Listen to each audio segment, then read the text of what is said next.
Good morning and welcome to the Jerusalem Fund and to our 2024 annual conference. My name is Duna Dabbas. I'm the Programs and Communications Manager here at the Fund.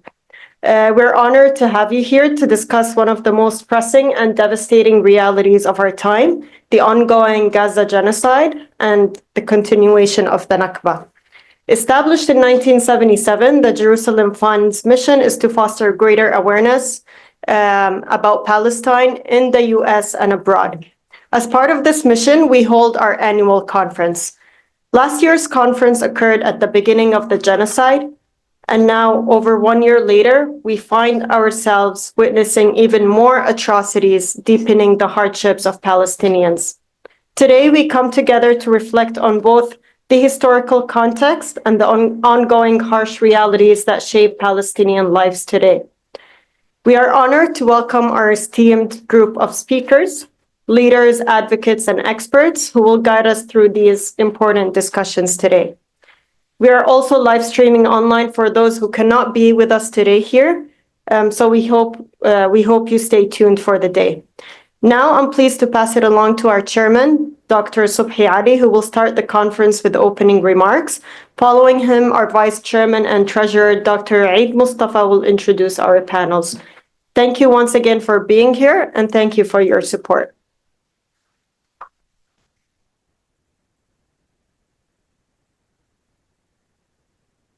Thank you, Dina. And whoever steps here, please watch a couple of words.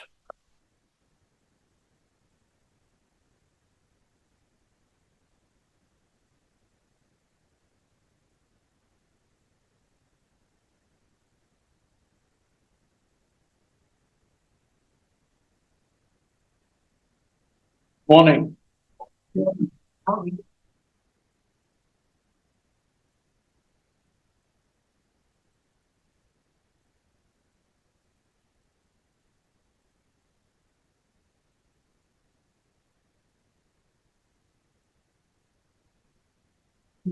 Vince. Good morning. And welcome to the Jerusalem Fund Annual Conference. Here we are again. This is the 2024 Annual Conference, which I believe will be a very meaningful and significant one. Our keynote today will be given by Dr. Mustafa Barghouthi, virtually, who will be introduced shortly by our Vice Chairman and Treasurer, Dr. Eid Mustafa. Dr. Barghouthi will be followed by 3 panels that will cover all aspects of what we have witnessed and continue to witness as a genocide in Gaza, which our panelists will present as a continuation of the Nakba of 1948. It continues. Our panelists will present a continuation of the Nakba of 48. We have witnessed the continuation of I'm going to call it the Palestine formula, which rotates around few features. One, denial of the fundamental rights of Palestinians. And 2, the permanent dismemberment of the Palestinian people. And finally, 3, an imposed settlement, which was proposed a couple of decades ago by President Bill Clinton. That proposal went down in history alongside the Balfour Declaration of 1917.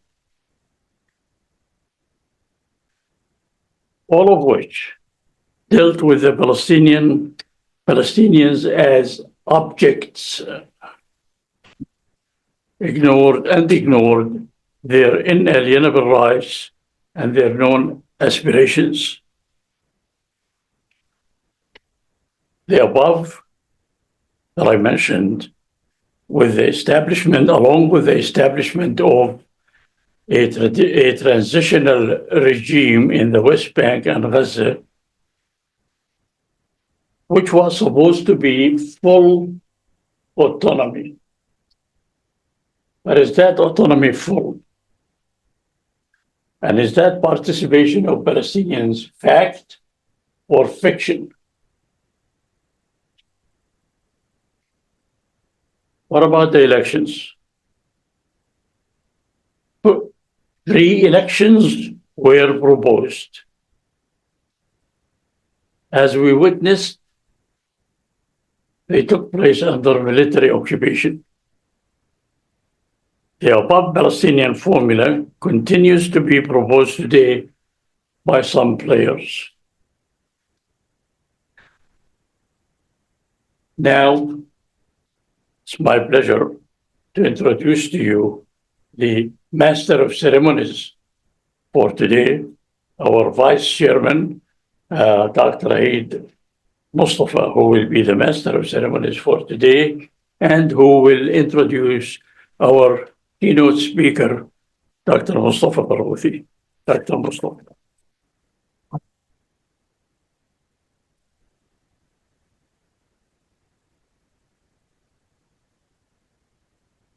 Thank you, Abu Khalid, and thank you all for being here so early on a Friday morning. I join my colleague and staff in welcoming you this year and next year and for the foreseeable future. We live in unsettled times, to say the least. And I'm not going to dwell into anything because we have experts in the field that will be addressing those issues.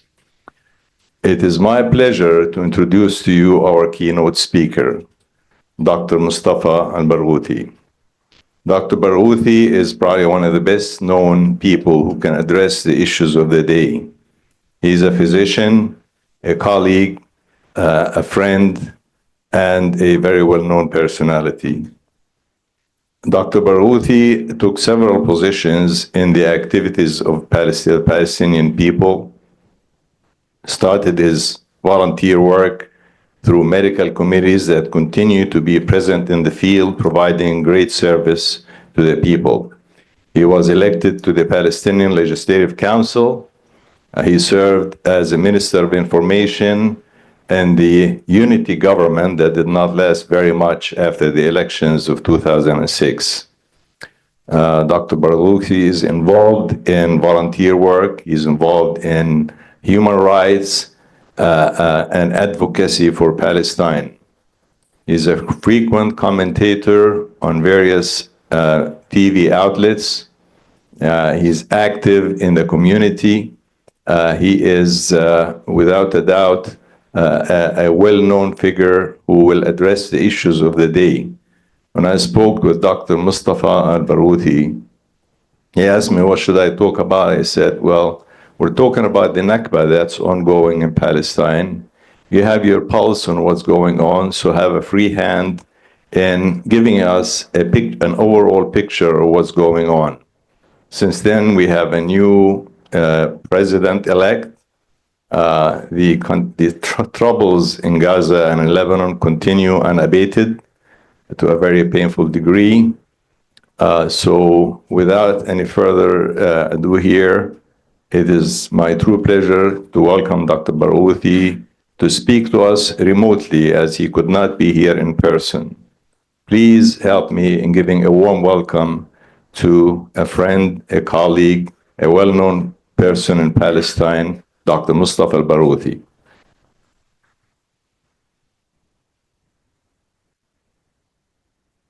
Dr. Mustafa, it's all yours.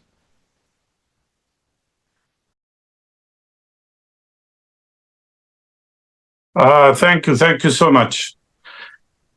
Well, I want first to thank you all for attending today and thank you for inviting me to speak. We always had very good and very productive relations with the Jerusalem Fund, so I greet you for all the work, the good work you are doing.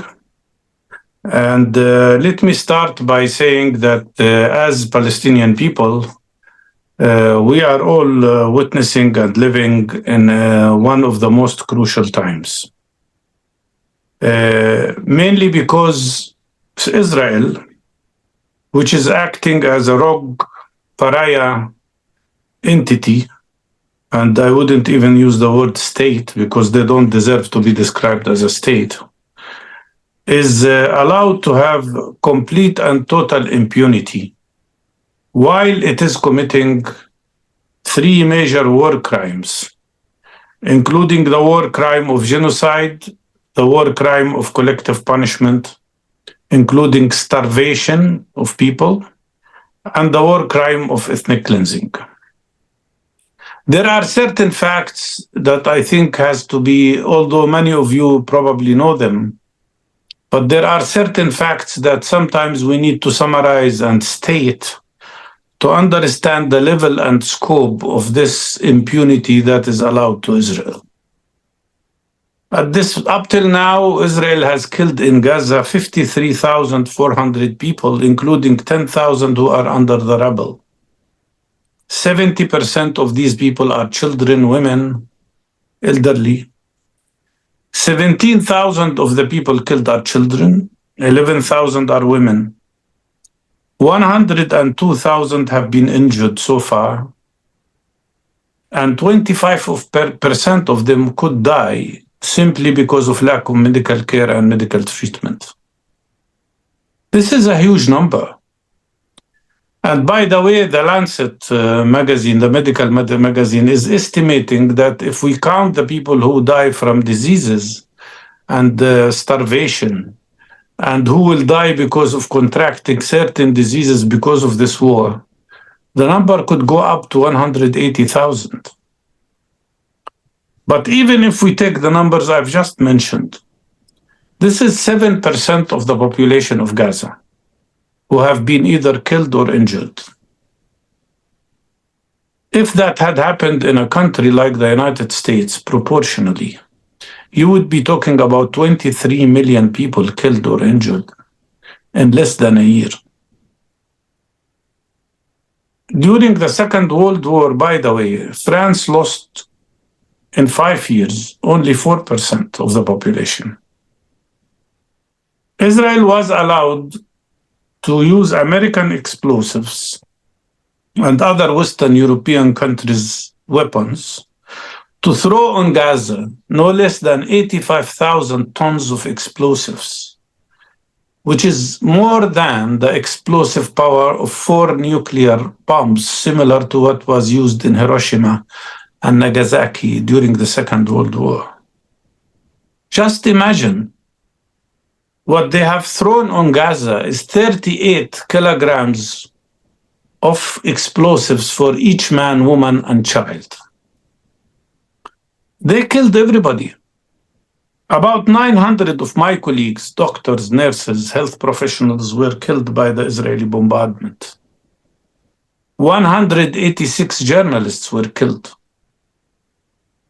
It is estimated that at least 1,000 Palestinians in Gaza were field executed after they were arrested by the Israeli army, or after they were kidnapped, I should say, by the Israeli army. Even CNN had to report specific cases of how the Israeli army used civilians as human shields. We have at least 4,050 people who are suffering from amputations due to this bombardment, including 1,200 children who had one or more of their limbs amputated. I will never forget the video of that little child who was 5 years old, who lost both of his hands. The video showed him asking his father, "Father, will my hands grow again when I grow up?" And of course, the father couldn't say any word. He only had tears in his eyes. This is the worst and most difficult question any father in the world could get. But the destruction is not only about killing people. In my opinion, what Israel is trying to do in Gaza is an act of extermination. They've destroyed already more than 80% of all schools, probably 90% of all homes, 34 hospitals out of 36. Most mosques and the 3 only churches were bombarded.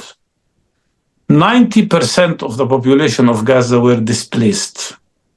And maybe we are getting close to the point of 100% of the people who had been displaced at least once. Some of my colleagues who are working now in Gaza tell us they have been displaced 10 times from one place to another. And that atrocity continues also in Lebanon, not just in Gaza. As a matter of fact, the last reports have shown that 37 villages in Lebanon have been erased to the ground completely, exactly like the Israeli Zionist gangs did in 1948 when they committed the Nakba against the Palestinian people, erasing to the ground 520 Palestinian villages and communities. The north of Gaza is under siege already for 35 days. No food, no water, no medications. Even the blood supplies that we managed to gather in Gaza City, our teams did, we could not deliver them to the people who needed them in the hospitals in the north. World Health Organization could not even help with that. And now the Israeli army is not only bombarding the north, but also has prevented the second round of vaccination for poliomyelitis, which threatens, of course, the lives of so many children. We have information every day. We are in contact with our people day and night, because we in Palestinian Medical Relief Society have 76 teams now working in Gaza, all from Gaza. They provide care to approximately 200,000 people every month. In the city of Gaza, they run the main operation that takes care of many patients who would have been usually treated at Shifa Hospital. They see, as they tell me, about 2,400 patients every day. And they tell us that what Israel is doing is not just a warfare and bombardment of the people. Israel is actually conducting an implicit biological and chemical warfare. Why I say so? Because according to the reports we get, 1,670,000 people in Gaza are sick at this moment. Our medical teams tell us that on average, every person in Gaza gets sick 3 times a month. Sometimes with respiratory infections, sometimes with gastroenteric infections, sometimes with skin diseases. Of course, because there is no hygiene. There are no showers. There are no basic facilities for sanitary needs. It was reported that 4,000 people had to use latrines, one latrine in certain areas. And the result of that was that we already had 112,000 cases of infectious hepatitis, with all the complications that this could mean in the long run. The fact that children are suffering from malnutrition and lack of food and lack of proper clean water brings down their immunity, of course, and the doctors in your crowd know very well what that means. It means they are so vulnerable to the possibility of death in case they catch any disease. We're talking about hundreds of thousands of people who need care for their hypertension, for their diabetes, for other diseases, and they don't get it. People are suffering economically because due to lack of food, due to lack of supplies, prices are so high that many people cannot afford even to buy anything when that thing is available in the market. But the suffering is not only in Gaza, it's also in the West Bank. Up till now, the Israeli army killed since the 7th of October no less than 750 Palestinians in the West Bank. 6,000 people were injured. The Israeli army is continuously destroying the infrastructure in Tul Karim camps, in Nur Shams camp, in Jenin camps, in Balata, in Al-Far'a, and in so many other places. And the 750,000 illegal settlers are continuously attacking Palestinian communities, depriving people now from the ability to harvest their olive trees, and burning cars, burning houses. And most recently, they did not restrict their attacks to the villages in the West Bank. They attacked Ramallah itself. They attacked Al-Bira itself, the headquarters of the Palestinian Authority. And nobody stopped them. The other day, I saw them marching inside the city of Ramallah in the center. What we see here is a violation after violation. And in the West Bank, no less than 11,600 Palestinian prisoners were arrested. And many of them were subjected to terrible torture. As a matter of fact, all prisoners were subjected to starvation as a form of torture during their imprisonment. And many of the prisoners were killed under the torture, as has happened to two of our doctors from Gaza. One was the head of orthopedic surgery, and the other was the head of obstetrics gynecology. Both were young, both were healthy, and both died under Israeli torture in prisons. In addition to that, what we see is that the whole West Bank is cut off in 224 small islands, or ghettos as I call them, with 700 military Israeli checkpoints, each of which could become a death place for Palestinians.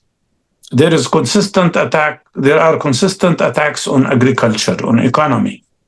And there are now huge attacks on UNRWA, United Nations Relief and Work Agency, for two reasons. First of all, because Israel wants to deprive or destroy the right of return for the so many Palestinian refugees, the 7 million Palestinian refugees that have the right to return. And they think by destroying UNRWA, they destroy that right. And of course, they are not correct. But also because through the destruction of UNRWA, they want to destroy the most important organization that provides humanitarian assistance to the people of Gaza in the same and within the same act of extermination and genocide that Israel is practicing. My third point here that I would like to alert you to is that what we face here is not just an extreme Israeli government or Israeli state. It's not just a government that is practicing apartheid and occupation. What we see in Israel now is the rise of fascism, a true rise of fascism. Not only the government is fascist, we are talking about a whole trend in the Israeli society that moved in the direction of fascism in an unprecedented manner since maybe the rise of Nazis in Germany. They passed several fascist laws. One law is the nation-state law, which was passed before the war, which says that the right of self-determination on the land of historic Palestine, which they call Eretz Israel, is exclusive for Jewish people. Another law that was passed recently by the same Knesset is a law that prohibits the establishment of a Palestinian state. What's interesting that for these two laws and the rest of the laws that I will mention to you, not only government parties voted for, but also all opposition parties, which means there is no real opposition to this growth of fascism by the Zionist parties in Israel. Another law was passed to dismantle UNRWA work and to prohibit any communication with UNRWA so that it will not be able to conduct its humanitarian work in Gaza and in the West Bank. A fourth law was passed that allows the Israeli authorities to dismiss any teacher or headmaster if he shows any kind of sympathy to the Palestinian struggle. Another law is to deport any family who has a member that participated in Palestinian resistance. And there is another law that is waiting to prevent and prohibit the establishment of any consulates in East Jerusalem. And maybe they will go afterwards further in denying even the presence of the existing consulates in Jerusalem, as they did to the Norwegian representative office in Ramallah, just because Norway recognized Palestine. We are talking here about a true rise of fascism, and we should understand that very well. I want to affirm another very important fact. The 7th of October and what happened on the 7th of October was not a beginning and was not a cause. It was a result.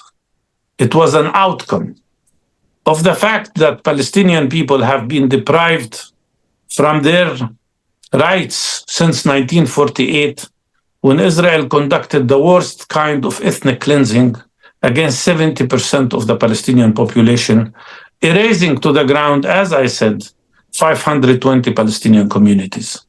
It was a result of the fact that Israel has imposed its occupation on West Bank, Gaza Strip, and East Jerusalem for 57 years. And the world did nothing to end that. It is a result of the fact that Gaza Strip was put under terrible siege, and I witnessed myself the results of that in Gaza for 17 years, depriving it from electricity, from clean water, from the ability to have any economic activities, to the level that 80% of young graduates in Gaza were unemployed. It was a result of the fact that Netanyahu, 2 weeks before the 7th of October, stood up in the General Assembly of the United Nations, not anywhere, in the General Assembly of the United Nations, raising the map of Israel that included the annexation of West Bank, of Gaza Strip, and of course of the Golan Heights. He was sending a message that this is the Israeli plan. And it was a result of the fact that Netanyahu has engaged with Trump in his first term in a process of normalization with the Arab countries, with some Arab countries, with one goal, which is to liquidate the Palestinian cause completely. And what happened on the 7th of October was a clear response to what Smotrich was declaring. Smotrich, who describes himself as a fascist, said when the new Israeli government was formed by Netanyahu that Israel must fill the West Bank with settlements and settlers so that Palestinians would lose any hope of a state of their own. And then they have to choose between leaving, which is ethnic cleansing, or accepting a life of subjugation to the Israelis, which is an eternal apartheid, or die, as he said, which is exactly what they are doing in Gaza, the act of genocide.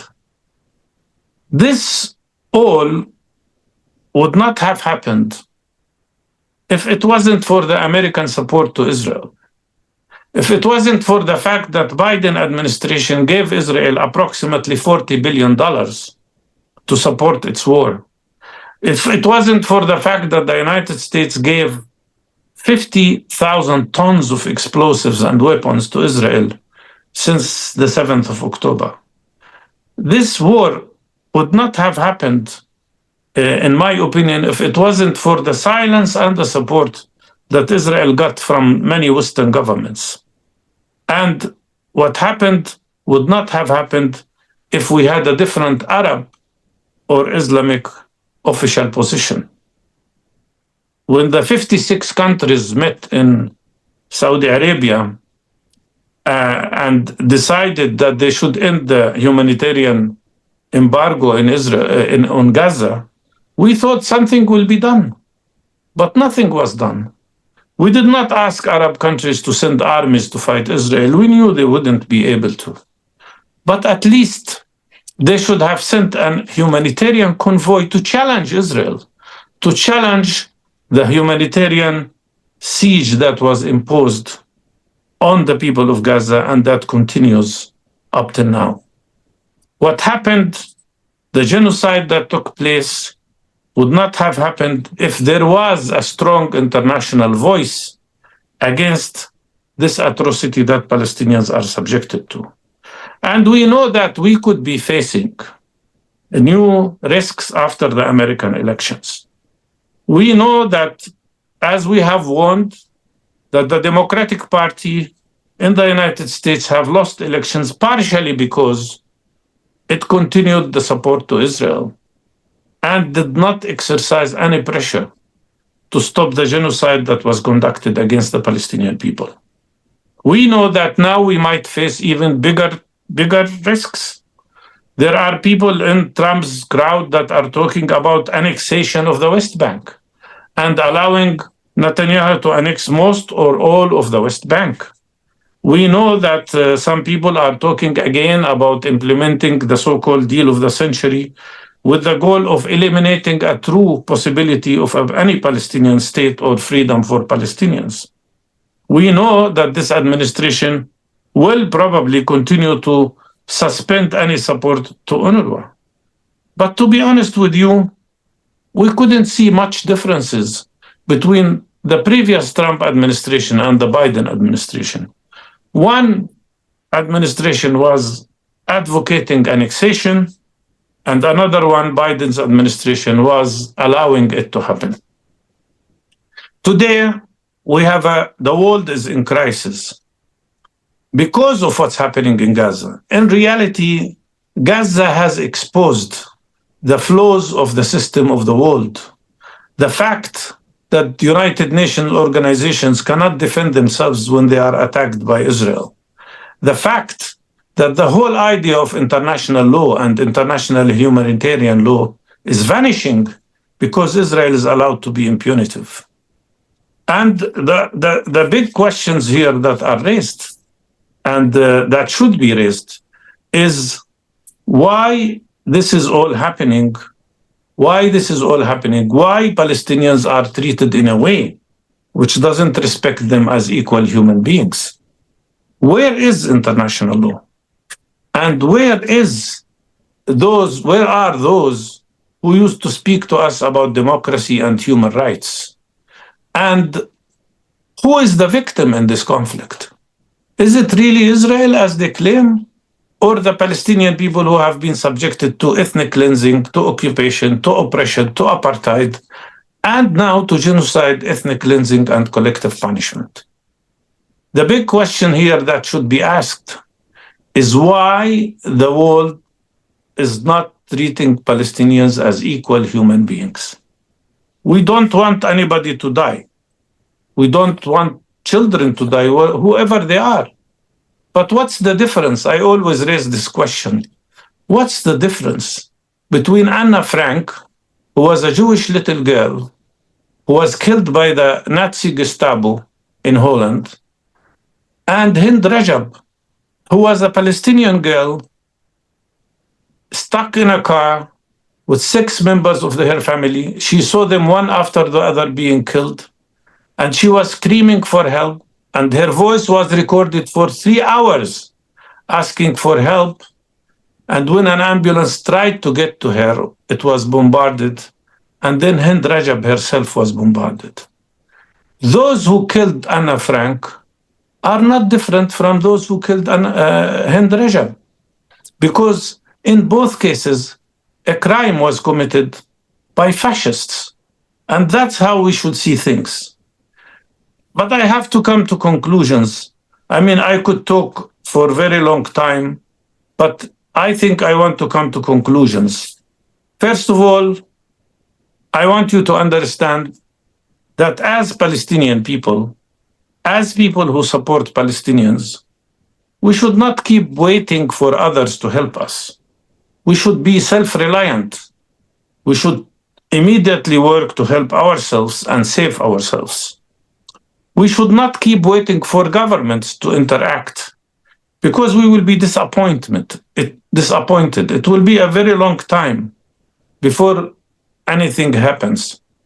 We should, in my opinion, adopt the three main principles that we adopted in the first Intifada: the principle of self-reliance, the principle of self-organization, and the principle of defying Israeli actions and regulations.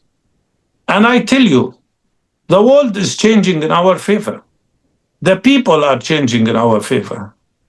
And we see changes and huge solidarity movement that we've never seen before, ever, for the Palestinian cause. We've seen that in American campuses. We've seen that in European demonstrations. We've seen that in the changes of even some governments' positions. When Spain declares that there should be a military embargo on Israel, and when it calls for complete to end the economic cooperation with Israel and the economic cooperation agreement between Europe and Israel. We see that in the change of the behavior of Ireland, of Slovenia, and we see it in the behavior of the heroic South Africa, which took Israel to the International Court of Justice.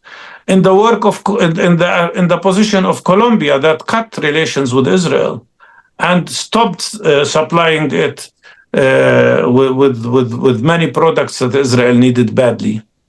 We see a change in the world, and we should believe in ourselves. And what we see actually is the fulfillment of the prophecy that maybe Nelson Mandela said once in South Africa, that the most important moral issue of our time is the Palestinian issue. But to achieve our goals, we need to strategize. And I do believe that we should adopt a strategy of 6 pillars, 6 pillars of struggle, as we call them. The first one is to help the steadfastness of the people in Palestine. If we stay in Palestine, we will win. The most important thing now, the most important task, is to prevent the ethnic cleansing of the people of Gaza, but also the planned ethnic cleansing acts in the West Bank.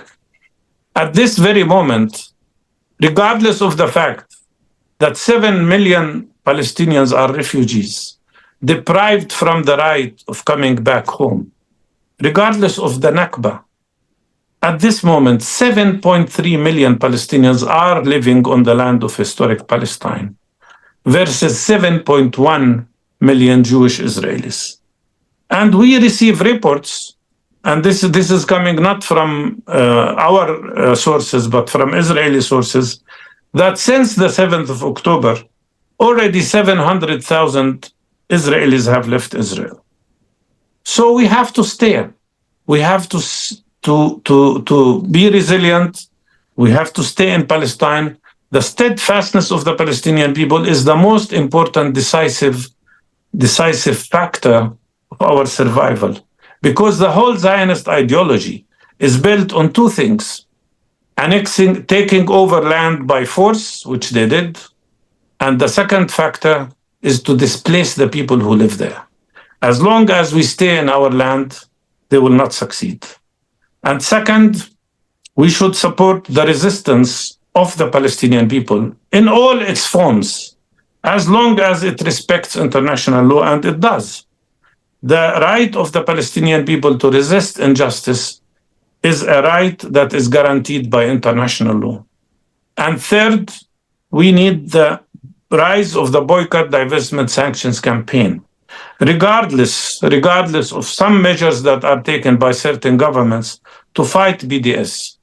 And by the way, when some governments, like the German government, or maybe some American states, deny the people the right to criticize the government of Israel, they are practically denying people the right for democracy, denying them the right for freedom of opinion. And that by itself shows you how much the crimes that are committed by Israel are really affecting even liberal democracy in so many different countries.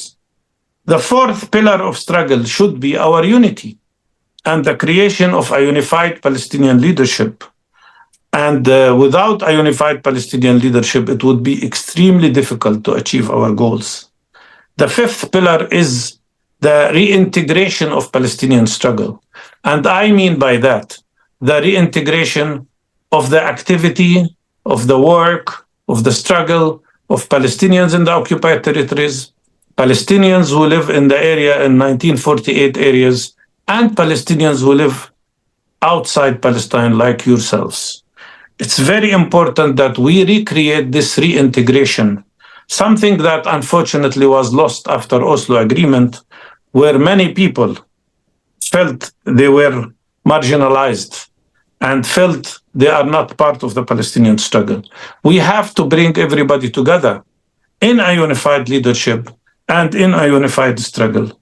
And finally, we should not waste any time without trying to interfere and penetrate the circles of those who support aggression against us.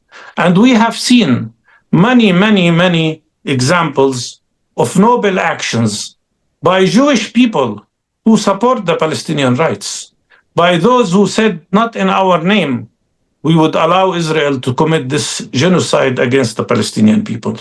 And I believe you have a great role. I am talking now to Palestinians in the United States and to those who support the Palestinian struggle. Your role is very important. Today, the Palestinian community in the United States of America is the third largest Palestinian community in the world. And it's not only the third largest, it's the most educated, it's the most sophisticated, it's the most capable, probably. And I think the Palestinian society in the United States can play a crucial role in our struggle for our rights as part of our community and as part of our people. I call on you to reactivate the student movement in universities, which did wonderful work before last summer. And we need this movement to be reactivated regardless of some of the oppression they were subjected to, because it brings in the knowledge and brings in solidarity to Palestine.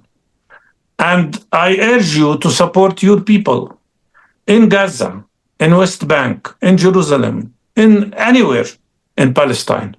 Any support you provide to help the steadfastness of the people there on the ground will be a contributing factor of our success and our victory and our ability to overcome all the difficulties we have.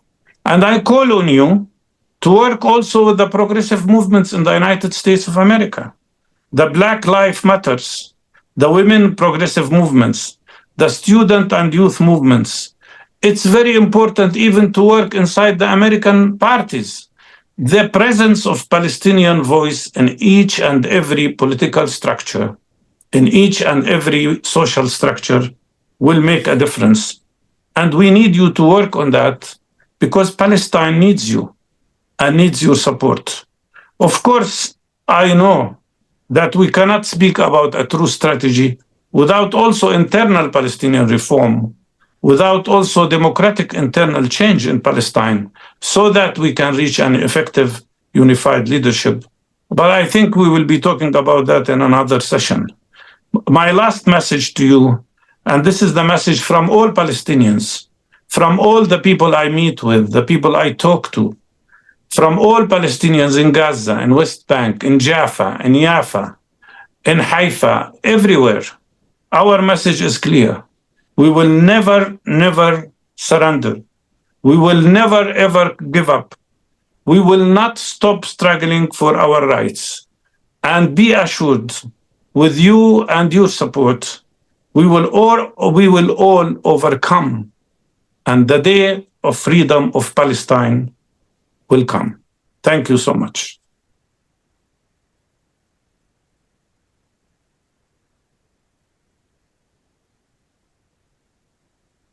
Dr. Mustafa, I don't think anybody in existence could have summed up what's happening in the area as you have just done. And thank you very much.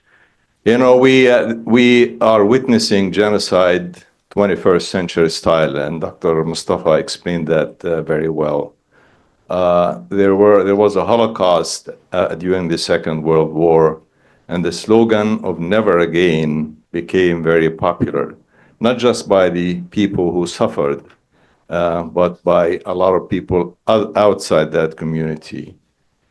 I have to question the nature of the human being that today turns that upside down and witnesses all that's happening firsthand with the modern technology of pictures and videos and everything else. Dr. Mustafa asked for people in power where they are listening. Well, they are a block or two on one side and not far from here on the other.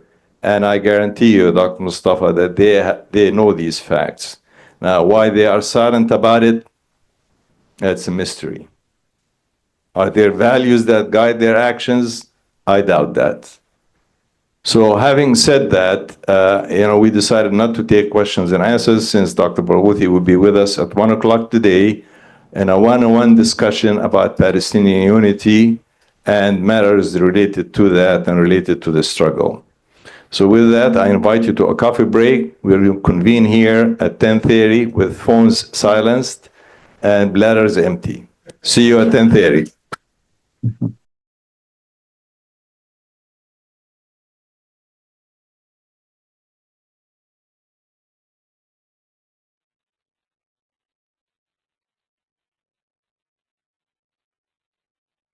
Good morning again and welcome back.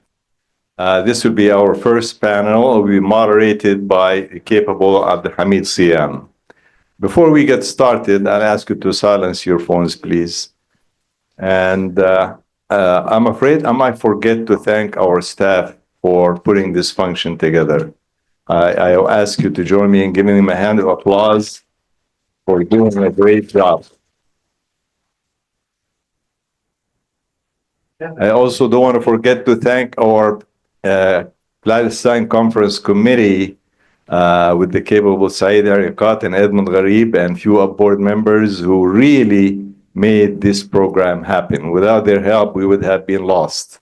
And thank you guys very much. The interns are part of this staff, absolutely. Interns, each one and everyone. Right. So I want to say a few words about our moderator for this panel, and he will introduce his speakers.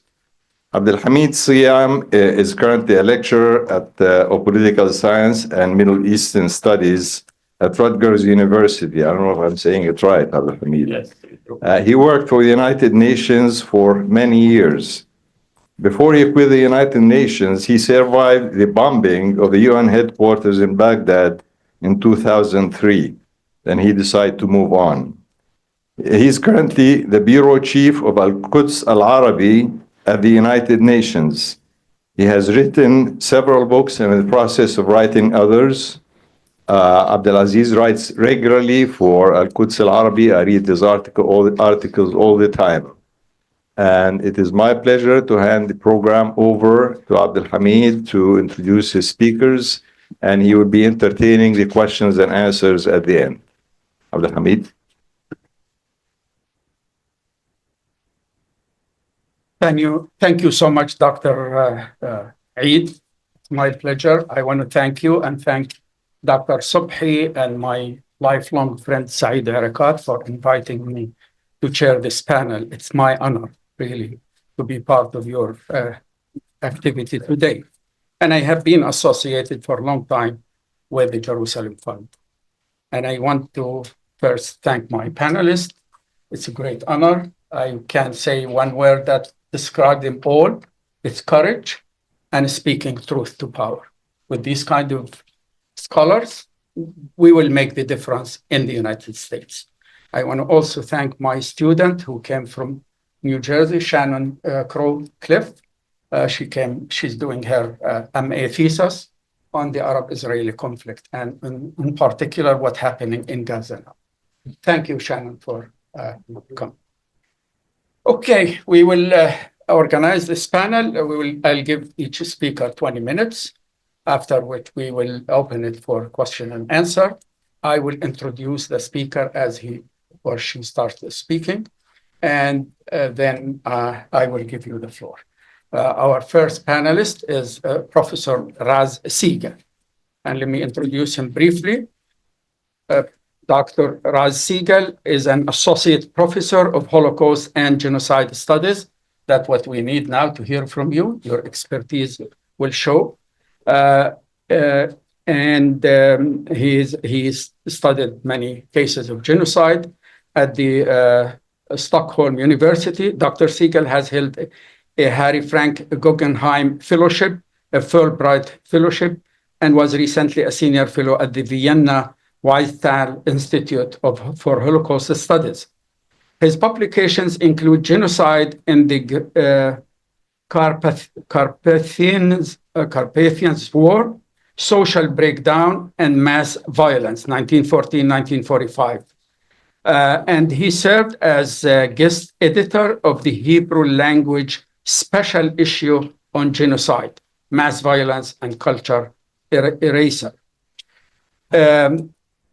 He's at work on a book on the distortion, weaponization, and mobilization of Holocaust history in the reproduction of white supremacy and state violence, including a focus on Israel's assault on Palestinians from the 1948 Nakba to the current genocide assault in Gaza. In addition to scholarly publication, he has published book reviews and large articles on genocide. Without further ado, I want to give the floor to Professor Raz Siegel to introduce his. Thank you so much, Abdel Khamin, and thank you for the Jerusalem Fund, and it's an honor to be on a panel with you, Lily and Josh, as well. So I'll jump right in. Can you hear me like this? Is this good? So on October 21st, Israeli Jewish settlers and their supporters gathered outside the Gaza Strip for an event titled Preparing to Settle Gaza. The event, held in a closed military zone, included Israeli Knesset members, Israeli parliament members, and government ministers. They discussed their vision of the complete expulsion of Palestinians from northern Gaza and the building of a new Israeli Jewish city on the ruins of Gaza City. You can hear me there? Yes? Meanwhile, the Israeli army was moving forward in the brutal implementation of the general's plan. The intensified total siege on northern Gaza, accompanied by an attack by Israeli forces that have killed on average 100 Palestinians a day for more than 30 days now, forcing thousands upon thousands to move south.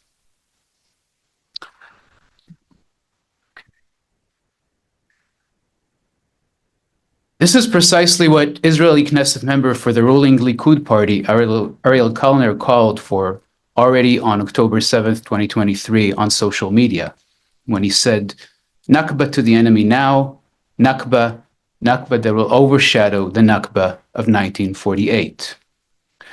Israeli cabinet minister Avi Dichter described this, quote, second Nakba 2 months later on November 11th, openly on Israeli TV as the Gaza Nakba. And Israeli soldiers and officers on the ground leave us no doubt that they understand perfectly well the destructive goals of the Israeli government in its attack on Gaza, as this photo shows. We are thus witnessing a shift from Nakba denial, which is a structural element in Israel and the West since the 1948 Nakba. So there's a shift now to a discourse, an explicit discourse, that admits the Nakba as an ongoing process. Now, perpetrators of state violence rarely shift from denial to recognition in this way, certainly not during unfolding violence. This is very, very exceptional. There are a number of things that are very exceptional in Israel's attack on Gaza, and this is one of them. We see it in this case because of the perpetrator's state of mind. Israeli leaders and soldiers and officers who have documented their own crimes in Gaza in thousands of videos and uploaded the evidence onto social media, they imagine that they are fighting a colonial war against, quote, human animals, as Israeli War Minister Yoav Gallant described Palestinians in Gaza on October 9th, 2023. And I do think that we should start calling, Gallant, as you know, has just been removed, but I think that, we need to refer to him as War Minister rather than Defense Minister.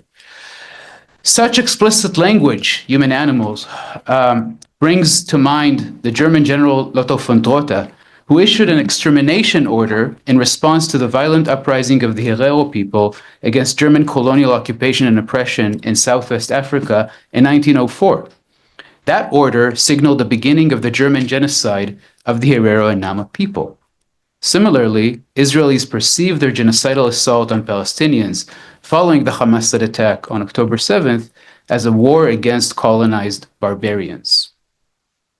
This is, in other words, Israeli settler colonialism taken to its horrific conclusion.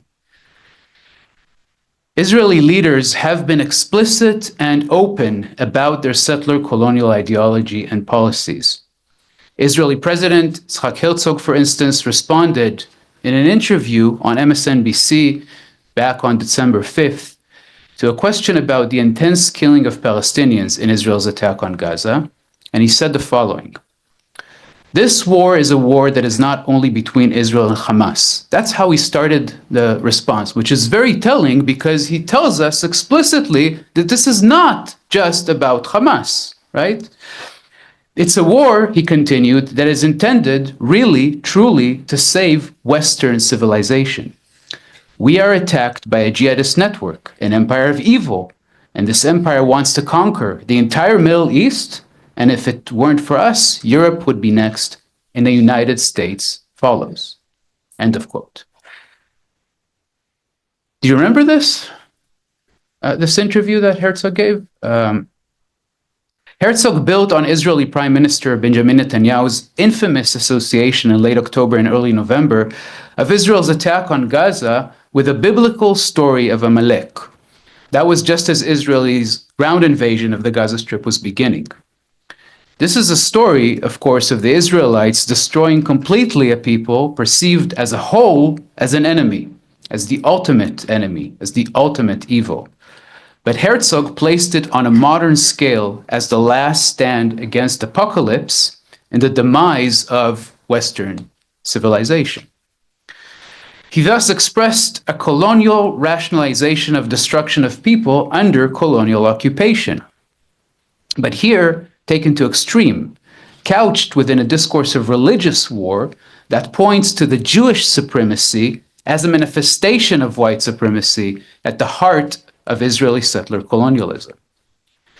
Israeli leaders with what we call command authority in international law have used such religious discourse from the very beginning of the assault on Gaza, including numerous references to a struggle against evil or to Gaza as a city of evil, as Netanyahu said again already on October 7th, discussing a war of the people of light against the people of darkness, as Netanyahu explained in a speech on October 25th and in many other speeches and occasions. As with admissions of Nakba and calls for a second Nakba, this discourse hardly remained confined to the leadership level, and officers and soldiers in the Israeli army have been mirroring it constantly on the ground in Gaza. A video created by Israeli soldiers, it's not this yet this one, we'll get to Chemo in a minute, but a video created by Israeli soldiers in the Sajaiya neighborhood in Gaza on December 8th, for instance, shows them setting fire to a truck with food and water in it. This particular video has since been removed. Many have not. This one, for example, you can still find online. How they describe what they are doing is horribly revealing. And this is a quote from the soldiers. "It is the second candle of Hanukkah, the Jewish holiday of Hanukkah. We are in a factory of candy that is given to children who carry out terror attacks. We are bringing the light to this dark place, burning it until there remains no remnant of it. End of quote.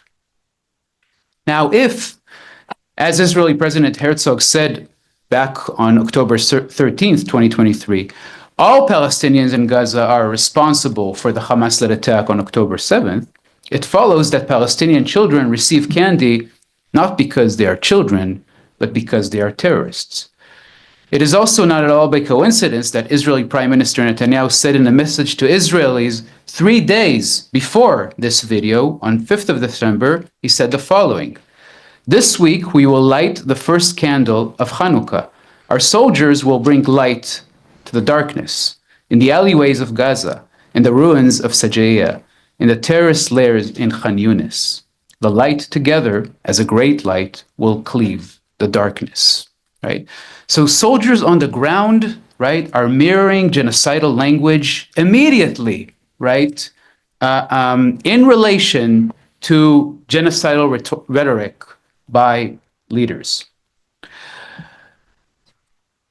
On December 21st, to take another example, a platoon commander in a reserve battalion spoke in a public event that was recorded in honor of the battalion and its role in Gaza. The reserve officer summarized the biblical story in Genesis 34, where Shimon and Levi, sons of Jacob, conduct a revenge attack on the people of Nablus in response to the rape of their sister. The reserve officer then explained that what Shimon and Levi did in Nablus, his unit did in Bet Hanun in Gaza. But the mission is not yet complete, he said. We still have the whole of Gaza to do what we did in Bet Hanun. Now, importantly, the Genesis 34 story, in this case, actually disapproves of the act of revenge, right? So the biblical story actually is against the act of revenge. So the officer needed to distort the biblical text in order to fit it into the genocidal message he conveyed to his audience. Not surprisingly, this was a religious Zionist officer, right? So he knew exactly that he was distorting the biblical text here, right? This is important as it demonstrates that the issue at hand is not the established or accepted scholarly interpretations of biblical text, Amalek, this text, or any other one, right, used to justify and rationalize Israeli genocide, but mostly the way Israeli Jews understand and use them publicly, popularly. Right? Thus, Captain Chaim Chemo, deputy commander of a company, posted a video of himself on January 13th, saying the following: "With the help of God, we have destroyed a vast area of Gaza and killed tens of thousands of Amaleks. But we are not yet a moral army. This is the real war of the people of Israel. Moral is to understand every Arab is a suspect. Maybe he is good, maybe he is a bomb, but he is a suspect. Moral is to execute all the terrorists after interrogating them. Moral is to conquer and settle all of the land of Israel, and every place we will leave a wasp's nest, they will retaliate against us sooner or later."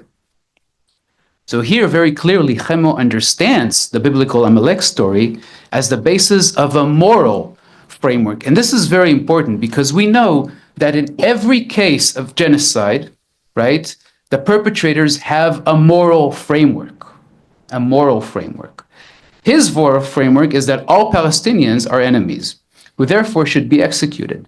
This is furthermore articulated within a call to occupy and settle the land of Israel, here clearly as a religious construct, without leaving any wasp's nest, so also concluding this with explicit dehumanization. These are just a few examples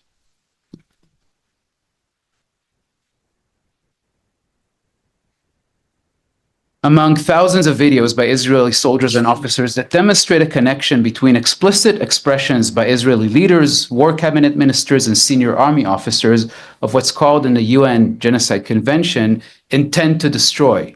In this case, intent to destroy Palestinians in Gaza as such. That is because they are Palestinians. So there's a connection between this intent, intent is a very, very important factor in the international law of genocide. There's connection between this intent, as we saw, and the dynamics of violence on the ground as the soldiers and officers are explaining it to us. So indeed, Chemo understood Herzog's assertion on October 13th that, as Herzog said, it's an entire nation out there in Gaza that is responsible for the Hamas attack on October 7th. And he understood Netanyahu's references to Amalek as they were intended. Palestinians in Gaza as such, that is, all Palestinians in Gaza, are enemies. This is the reason that Israeli bombings and invasions have left the Gaza Strip in utter ruin, as Israel targets everything: residential buildings, hospitals, schools, all the universities, cultural sites, archives, museums, bakeries, agricultural fields. Israel has killed so far, according to UN estimates, over 43,000 Palestinians, including over 16,000 children.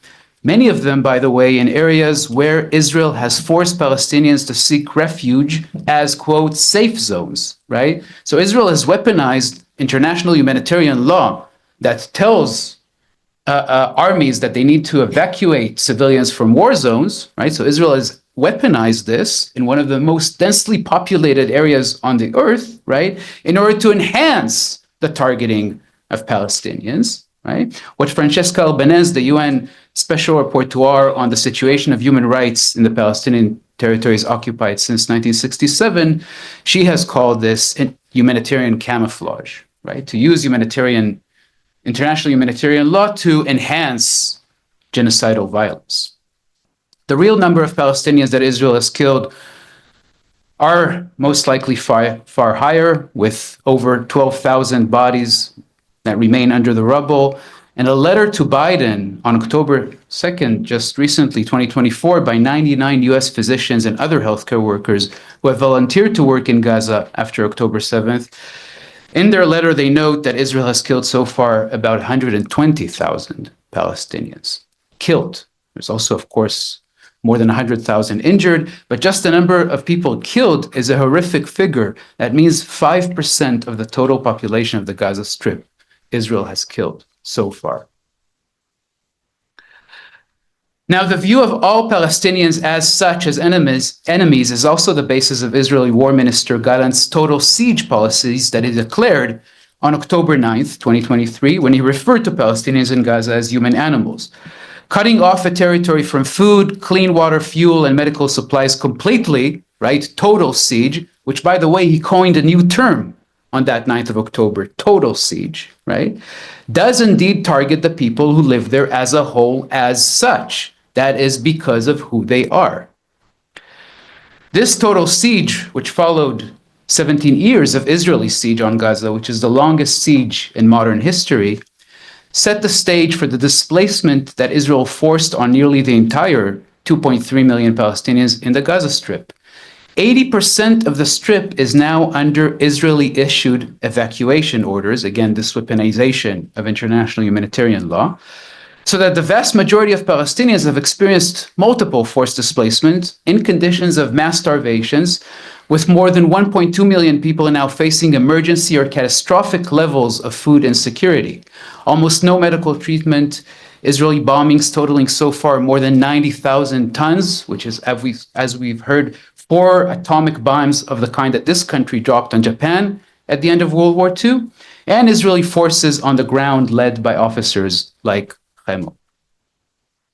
Taken together then, Israeli policies and mass violence in Gaza since October 2023 have, in the language of the convention, the third kind of violence, deliberately inflicted on the group conditions of life calculated to bring about its physical destruction in whole or in part. Indeed, if Israel's attack stops now, Palestinians in Gaza will continue to die in large numbers from hunger, disease, exposure, and the lasting effects of physical and psychological trauma, in the hundreds of thousands, probably, as a result of the conditions that Israel has intentionally created in its attack. And of course, as in all cases of genocide, trauma and suffering will accompany survivors and their descendants for decades and generations to come, because that's what genocide is always intended to do. Israel's attack on Gaza, then, is a textbook case of genocide. It's actually textbook in a number of ways: intent that matches dynamics of violence on the ground, and siege policies right, that fit precisely the UN definition, again, the third act of genocide, leading genocide studies scholar Elisa Mergian recently to coin the term Gazification. Gazification. Now, importantly, Palestinians in Gaza understood the destructive nature of the attack against them from the very beginning. And I'm just going to quote a number of examples. There are many. A community worker, started sending WhatsApp messages, and we have a lot of these WhatsApp messages and text messages, which are really a form of testimony. They started sending these messages, to friends on October 10th with only 3 words in the first one: terror, terror, terror.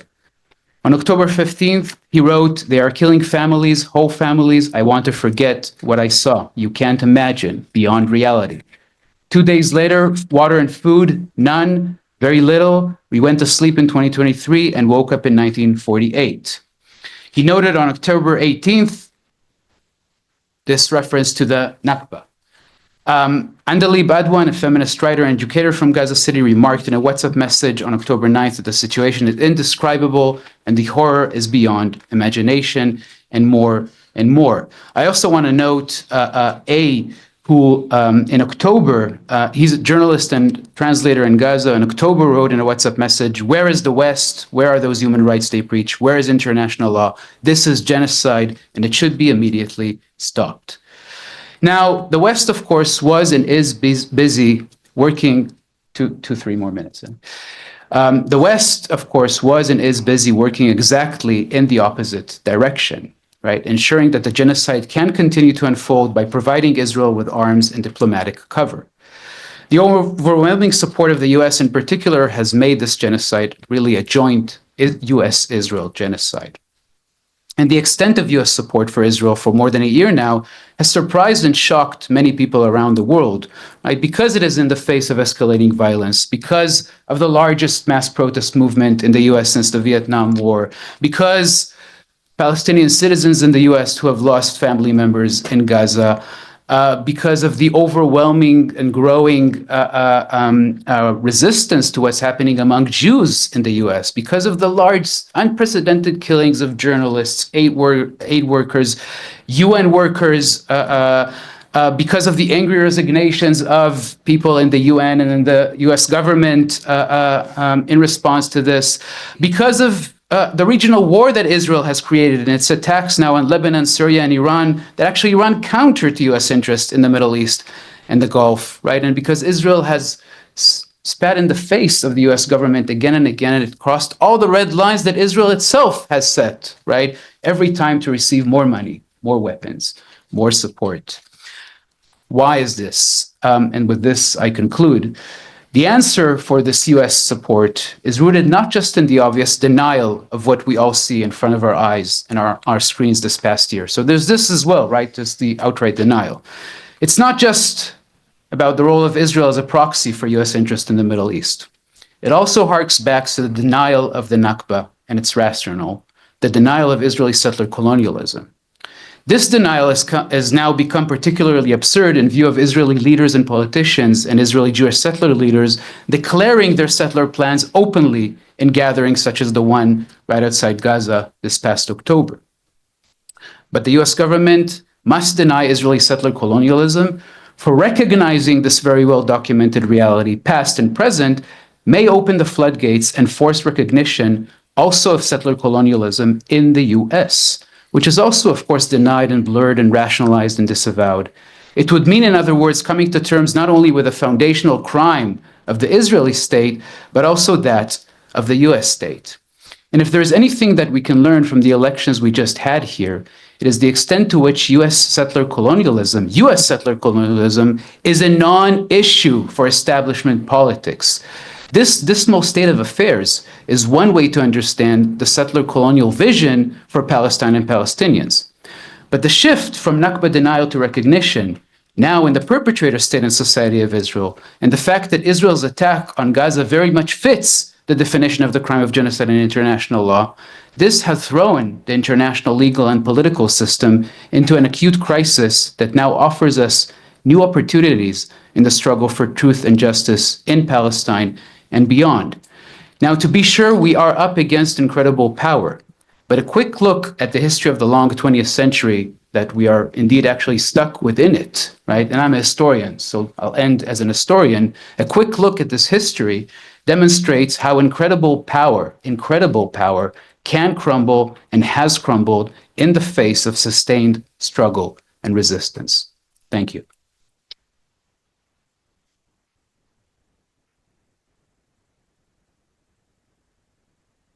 Thank you, Raz, for such an eloquent and powerful speech. You have pointed out that the Convention on the Prevention and Punishment of the Crime of Genocide is being shown in this case. It has two elements: the killing of a certain members of a group and the intention to kill this group, and both the killing and the intentions are there, and you eloquently showed that. Thank you again. My next panelist is Josh Paul. Glad to have you on this panel. Josh Paul is a director at the New Policy. He resigned from the State Department in October 2023 due to his disagreement with the Biden administration decision to rush lethal military assistance to Israel in the context of the war on Gaza. He had previously spent over 11 years working as a director in the Bureau of Political Military Affairs, which is responsible for U.S. defense diplomacy, security assistance, and arms transfer. He previously worked on security sector reform in both Iraq and the West Bank, with additional roles in the Office of the Secretary of Defense, U.S. Armed Staff, and as a military legislative assistant for a member of U.S. House Armed Service Committee. Josh grew up between London and New York and holds master's degree from the University of Georgetown and St. Andrews, Scotland. He is recently a non-resident fellow at the organization Democracy for the Arab World. Now, the floor is yours. Thank you.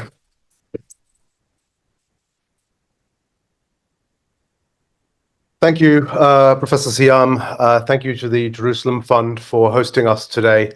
Thank you to my co-panelists, Lillian and Dr. Sigal, for that, I think, quite powerful walkthrough of the genocide we are seeing playing out with our own American complicity. What I'd like to speak to today in that context is a policy element of that complicity, how it came about and how it plays out, and why it continues to bind the United States into this model, which Dr. Sigal touched on in the closing there of his remarks. Perhaps I just want to back up quickly and explain, for those of you who aren't familiar, as Dr. Siam said, I left the US government in October of 2023. And when I did so, there were three reasons that I cited. The first, the most immediate, was the devastation that was occurring in Gaza through the use of US arms.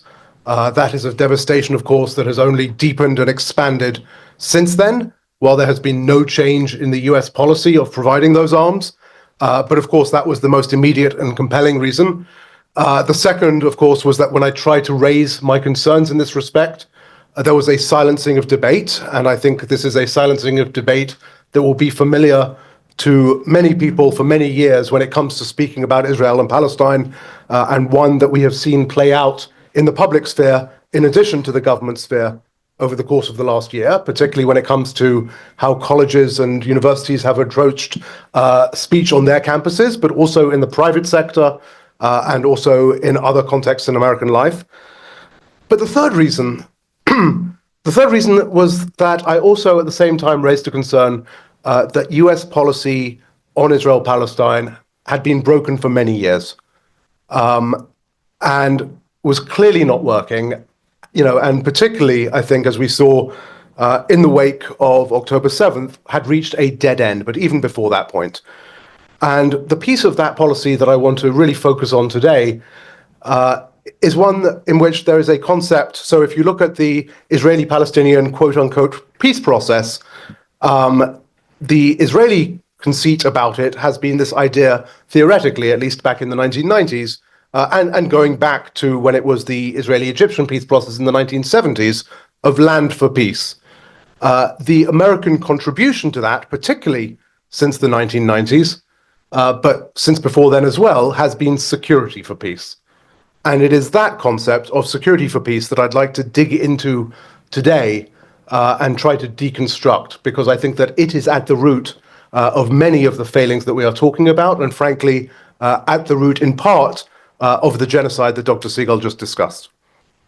So there are 4 flaws, I believe, to this approach. Of course, this approach is the notion that, Israel's fundamental challenge is that it is surrounded by enemies. If you look at, Israeli propaganda and Israeli Ministry of Foreign Affairs brochures, they will show you this map of, Israel surrounded by countries that are highlighted in red because of all the enemies around them.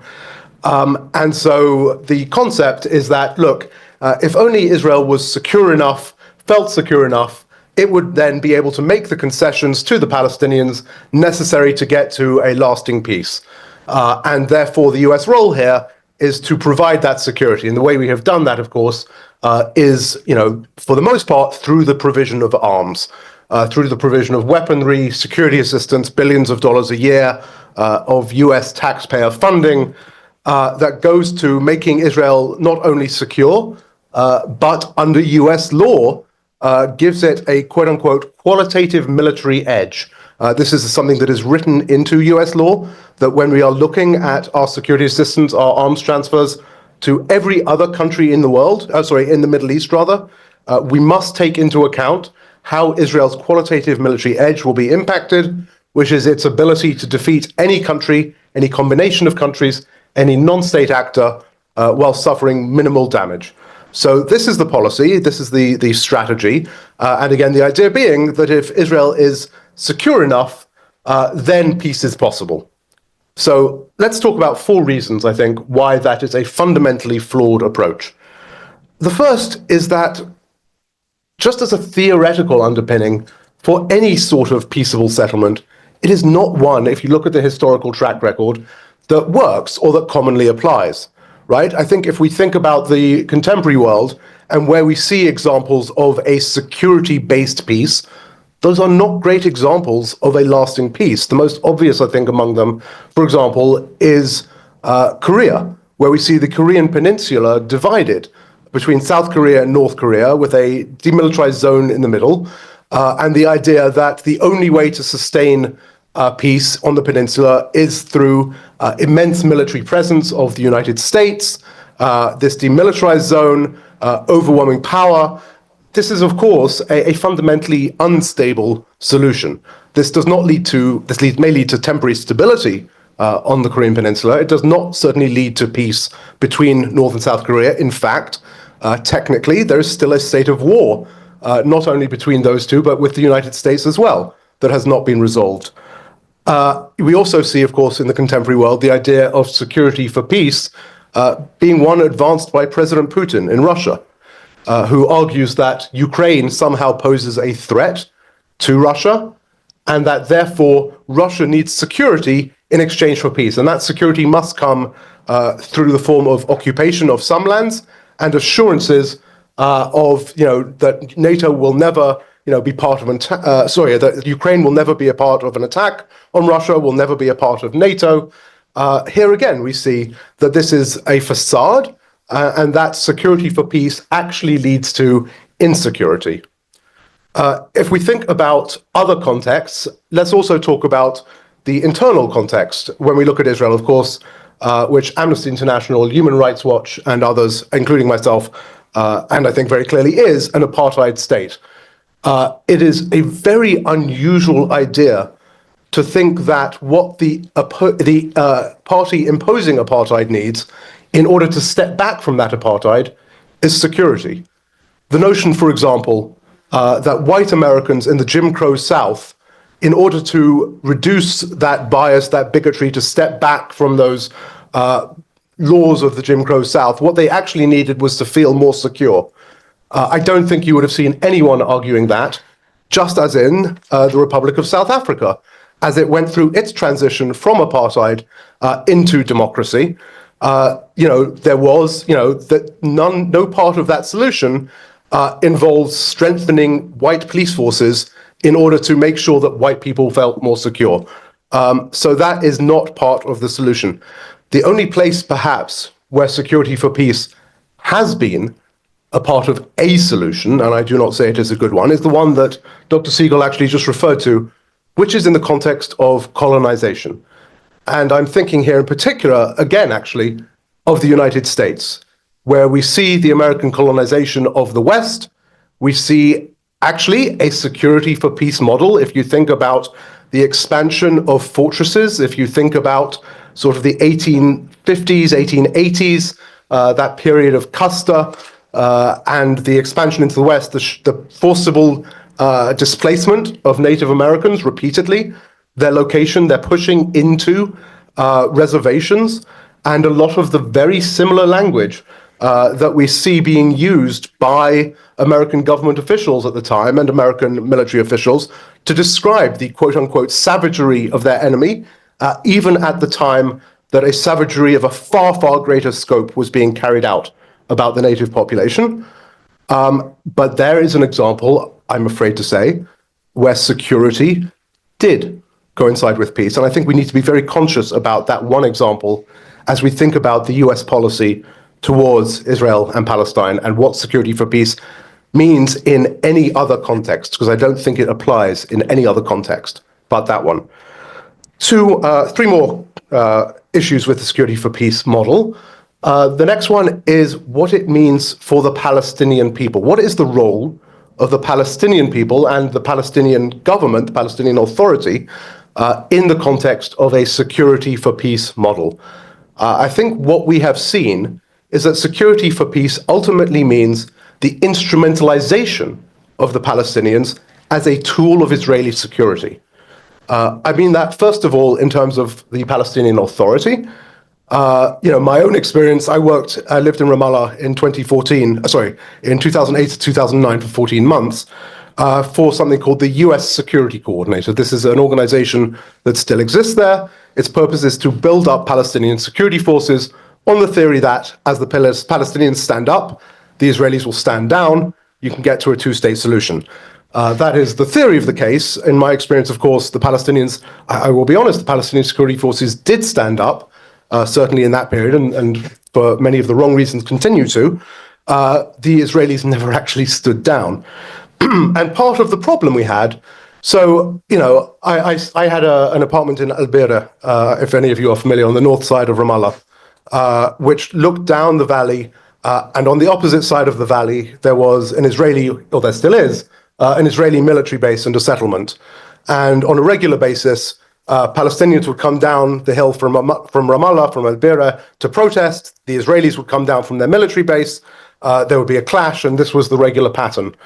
And particularly during what was then Operation Cast Lead at the end of 2008, this was the first major Israel-Hamas conflict in Gaza that took, I think at the time, about 2,000 lives, which at the time was horrific.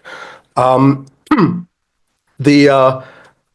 that conflict, I sat there on my balcony and I watched Palestinian protesters come down from Ramallah.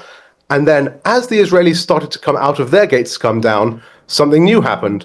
A line of men in blue uniforms and white cars drove in and put themselves in between the Palestinian protesters and the IDF and pushed back the protesters. And this, of course, was the Palestinian police, Palestinian National Security Forces, and other Palestinian forces that the USSC had been working to build. And this was, in the USSC terms, a great success. Look how good the Palestinian security forces are. Israel can rely on them to defend the IDF. What a great success story. Of course, what this actually means is that what it means to the Palestinian people is a devastation of the legitimacy of the Palestinian Authority. Because if we think about the purpose of security forces, they are a service provider to the people who they serve, right? To serve and protect. Who are they serving and protecting in this context? Is it the Palestinian people? No, it's Israel. So that is one example of the instrumentalization of the Palestinian Authority and why that fails on that basis to provide security for peace. And then, of course, what is the role of the Palestinian people as a whole? This, I think, touches on another thing that Dr. Siegel just said, which is that horrific quote from President of Israel, Herzog, who said, it is an entire people that is responsible, talking about October 7th. What does it mean? If it is the role of an entire people to be your security, to provide your security, to prevent attacks on you, then it is the fault of an entire people if that fails to happen. So that is, I think, a second deep flaw in the security for peace model. The third flaw I would point to is, of course, the currents that we see in Israel. I do think that there was certainly a time in which there was a movement for peace in Israel, both in the 1960s and even in the early 90s, the Oslo period. But there's also always been other currents in Israel, and those are the ones that are dominant now, and I think will be dominant, I fear, for many years to come. And those are the currents of expansionism, colonialism, and Jewish supremacy. And what does it mean? How do you have security for peace for a country that is actively involved in expanding its own boundaries, in colonizing, in annexing? There cannot be, essentially security becomes not security for peace, but security for expansion, security for apartheid, security for war crimes. So I think that there is also a fundamental conflict, and in order to have security for peace, you have to have a partner for peace. And I do not believe that right now in Israel, I think it's pretty clear, there is not a partner for peace. And therefore, again, the model fails. The final way in which I think the model fails, and this is the point I will end on, is that what is security, right? I mean, we know what security assistance is, right? That's arms and training. We know what military equipment looks like. We know what walls look like. Those may contribute security in some cases, but ultimately security is a feeling, right? We feel secure, and one cannot provide a feeling if it is not there, if it is not being nurtured, if it cannot exist. And I think that we have to think about it in that context as well. Because one of the things we see from Israel, and have seen increasingly, but I think I've seen going back almost to its founding, is the also instrumentalization of insecurity as a key selling point. Israel is the only place where Jews can feel secure.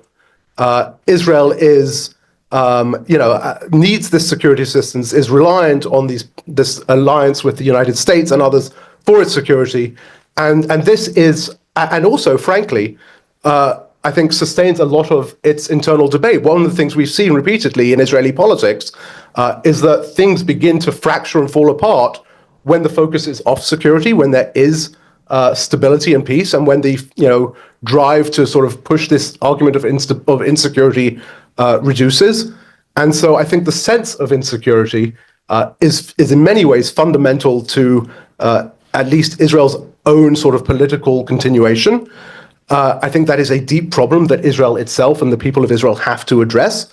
But I think that for as long as you are saying security for peace and premising that on a national psychology that rejects the possibility of feeling secure, it is going to always be a policy that fails. So on that, I will leave it there and turn it over to Lily. But again, I think that at the end of the day, we have to look not only at the facts of the genocide, the failures of international law, but also the failures of American policy and the failed bases and premises on which those have been developed. Thank you.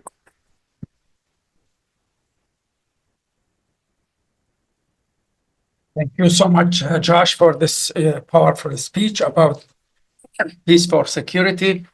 I remember after the Oslo Accord, Yitzhak Rabin was asked on CNN, and he said, our state is secure, but we need security for Israeli individuals. And that's what they wanted from Oslo, only security for them. And when I asked a few young men, I was visiting Palestine at the time, why you are jubilant about Oslo Accord? They said, we were told that this will end settlement, prisoners will be released, and we will see our state. And Yasser Arafat used to repeat again and again, the Palestinian state will be established and the flag will be rising on Al-Aqsa Mosque and the Church of Holy Sepulchre. If they want it or not, let them bring the Sea of Gaza. But look at that, where we stand now with the peace for security. And my next panelist and the last, the best for the last, is Miss Lily Greenberg Cole, is a former special assistant to the Chief of Staff of the Department of Interior. She has nearly a decade of experience in politics, movement organizing, and domestic and international human rights work. She worked on Vice President Kamala Harris, 2020 primary campaign and President Biden's 2022 campaign, and served in the Biden administration until May 15, 2024, when she became the first Jewish political appointee to resign in protest of U.S. policy in Gaza. Lily grew up doing pro-Israeli lobbying with AIPAC, and she was president of the AIPAC affiliate group at her undergraduate at the University of California, Berkeley. Though her work in international human rights investigation, refugee aid, and time spent in Israel and Palestine, she became invested in Palestinian human rights and Jewish anti-occupation movement. Her resignation protest from the Biden administration came after months of attempting to use her experience as a Jewish person with both Israeli and Palestinian loved ones who was impacted by the events of October 7th to convince the administration to change course. Lily has appeared as a guest speaker and analyst at MSNBC, CNN, NBC, and given commentary and written articles for the Washington Post, The Guardian, and many others. She holds a BA degree in political science and public policy from the University of California. Lily, the floor is yours. Thank you. Thank you, Professor. Thank you, Josh and Raz. Really an honor to be on a panel with both of you. Raz, especially, you're a little bit of a hero in the worlds that I'm in, the lefty Jews. So it's really wonderful to be here. And thank you to the Jerusalem Fund for having us. I'm going to move this up a little. I also can, I use the mic. I guess if we're recording, it's important for the mic. Yeah, I might do that. So I'm not. Okay, this is better. Yeah, okay.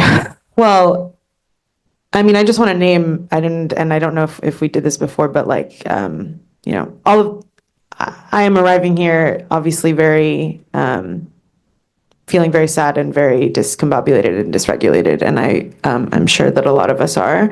And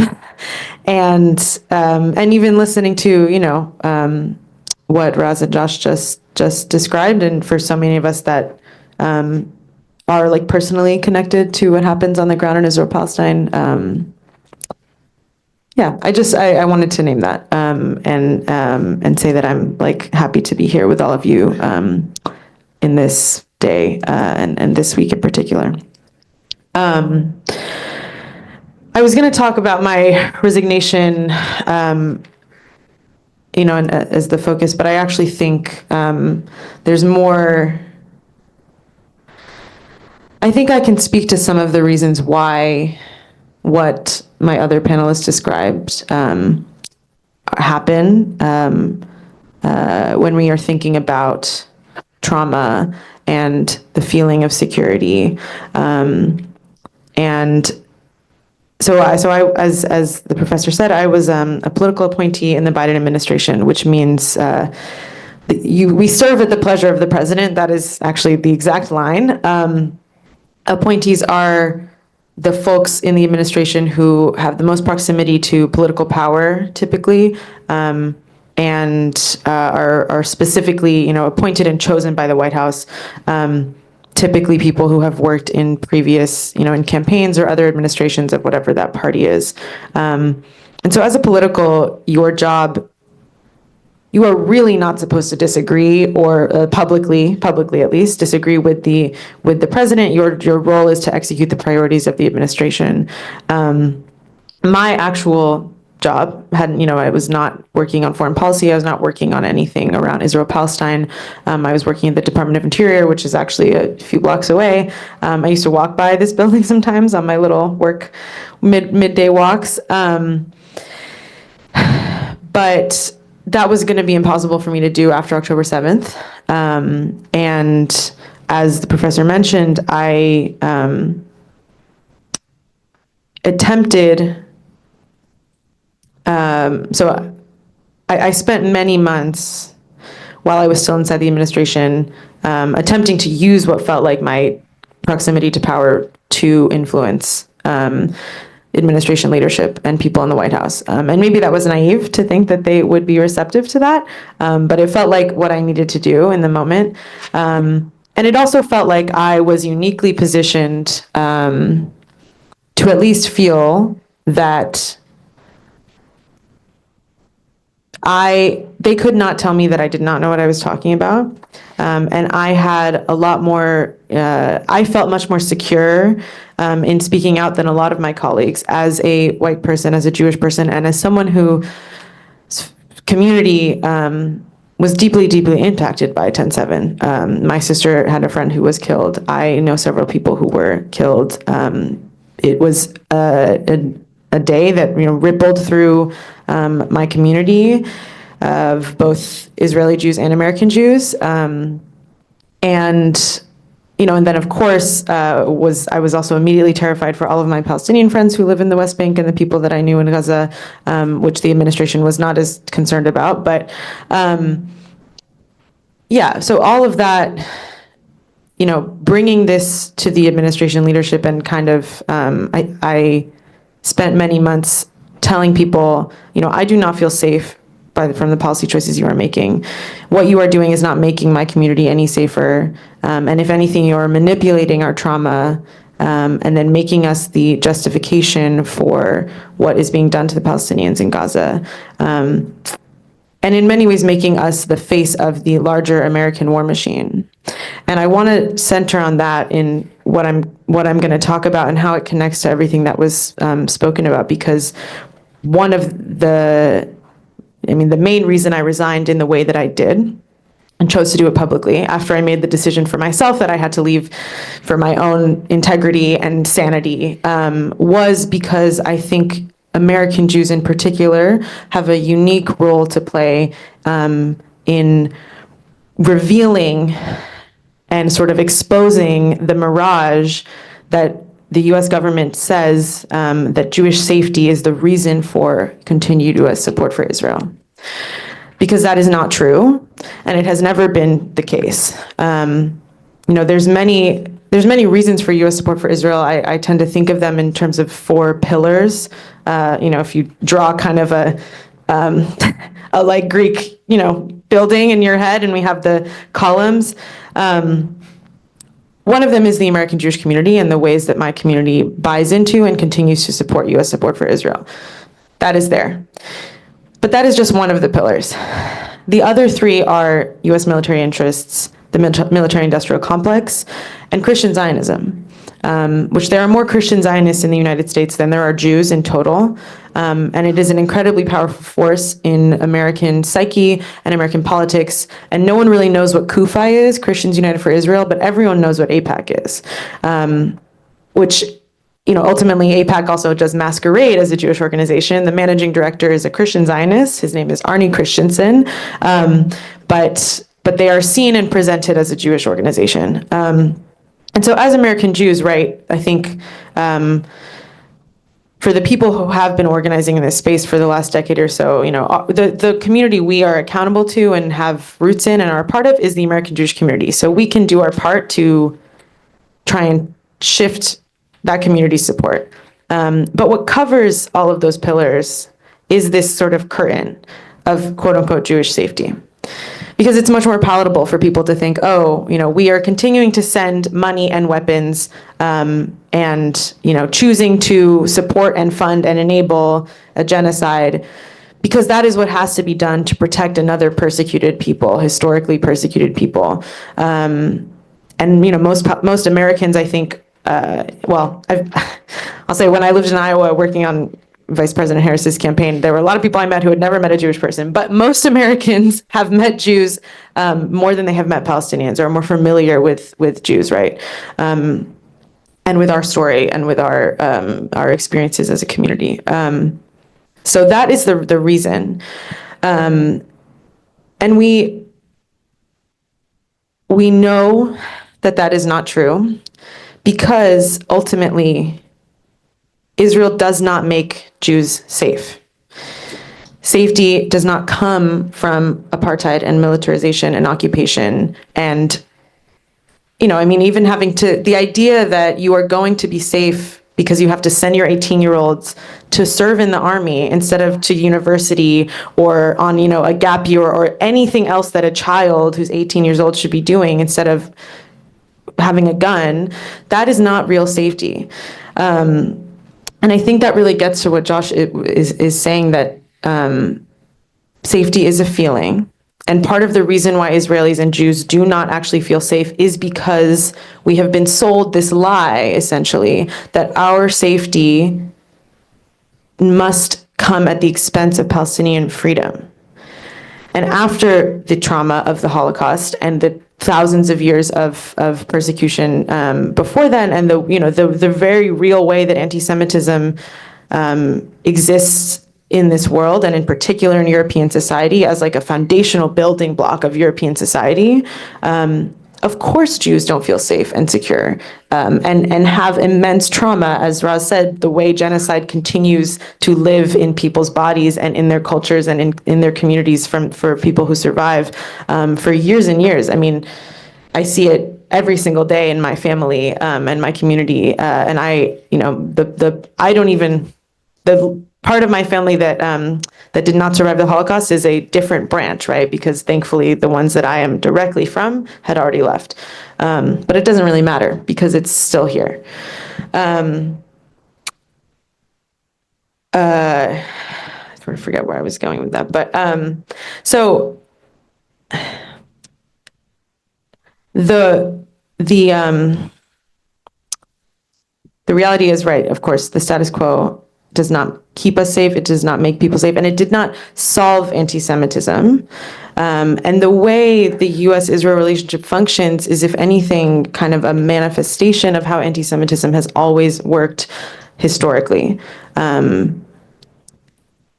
In many communities, right, and countries across time, Jews are isolated from other people, and then we are later scapegoated when things go poorly by the ruling class. Oftentimes Jews are able to cooperate with the ruling class more than other people, and for various reasons. And so we do that because of perceived safety that we will gain from that cooperation, which then further isolates us from other people who we do really need to be in solidarity with. And this cycle perpetuates, and what is happening with the state of Israel is really that cycle on a global scale in a way that we have not quite seen it before. And I think inside the administration, actually felt like I was seeing a lot of these dynamics take place, and sort of experiencing them on a personal level, as well as what we were watching happen in this country and in Palestine.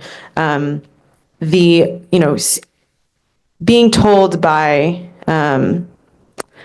seeing the most powerful people in the world, including the president, use my community's safety as a justification for genocide, and then to see the way, not only that people in leadership who said they were doing this because they cared about my community and they cared about our safety, not only did not want to hear from me as someone who was directly countering that, but also were clearly very threatened and interpreting what I was saying as, making trouble, as like all of the various, negative associations that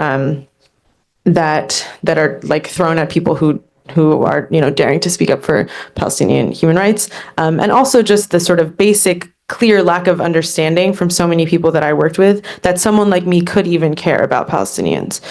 Could have people in Palestine that I was concerned for, could even just, if I did not have that on a human level, obviously be devastated by what was going on. And I think that separation in people's minds and that exists right between the Jewish community and the Palestinian community because of what has happened in the last 100 years only further benefits white supremacy and white nationalism and ultimately Christian Zionism. And I think we are in now a particular moment after this election where we have to get really, really clear about who our enemies actually are. And people in my community need to get very, very clear about the fact that, yes, we have assumed whiteness in so many ways. We have gained immense power, and we, Jewish Israelis bear a particular responsibility for what has happened to Palestinians. But all of this is conditional on our compliance with and behavior in accordance to what the ruling class of whiteness really wants. And as soon as we step away from that, and we see that with the way that people want to define anti-Zionism as anti-Semitism, and then that will extend to the two Jews on this panel here. I mean, anytime Jewish people step away from that, we no longer benefit from whiteness and from what that compliance has given us. And so, I definitely don't feel like I have all the answers for this, and have also not really been like a functioning person for the last 2 days. But I do think I'm hopeful. I am thinking about this moment as a particular time for us to break through some of that mirage even more and really rip that curtain off. And I don't know, right, if that will be successful, and especially, convincing the many, many people in my community who unfortunately have been so baked into and bought into this lie of Jewish safety through occupation and through apartheid and through oppression. But I am certain that it is like the only way that we are going to get through this, and also the only way to actually create a sustainable, just peace in Israel-Palestine, and everywhere, right? That the way to create a real multiracial democracy that means a thriving future for every single person, whether that is here or in Palestine or anywhere else in the world, is going to require us a new paradigm than what we've been doing for the last however many years, but especially the last 100 years.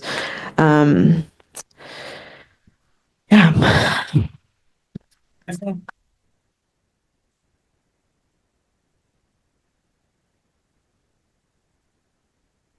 Thank you so much. I think our panelists deserve another round of applause. I will lead by posing one question for each panelist and then open the floor for more questions. My question to Professor Raz: I have been working for the UN and I was there when the genocide happened in Rwanda, 1994, and in Bosnia, 1995, in June. And again, lately as a journalist, also what happened in Myanmar. So there were cases of genocide. But first, these genocides were not visible at the time. We knew about them after the fact. We didn't have much documentary to show. But here, there is a genocide taking place in Gaza. We see it. We see it day in and day out. It's live. We see people being shot and killed as we are watching TV. However, none of the UN officials or others recognize that this genocide, with the exception of Francesca Albanese, she was the only courageous non-UN staff. She's not a UN staff. She's special rapporteur. She recognized this as genocide. How could that happen? How do you explain that? Do you want me to? Yeah. Oh, Please. okay. You lead way. Yeah. And then I'll ask Josh and. Okay, I'll try to be very brief about this, even though So, look, let's think about the crime of genocide in international law. Maybe I'll do this as well. Let's think about the crime of genocide in international law. It was created in 1948 in the convention, okay? The immediate background is what today we call the Holocaust. No one used the word at the time, right? That means the immediate background was the Nazi genocide of the Jews, right? And it was perceived immediately to be unique. Now, why was it perceived to be unique? Because there was an urgent need to detach Nazism, right, from the West, and particularly from colonial genocide, right? In order to present Nazism as somehow an accident, a mistake in an otherwise history of Western progress. Otherwise, you have a problem with the idea of Western progress, obviously, right? Okay, there's a lot more to say about all of this, but what we call today the Holocaust unique, okay? With that, immediately, 1948, also the Nakba and the creation of Israel, the state where indeed a lot of Holocaust survivors tried to build their lives, right, also becomes by implication, the Holocaust unique, the state of the survivors as it was perceived, also unique. Now, there's actually, it's a triad of uniqueness because it's the Holocaust, Israel, it's also Jews as a unique people, which has, of course, deeper roots in Western civilization, quote unquote, right? So Holocaust, Jews, Israel, unique in relation to the new crime of genocide, right? This is the context of now, why is this important? Because this means that when international law reemerges after World War II, with genocide as its key innovation, right? It emerges with this context of uniqueness, Jews, Holocaust, Israel, which means that Israel immediately becomes the state where, in this framework, it becomes unimaginable that it could perpetrate any crime under international law, let alone genocide, which also means that Nakba denial, right? What everyone saw in front of their eyes then as well, without technology, right? And certainly Jewish Israelis and Holocaust survivors, by the way, right, had to be immediately denied as a structural element in the new system of international law and what we call today Holocaust memory. No one thought about that at the time, right? But in relation to the Holocaust, the new crime of genocide, so international law, Holocaust memory, Israel had to be exceptionalized in a way that it cannot perpetrate crimes under international law, right? This is a very powerful idea. Again, there's so much more to say about this, especially about Jews and the role of Jews in Western civilization, right? As seen by Jews and others, right? But this means that it's very difficult, right, today to come to terms with what is really an accident of the system. The fact that we all see in front of our eyes, as I argued, a crime that fits exactly the definition of genocide in international law perpetrated by Israel. As long as we were in the realm of what's called in the study of colonialism and settler colonialism, slow violence, even though it's not slow, right? That was fine. We could all, hang on to the facade, to the discourse, right? But now it's not slow, right? It's extreme and it's actually genocide according to international law, right? This is a challenge to the political and legal international system since World War II that is unprecedented, right? And that's why it's so difficult to recognize it as such. Again, there's much more to say, but I'll just say this. Thank you so much, Professor Raz. I would ask Josh. You resigned in October last year. That means over a year. That was a courageous decision from the early days of the genocide in Gaza. And it's been over a year now. Have you imagined that this war will continue until today? Have you imagined that we're 85,000 tons of explosive dropped on Gaza, killing as many thousand as you know? What did you foresee when you resigned? Would it continue until a year after? Thank you. Yeah, thank you. Thank you very much. So I would have to say First of all, let me just address that word you just used, that I resigned early. I didn't know it was early. I didn't think it would be early. It was 10 days into an operation that at that point had already killed at least 3,500 people in Gaza. And so it was in the context of what I experienced to be an unwillingness within the Biden administration, even with 3,500 dead in Gaza, to reconsider any of the policies, any of the decisions that were being made.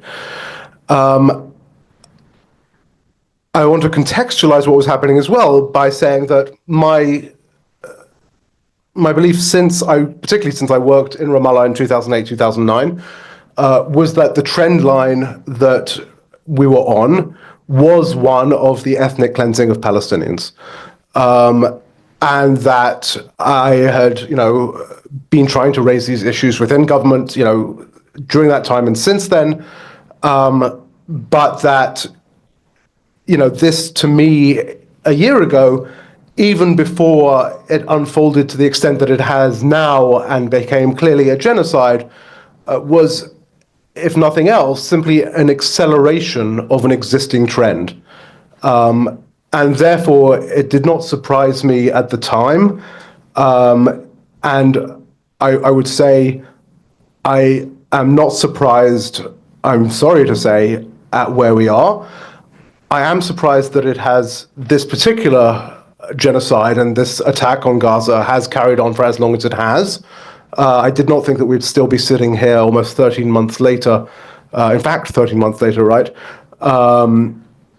With bombs still dropping, with executions in the streets, with the ethnic cleansing of north of Gaza, with the expansion into Lebanon, with the both settler and IDF attacks on villages across the West Bank, with the laws that Raz referred to that continue to expand the genocide and the capacity for it, and the exclusion of Palestinians from their land and society.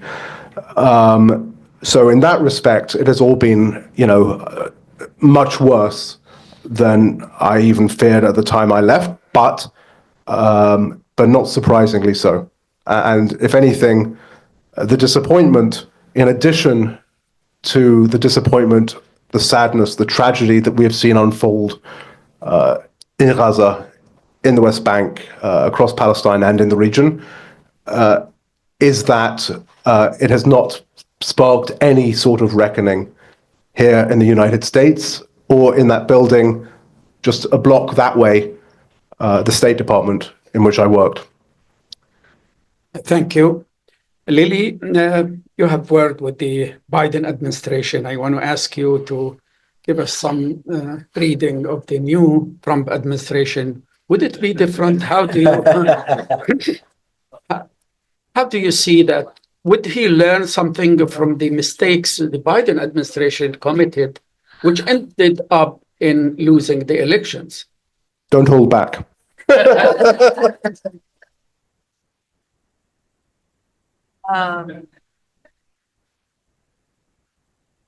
Well, I have no inside knowledge for the Trump administration, unfortunately. Do you mean, like, what mistakes are we talking about?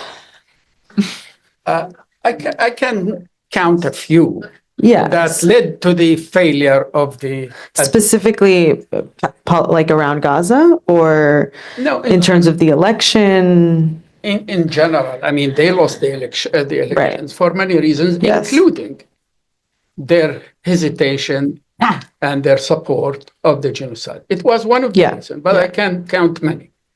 I wrote an article about that, and I counted at least 5 reasons for the failure of the Harris campaign to reach the White House. So, but one of them is their position vis-a-vis Gaza. They were behind the Israeli atrocities. They cast for vetoes in the Security Council.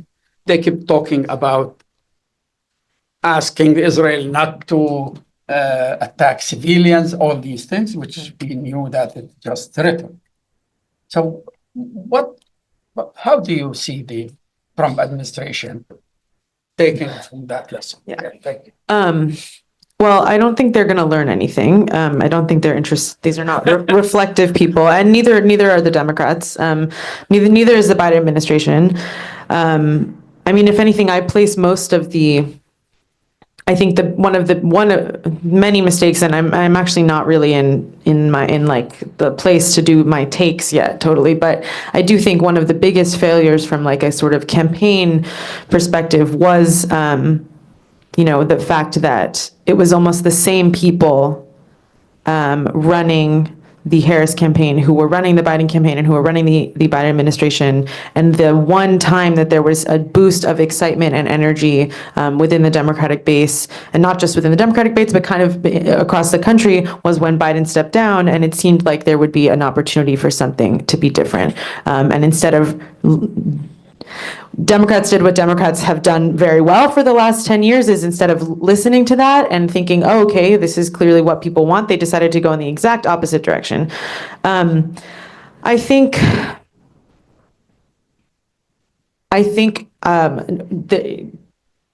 I do not think we should trust in any way, shape, or form that the Trump administration will bring peace, as they have said that they would.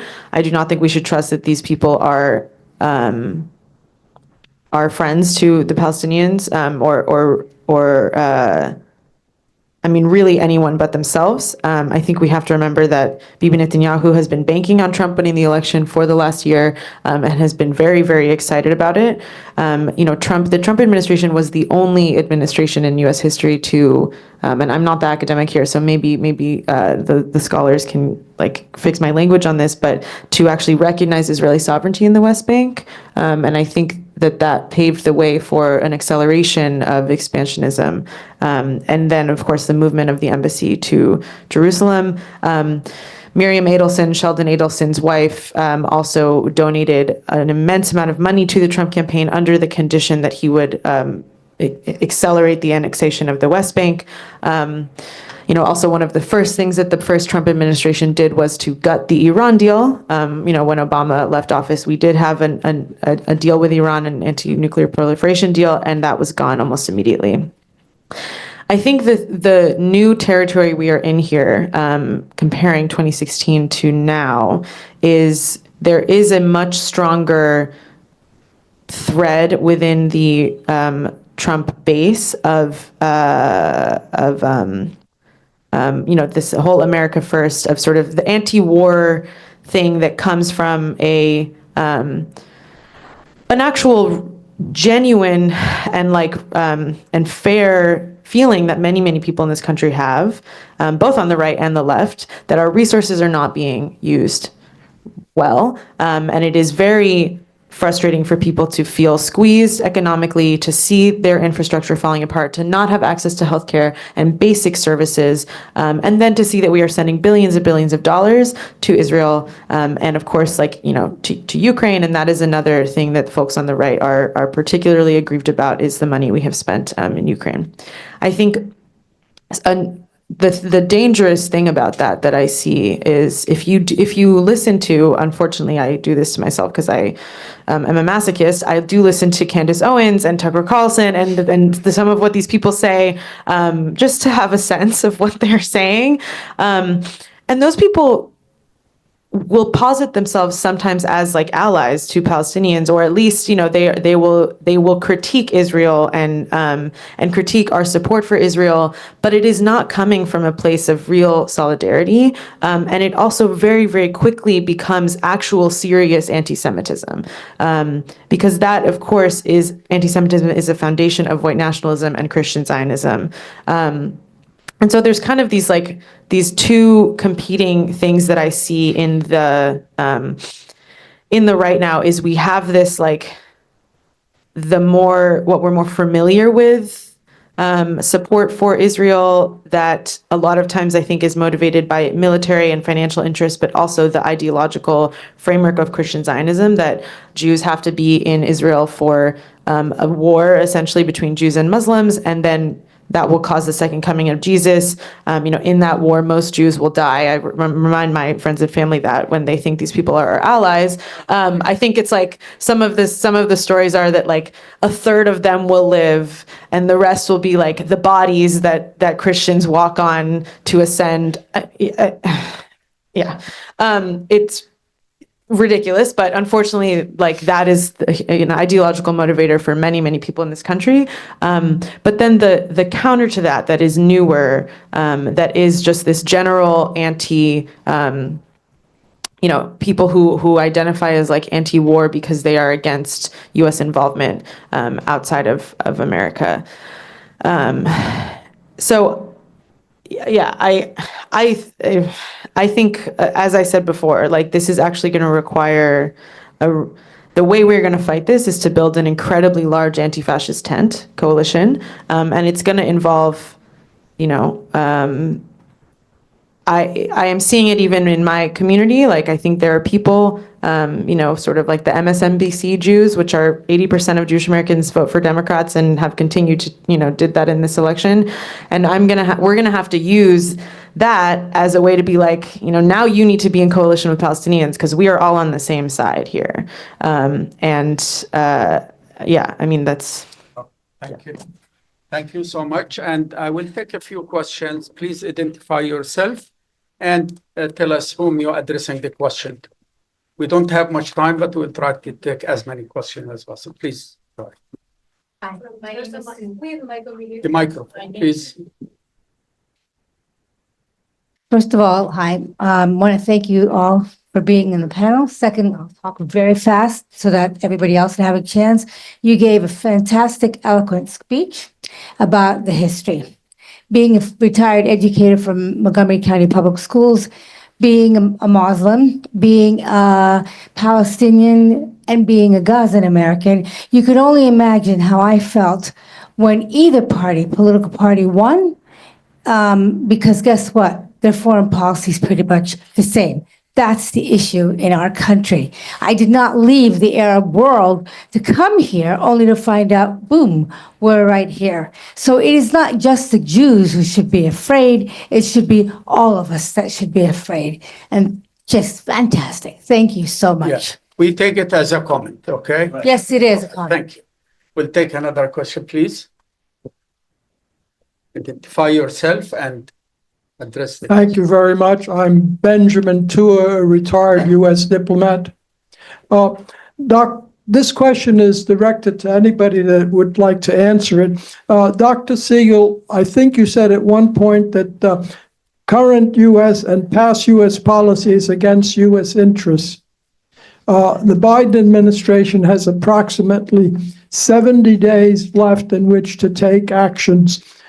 Do you anticipate, any of you, any significant change in the U.S. policy on the Gaza issue, what's happening there, and on Israel generally? There is this 30-day question of reducing aid, or if Israel is found not to be in compliance with U.S. laws. Thank you. I'll take two questions and then we'll try to answer them. Yes, please, madam. It's coming.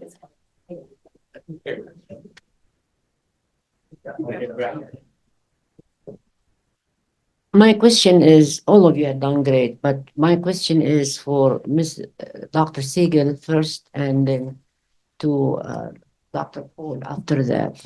No, doctor. Just Anyway, the question is, you are a historian. When Golda Meir and Ben-Gurion, they established and started and followed the thing that ended up at what we see now in Israel. The main thought that is that genocide, they started the seeds for it. Being a physician, one of those seeds was when they had the kipputs, they made those kipputs where the number of Israeli families get bigger than the number of the Palestinian families. And then the genocide went on as we witness it over the years from 1948 in different Could you go to the flavors. question, please? Could you go to the question? So, Yes, I'm asking you that. That's the reason why. So the question I'm asking you to elaborate on that, and then do you think there was any relationship between Sykes-Picot and this event? okay, I'll take one more question from this side. Yes, please. And then we will let the panelists answer the three questions. Hi, my name is Neil Resnikoff. I'm from the Chicago Anti-War Coalition and a supporter of the United National Anti-War Coalition. And I have a question about why all this is taking place. One of the speakers said that he thought it was a mystery as to why this is taking place. We got a few hints from the last speaker over here that there is a ruling class that has some financial and other interests. And I wanted to raise the question about how the British Empire, Winston Churchill, supported the development of Zionism as an agent for British Empire to have a safe area in the Middle East. And this was, the Balfour Declaration was declared with the support of President Wilson and the US government for the same reasons, for a ruling class to gain profits and safety, a secure area in the Middle East. So the question of why. Thank you. I will ask the panelists to answer these questions. It's your choice. Please start. Raz? On the, You want to go? on the 30-day Biden. Sure, go ahead. Just, I think if we just take the questions in order, I think the first question on what President Biden can do and will do in his remaining 72 days in office, I think what he actually will do is pretty close to zero. I think that there are a number of things he can do. I think we have to be realistic that for the most part, he has lost the leverage that he had a week ago in this context, but there are still opportunities to certainly two things I would say. First of all, make legal determinations that Israel has been, for example, restricting humanitarian assistance. These are, policies can be rolled back easily by the Trump administration. Legal determinations are just that little bit harder to do.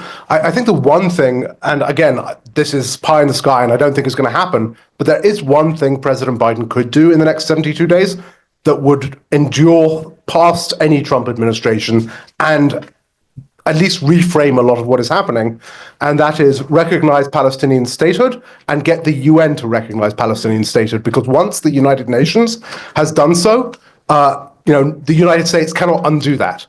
And that is something that the US needs to use its seat on the UN Security Council to approve. So I think that is the one thing I think President Biden could do that would really leave a lasting impact. And we can talk about what the pros and cons are and why that would be impactful. But that is certainly something within his executive authority to move forward on if he wanted to, but he doesn't. Thank you. Please. So, yeah, I think that it's very clear. I agree with you, Paul. I think that Biden is acting from a clear ideological position, right? And there's no reason whatsoever to think that he will change this now, right? It's very deeply embedded in how he thinks about the world, right? Now, what is this ideological position? So turning to history, and again, I'll make this very brief, but it's like a whole seminar, really. So what brought us to Nazism and the Holocaust? And there are two key structures of the late modern world that we can't understand Nazism and the Holocaust without them. One is nationalism in the nation-state system, right? And the other is colonialism and settler colonialism, right? I mean, the Nazis, when they went to formulate their Nuremberg laws, their race laws in 1935, they modeled them on US race laws, right? Now, what happened after Nazism and the Holocaust in World War II? Not challenging these processes and structures of the modern world, but reproducing them, right? The nation-state system was reproduced. Colonialism, of course, persisted very, very much, right? And where was this reproduced? In the most acute and horrible way in Israel, right? Israel was established immediately as a nation state for Jews in the name of Jewish safety, right? And as a settler state, right? So the Jewish nation, settler state, reproducing the problems that were at the core of making Jews unsafe, right? That led to the persecution and eventual destruction of Jews and Jewish communities, ultimately by the Nazis, right? Reproducing them rather than addressing them. How could ever anyone imagine that that would work well? And of course, it hasn't worked well, right?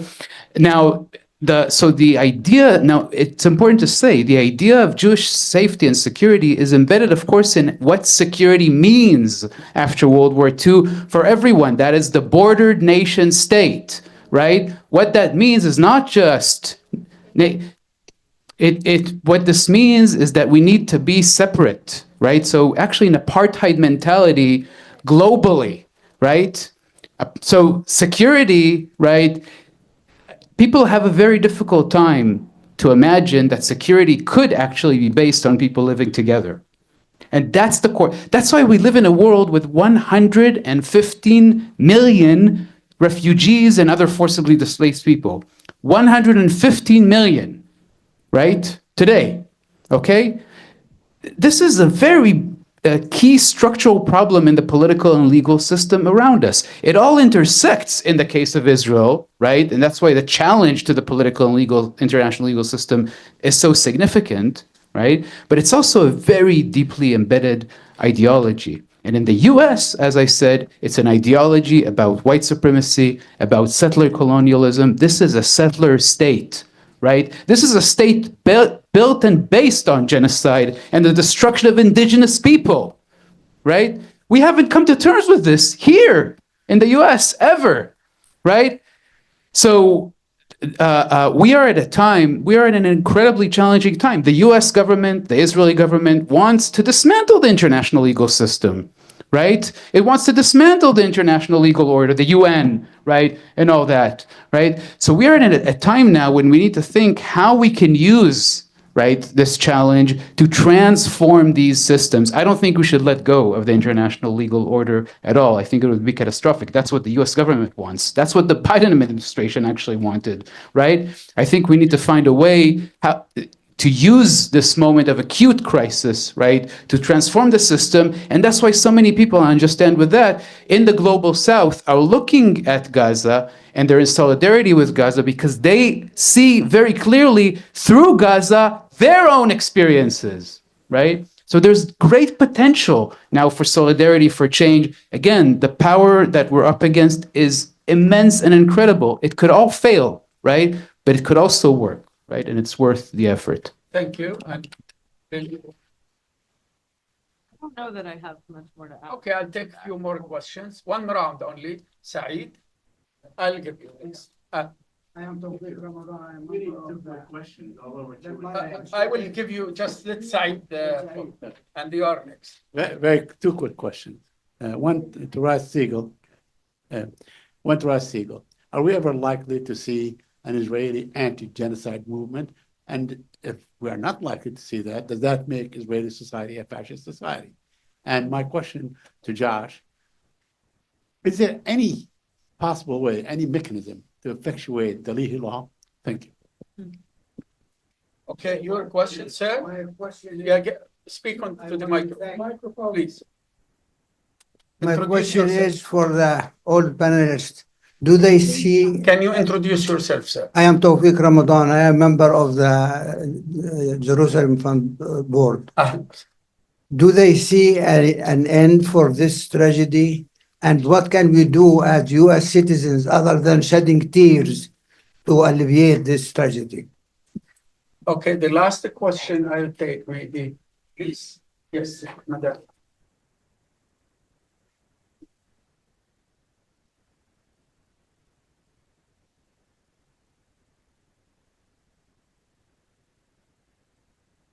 Thank you. My name is Bob Griss. I'm a health policy researcher. My question is, is there any evidence that the October 7th uprising was a form of entrapment by Netanyahu.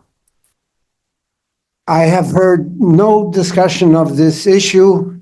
I was fascinated with the evidence that Raz presented on the long history of this trend toward extermination. And yet I remember reading about Israeli IDF people warning that October 7th was going to happen, and yet Israel has not addressed that issue, and I'm wondering if there's any evidence for this approach. Thank you. Thank you, and I will start giving Lily the floor to answer.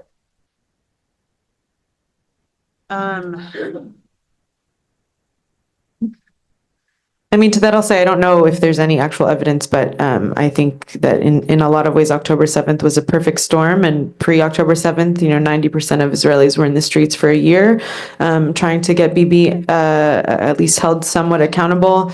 And since then, there have been protests. There is, I think I'll let Raz speak to this more, but I think a very small anti-genocide movement within Israel. But yeah, there's no better way to get Israelis to sort of rally around someone like Netanyahu than to tell them that this is for their security. I think what we can do as U.S. citizens, we have to build power that is equivalent to the power that the war machine has. That is very, very, very hard. What we need to offer people in our politicians is we need to change the incentives that exist for them to continue supporting Israel and in general, right, supporting the war machine, and we need to give them money and votes. Those are the two things that we need to be able to give them. And there's, a lot of ways that we need to figure out how to do that. But I think we do have a unique role to play given the way Israel functions as a proxy state for the United States, and given the fact that, like, as Bibi Netanyahu and as others have said, this would not be possible without U.S. money and weapons. Thank you. Josh? Thank you. I will address two of those questions. First of all, Said, on your question about the Leahy law. So for those of you who don't know, this is the law that says the US cannot provide security assistance to a unit of a foreign security forces that is credibly alleged to be involved in gross violations of human rights. It is not even a question that there are many Israeli security forces that are credibly alleged to be involved in gross violations of human rights, and yet there is no Israeli security force unit that has ever been made ineligible for US security assistance, in part because we have a completely different process for making those assessments for Israel than we do for every other recipient of US security assistance. This is, I think, actually, first of all, just demonstrates a deep weakness in our legal system and in our structure of government, whereby ultimately, if it is up to the executive branch to decide how to enforce laws without any mechanism from the outside to be able to get it to do so on an equitable basis, this, I think, opens the door to only deeper and further violations of laws. And indeed, I think we will see the upcoming administration find plenty of opportunities to follow the lead set by the Biden administration when it comes to turning a blind eye to the laws that apply to security assistance and arms transfers in particular. But of course, we could also have a discussion about broader war powers issues. I will say, and we're not ready quite yet to preview it, but the organization Dawn, Democracy for an Arab World Now, has filed, first of all, a FOIA, Freedom of Information Act lawsuit with the State Department to demand information about how it is applying the Leahy law or not applying it when it comes to Israel. And there is further litigation in the works that we think has at least a shot at getting a court to make a decision in that direction. But my concern is that even if that litigation was to be successful, given where the US political system is right now, nothing stops the US Congress from coming in the next day and carving out an exemption for Israel. So this is ultimately a political problem more than anything else, which gets me to the question on what can we do as Americans. Tawfiq Ramadan, you had that question. And I just want to build on Lily's response to that, which is to say, yes, we do need to apply the energy and the momentum that does exist now in this country, but has not yet succeeded in shifting the politics and the policies into the political system in a way that registers with the political system. And that does mean continuous engagement. It does mean money. It does mean resources. I believe that those resources are out there, but they are not yet being applied strategically and in a coordinated fashion. And to end with a plug, that is why Tariq Habash, who resigned from the Department of Education as a Biden administration appointee earlier this year, and I have just launched a new organization called A New Policy, which is specifically designed to both lobby Congress and to engage in campaign financing in order to shift the Overton window and get our politicians to say in public what so many of them know behind closed doors, that what we are doing is not only harmful to the Palestinian people, it is frankly also harmful to the Israeli people, and it is harmful to the United States' own interests. Thank you. And Raz, fine. Yeah. So there's absolutely no chance for any significant anti-genocide movement within Israel. There are still small, very small, but significant number of Jewish Israelis who have been involved for decades in solidarity and working with Palestinians. They're still doing incredible work in the occupied West Bank, in the Jordan Valley, in East Jerusalem, in helping Palestinians resist, the incredibly intensifying settler and Israeli army attacks just on a daily basis, all the time. But as a society as a whole, no, absolutely not. Of course, are Israeli Jews secure today? I mean, if there's anything that we could learn from October 7th is that the idea of Zionism as a vehicle for Jewish security has failed miserably, right? Can Israeli Jews understand this? Absolutely not, right? Now, and it's also very, very dangerous because the Israeli political establishment, and it's not just Netanyahu, of course, this is a very, serious mistake to just think about everything through Netanyahu is the problem, we'll remove Netanyahu and everything will be okay. Absolutely. And Netanyahu is very important. He comes from the heart of the greater Israeli ideology, right? But it's not just Netanyahu, but there's a position that has formed now, I think, in the Israeli political establishment and society of an all or nothing kind of which is indeed fascist and incredibly dangerous. But what can we do? So this all needs to come from pressure from outside, and again, it seems it's very difficult to imagine, right, change as this unfolding horrific genocide, continues and intensifies as the war that Israel has created regionally, threatens to explode even further. And all this, of course, puts Israeli Jews, of course, in great danger as well. It's also against American interests. I can't see any American interest at creating a war in the Gulf, for example, right? Just zero American interest in that. But that's where we are now, this potential. What can we do? I'll say very briefly, and I think that Dr. Barghouti said a number of things that are very important, right? The Israeli economy is in shambles, okay?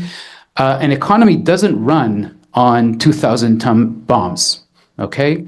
So the Israeli economy is in shambles, and we know this. We know this also because tens of thousands, I'm not sure about hundreds of thousands, but tens of thousands of Israeli Jews have left and are leaving. They tend to be the people who can leave. That means that, many people today have a very difficult time getting an appointment for specialist doctors in Israel, for example, right?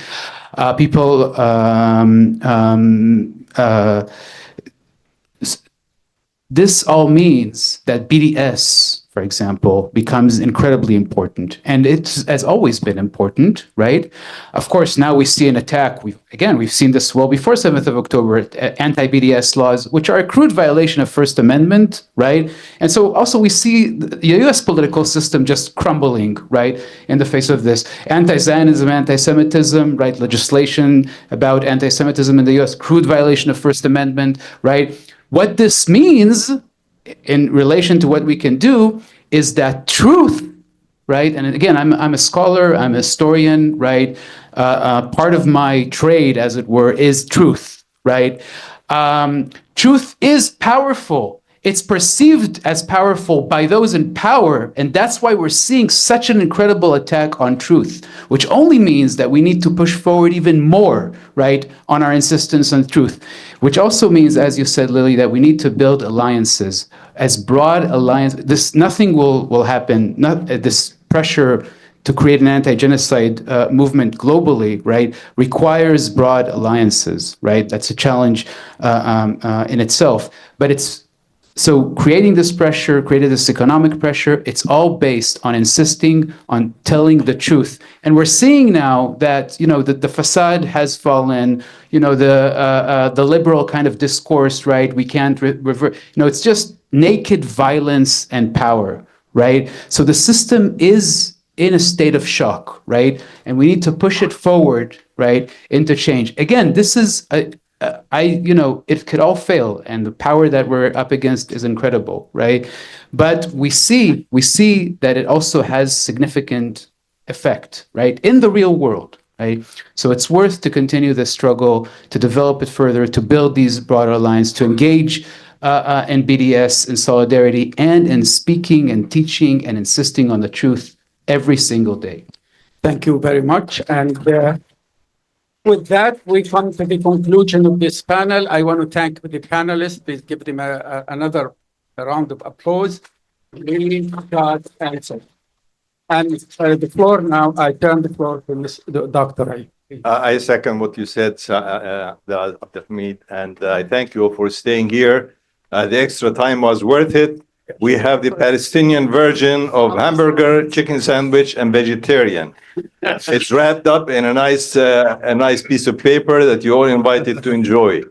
So it's lunchtime. In 45 minutes, we'll reconvene here. I hope the speakers will be around, but please give them a chance to eat a bite. Thank you.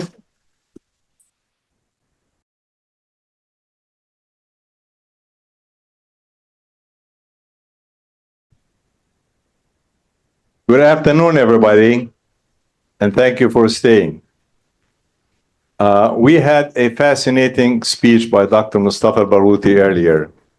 I think that whoever did not participate in that missed a great educational talk. We are going to have that on the Jerusalem Fund website, and for those who missed it, I encourage you to go to www.thejerusalemfund.org. Give us a day or two to have that on the website and share it as you see appropriate. I, for one, plan to listen to that over and over because it was covered, the issues were covered like nobody can. And to Dr. Mustafa, your recommendations are so valid.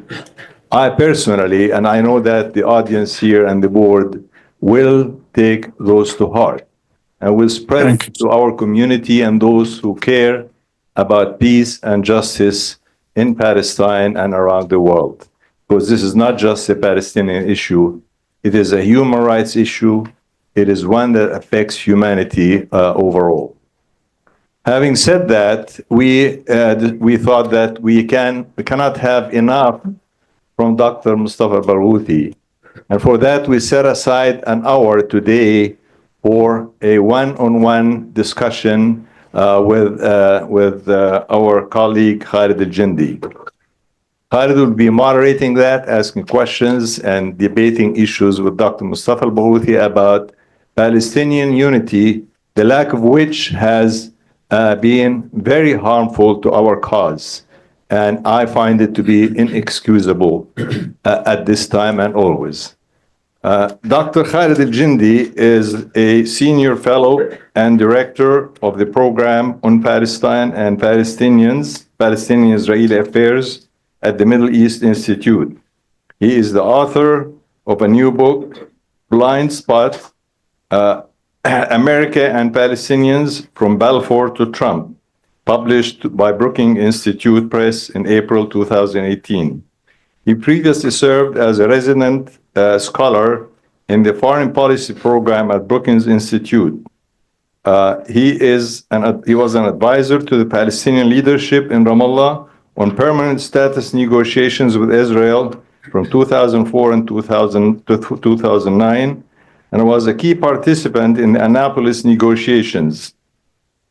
He was a staff member at the U.S. House of Representatives and had many positions, including one at the Arab American Institute and the National Democratic Institute. He holds a BA degree in political science from Indiana University and a master's degree from Georgetown University. Please help me welcome Dr. Al-Jindi, and through the internet with our favorite Dr. Mustafa Al-Barghouti. Thank you. Thank you. Thank you very much for that kind introduction. But I'm not actually a doctor, but thank you for the honorary degree, which I will accept. Unfortunately, I missed this morning's discussion with Dr. Barghouti as I'm sort of operating under a deadline today. But I hope I'm not going to end up covering things that you already discussed. But you'll let me know, I presume. So I want to talk about the internal situation for Palestinians, but I can't help also note the elephant in the room, right? The orange elephant in the room.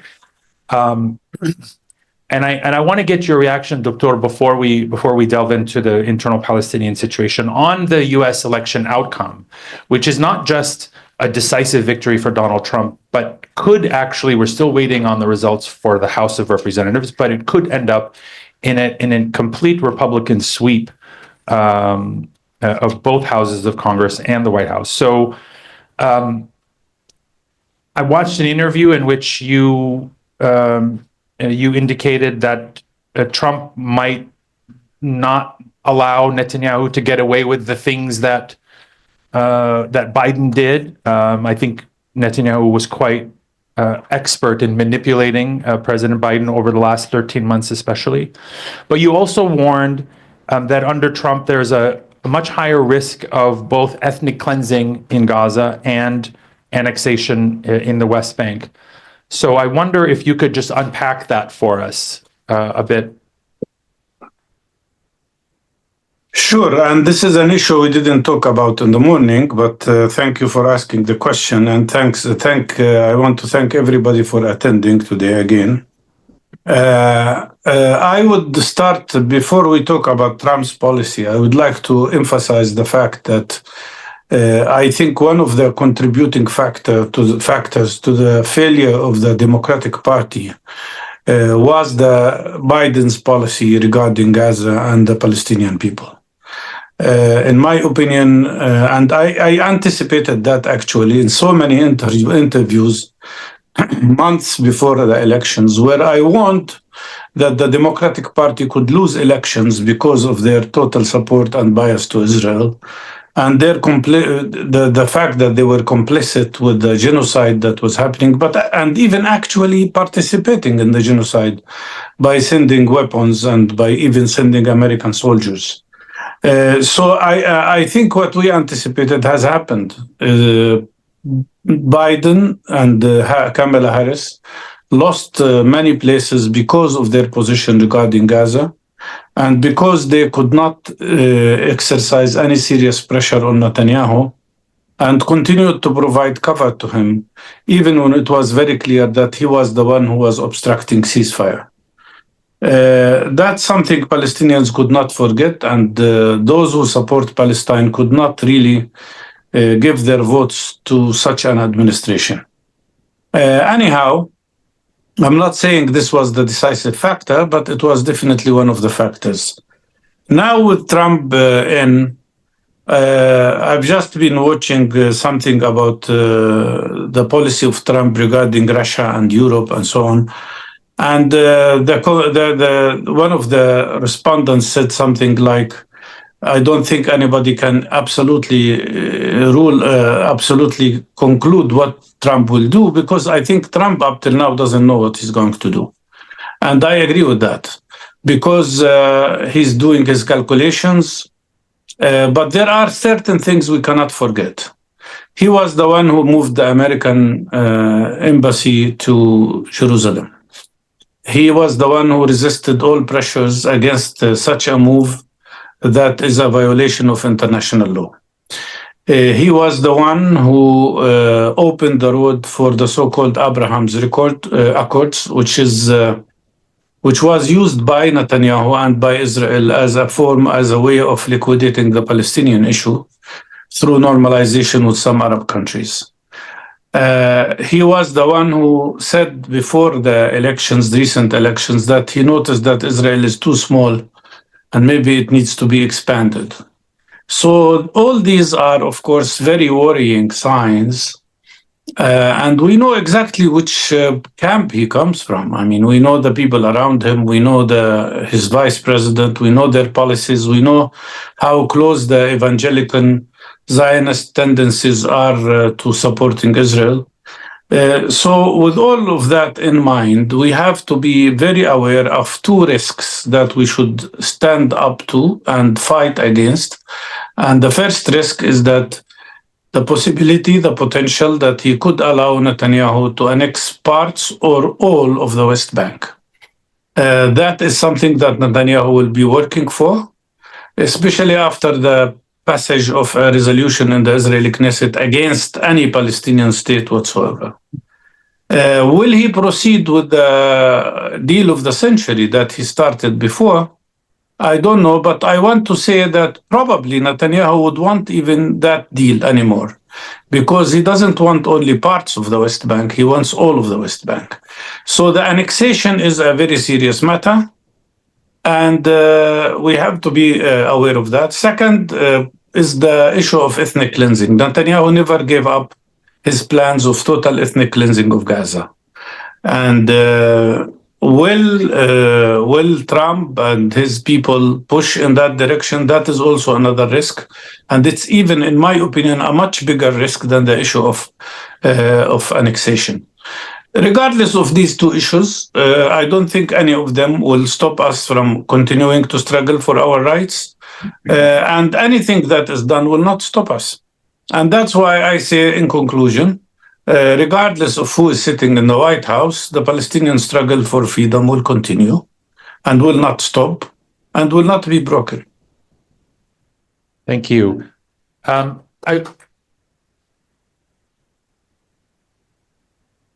As you know, President Biden still has another 2.5 months left in his term. And what do you see as happening in the immediate term? Does Biden have more or less leverage now with Netanyahu than he did before the election? I don't expect anything. I think Biden has been weak even before being a leaving president. And as you know, I mean, he is not in a position now to decide on major policy issues, and I don't think he wants to do anything anyhow, because the man has proven to be totally biased to Israel, to be a Zionist as he described himself, and his legacy will be somebody was talking to Biden about his legacy. I think in this new book of Bob Woodward, he describes a conversation between Blinken and Biden, where Biden was asking Blinken whether he should abstain from running for president. And Blinken responded to him, the most important thing for you now is your legacy. And your legacy will be one line. And if you fail in the elections, that will be your line. Well, in my opinion, his line the legacy of Biden will be forever that he allowed genocide to happen in Gaza. And I do not expect anything from this man. Thank you. So President Abbas, like most world leaders, has congratulated Donald Trump on his election victory. But I was struck by the language that he used in his letter of congratulations, and I'm just going to quote this piece here. He says, "We remain unwavering in our commitment to peace and are confident that under your leadership, the United States will support the legitimate aspirations of the Palestinian people." What do you make of this statement by President Abbas? Is this just a diplomatic nicety, or do you think he genuinely believes that there is some opportunity in a Trump administration? Well, diplomatically, he has to say positive things. That's something I can't blame him for. But the question is whether he believes what he wrote or not. If he wrote it for diplomatic reasons, that's fine. If he believes in it, then I think that's wishful thinking. And the main problem with the Palestinian Authority, and this is something I have always said, and it's not new, is that they have built their policy on the basis of two illusions. And the first illusion was that the Zionist movement and the Israeli establishment is ready for a compromise. That was the justification for the so-called Oslo Agreement. And that was the philosophy behind the whole talk about two-state solution. What we've seen, not only in the course of this terrible genocide in Gaza and the terrible attacks that are happening and settlement expansion in the West Bank, but even before that, what we've seen from the behavior of Netanyahu and the Israeli society that supports him is that there is no place for a compromise for these people. And Netanyahu himself was the one who undermined Oslo Agreement. He was the one who aggravated the Israeli public against Yitzhak Rabin until he was assassinated. He was the one who blocked any negotiations since 2014. You're talking about 10 years of nothing. So, and continuous expansion of settlements and continuous erosion of any possibility or potential for a Palestinian state. And then finally, a resolution in the Israeli Knesset supported by both the government parties and opposition Zionist parties against any Palestinian state. So the first illusion has been proven to be an illusion.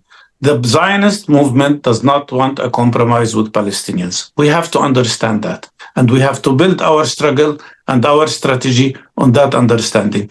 The second illusion, which prevailed since Oslo Agreement and before, maybe since the 80s, when the PLO gave up its original slogan or original goal of one democratic state in all of Palestine. The second illusion was that the United States can be a mediator between Palestinians and Israelis. Well, that was an illusion too. What we have seen during the course of the last years, but particularly during this attack on Gaza, is that the United States is not a mediator, cannot be a mediator. The United States is on the side of Israel. I mean the United States administration, of course, and not the United States people. Thank you. What does the Trump's reelection mean for efforts to put the Palestinian house in order?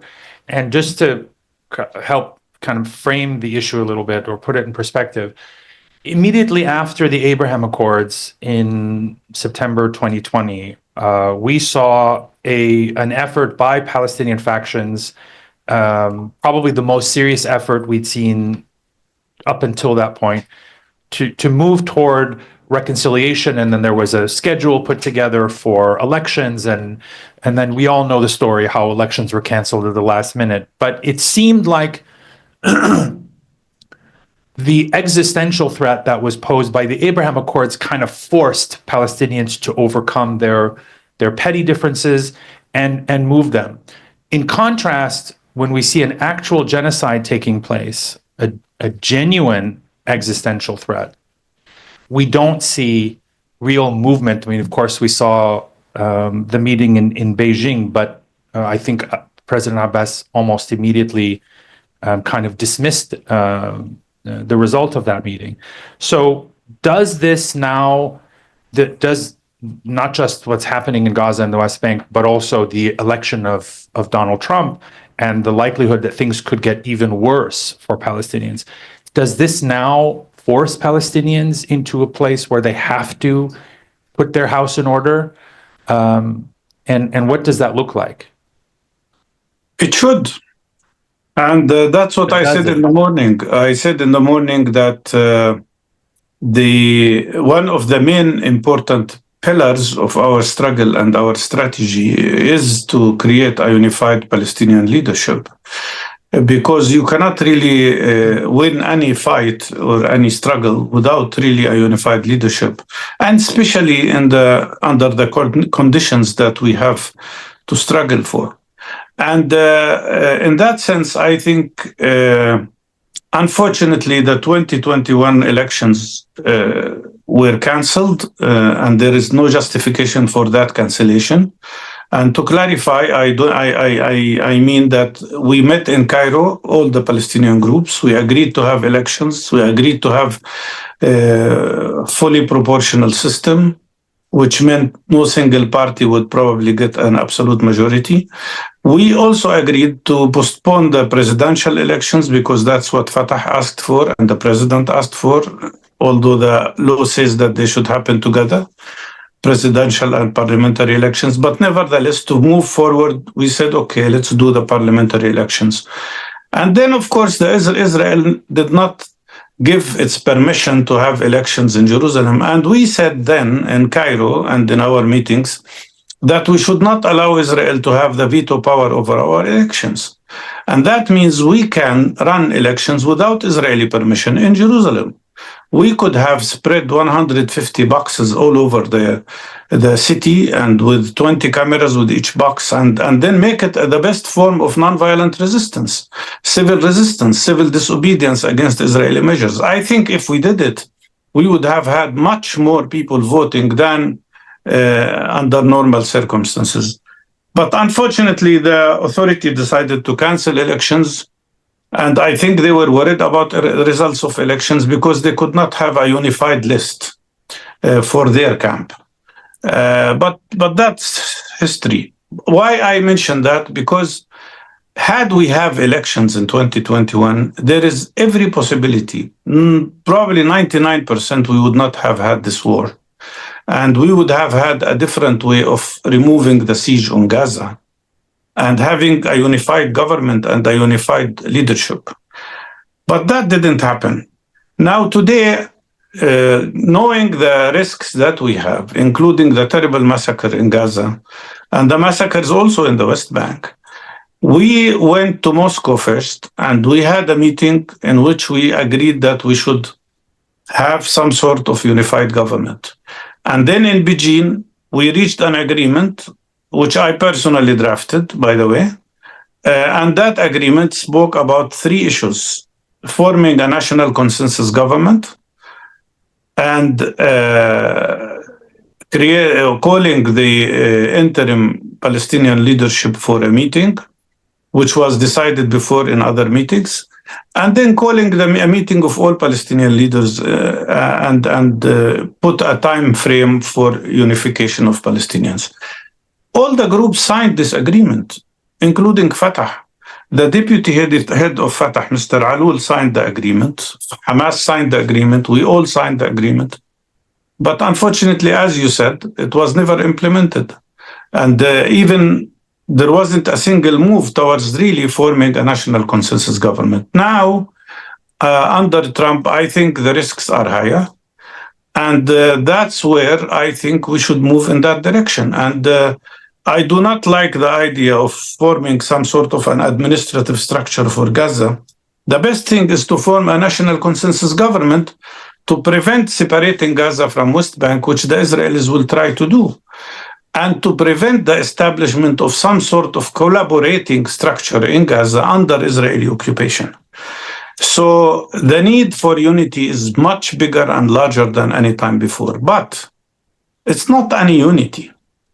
in my opinion, for a true unity to be, it has to be about a program, a strategy that is clear, a strategy that concentrates on joint struggle of all Palestinian groups and forces and people towards a very clear goal of our freedom. And a unity that does not, that departs from what we described as two illusions. I think that's the kind of unity that would work and would survive and would be productive actually for the Palestinian people. But I think things will not change on their own. That's why, while we talk with other groups, we are also working now at the grassroots level. There is one initiative of calling for a National Palestinian Congress to demand a unified Palestinian leadership. I mean, what we need now is not to wait for some other meetings that will never produce anything, but to exercise pressure on the political Palestinian forces to achieve a Palestinian national unified leadership. And that means grassroots pressure from the ground. I believe that the public has the right to do so. And this is not about substituting PLO or harming CRPLO.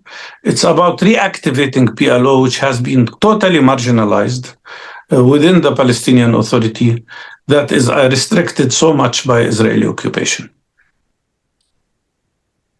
Thank you for that. So it sounds like what you're saying is that or maybe I should pose it as a question. What or who is the primary obstacle to this national consensus government actually being put together with this broader national vision? And if it's Fatah, or Abu Mazen in particular, what does a national Congress mean if it doesn't include Fatah? If in fact Fatah is the obstacle? I don't think Fatah is the obstacle. Okay. As a matter of fact, a very huge number of the people who are with us in this initiative of Congress are from Fatah. A big number of them, and many of them are leaders. Some of them are members of the Revolutionary Council of Fatah. So we are talking about leaders in Fatah who agree with what I am saying to you, that we need a unified leadership and we need it quickly. So then what is the obstacle? Well, in my opinion, I don't want to use the word obstacle, but to be diplomatic, if you allow me, but I want to say that the picture is clear. We had an agreement about a national consensus government. The president is the one who should initiate the process of consultation with different political parties in Palestine to form the national consensus government. He did not yet. And 2 months have passed, more than 2 months actually. And what is needed is that the president should initiate these discussions, and as soon as possible. Instead of proceeding with that, we've seen Fatah and Hamas meeting in Cairo and discussing something else, which is an administrative committee, sort of, as they claimed. We told them, frankly, that we don't think this is the right idea, because this includes in it certain risks. Hamas said that they prefer national consensus government, but if that's what can happen, they will also accept it. In my opinion, the right approach is really to insist on national consensus government. And in this order, we need national consensus government, we need unified interim leadership, and we need, as soon as it will be possible, after we stop this terrible aggression and war on our people in Gaza, we need free democratic elections. We need elections that include both Palestinians in the occupied territories and Palestinians outside occupied territories. I mean by that, we need elections for the parliament, which should become part of the Palestinian National Council. But you, the Palestinians in the United States, should be able to choose freely and democratically whoever you want to represent you in the Palestinian new National Council. That's how we can reactivate the PLO, and that's how we can reactivate a unified Palestinian front, which is effective, which can be productive, so talking about national consensus government temporarily does not negate the main goal, the main thing we've been asking for and demanding for years, which is the right of the Palestinian people to freely and democratically choose their leaders. Where does the PLO fit into this equation? You talked about the consensus government as a first step and a broader, and then there's a kind of interim council of some sort. What is the relationship of both of those to the PLO? And is the PLO, is that now reforming and restructuring the PLO? Is that now basically delayed to some point in the future? On the contrary, it is about reforming the PLO, because now the PLO does not include all the Palestinian groups. The formula we are talking about will ensure that everybody is in the leadership, that there is no people inside and people outside. Because at this moment, to be frank with you, what we have is the following. We have Hamas and Jihad outside the PLO. We have 3 or 4 groups who are in the PLO, but are not participating in the meetings of the PLO. I mean by that some groups that are in Syria and so on. And then you have people in the PLO, like Palestinian National Initiative and PFLP, for instance, who are excluded from the leadership of the PLO. So we act as opposition inside the PLO, but we are in the PLO. Yet we are excluded from the decision-making process. When we speak about interim leadership, what we mean by that is that that structure that was agreed upon by Palestinian political groups before includes all representatives of all parties, including Hamas and Jihad, everybody, and the executive committee of the PLO. So this way, you not only preserve the PLO, but also expand it to include everybody. But that's only the first step, because eventually we should have elections for the Palestinian National Council. I insist that's the right way to reform the PLO. Without elections, without democratic elections, it becomes just an issue of dividing the cake between the groups, and that's not the right way. So why not start with the PLO? Instead of a bottom-up approach with this consensus government first, why not start with a reformed PLO that brings in all of the groups outside the PLO into the PLO, at least the executive committee, and then from there use that as a basis for making decisions, consensus-based decisions for a consensus government or the day after in Gaza or whoever will manage the day-to-day affairs. But wouldn't it make sense to establish a credible and legitimate leadership at the top first, and then everything flows from that? But that's exactly what I am saying. The formation of national consensus government should go in parallel with what I've just described, the formation of a unified leadership, which is exactly what you have said now. So it's not two separate processes. Sorry? They happen simultaneously? Yes, of course. Okay. That's what we agreed about. Yeah. Okay. In terms of elections, how feasible is it to hold elections, particularly given the mass destruction in Gaza? How long, I mean, when would elections become feasible in a place like Gaza, and assuming that it's not possible to hold elections everywhere but Gaza? And I guess that's my first question, and then depending on that, I have a follow-up question. Well, I believe, of course, we have the first important goal for any Palestinian now is to stop this terrible genocide in Gaza. There is nothing more important than that. The suffering of our people in Gaza now is beyond description. I've described in the morning what types of suffering people have. And I will not repeat that now, but I think all of you understand it and know it, and you see it on TV.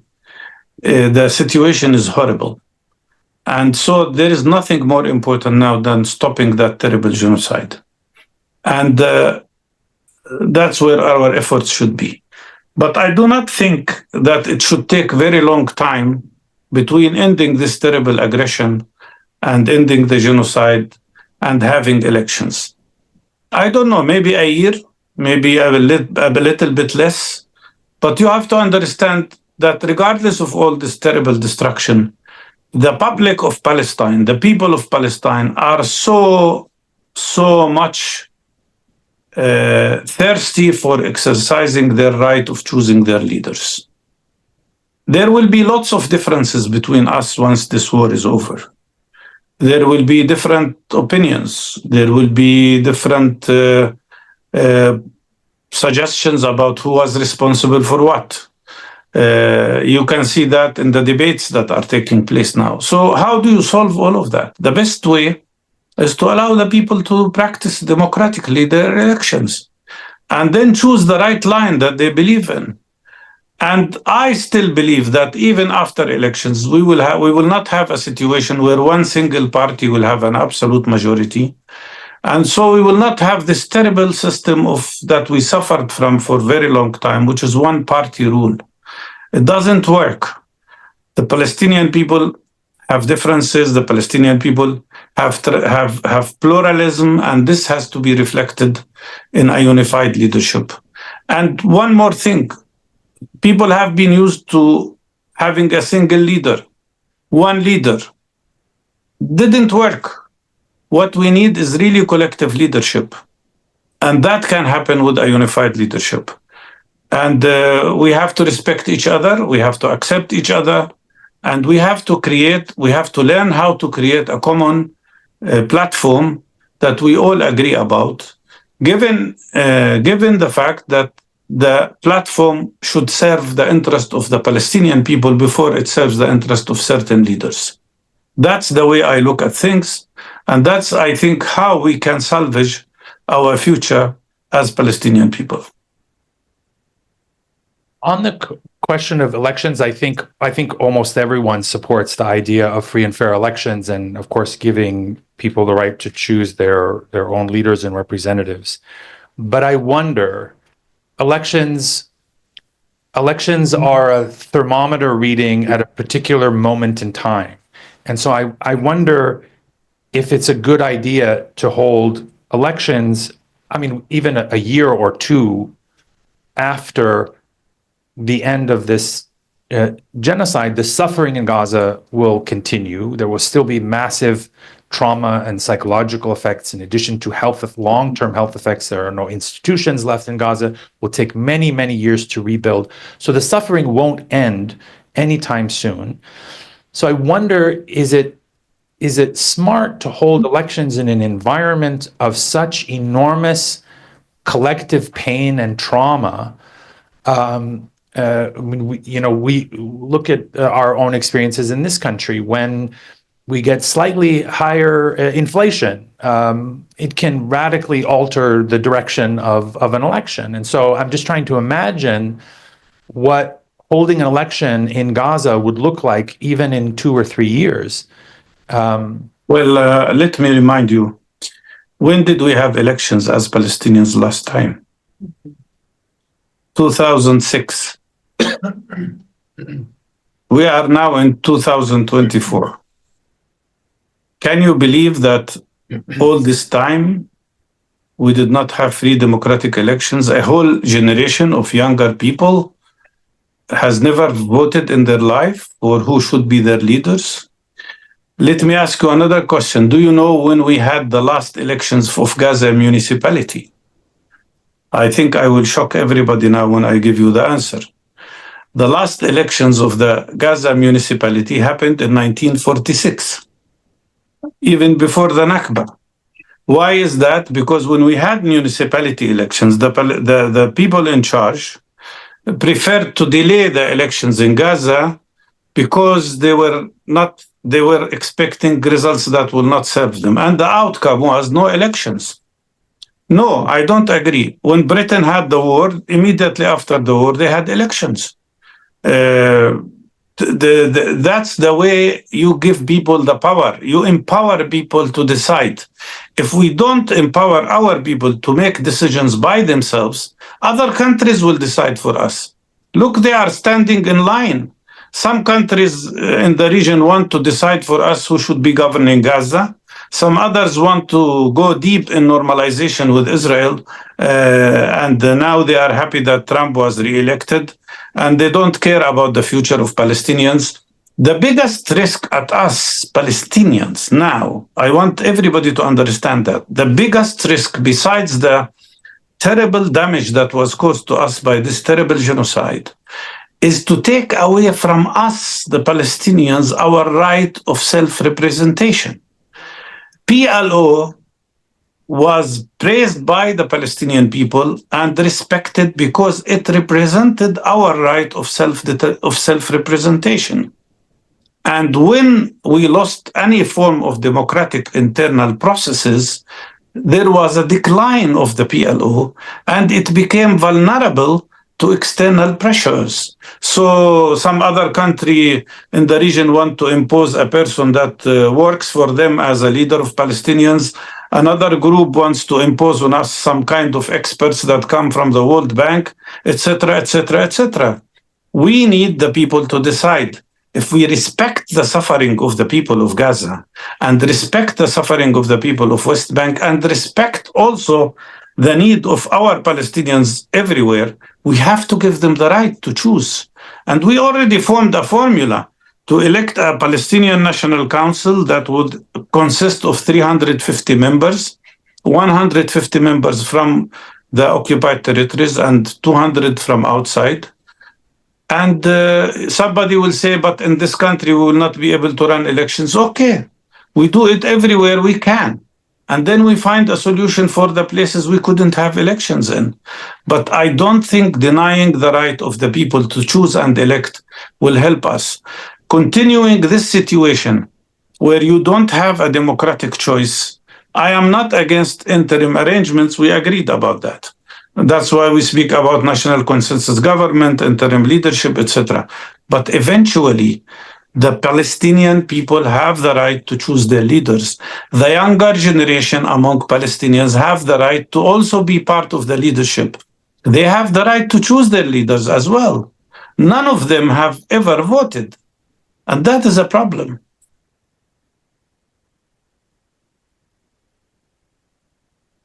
Okay, so I think now we're going to move into the audience Q&A phase. I don't know how we want to do this. Are people lining up, or am I just calling on people? Okay, since you had your hand up first. Okay. Thank you, Mr. Barghouti. Earlier, you stated that the Arab countries are unable to help. I am from the Gaza Strip, and I'm an American, and I witnessed how Arab countries were not united. And you've been talking a lot about Palestinians also not being united. It could be because of dollars. It could be that we're no longer compassionate, or some political organization is very strong. But in your opinion, why do you think that the Arabs have not united to at least speak up for the Palestinian people since October 7th, 2023? Thank you. Maybe because of absence of democracy. Because we all know that all Arab peoples, without exception, are supportive of Palestine and supportive of the Palestinian people. And if their governments were to respect the will of their own peoples, they would do the same. But unfortunately, in many countries, the people don't decide because there is no transparent, pluralistic, clear, democratic system of choosing their leaders. I will not now interfere in the business of of other countries. It's up to each people to decide how they should run their business. But in my opinion, the fact that there is a democratic gap between the will of the people and the behavior of the governments is the main reason why you see what we see. And by the way, a government that is not elected freely by its people, or at least supported by its people, becomes very vulnerable to external pressures, especially when some leaders think that they owe the United States for staying in their positions, or they depend on the support or protection that the United States can give them. These are all factors that contribute. So what's the solution? The solution is to empower the countries and empower governments by being accepted by their people.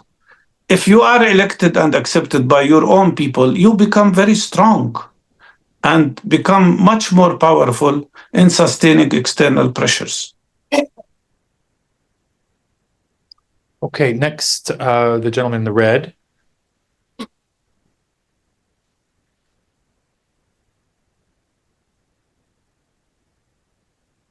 Mark Harrison. I used to work with the United Methodist Church. Now I work with FOR, and I work with United Methodist for Kairos Response.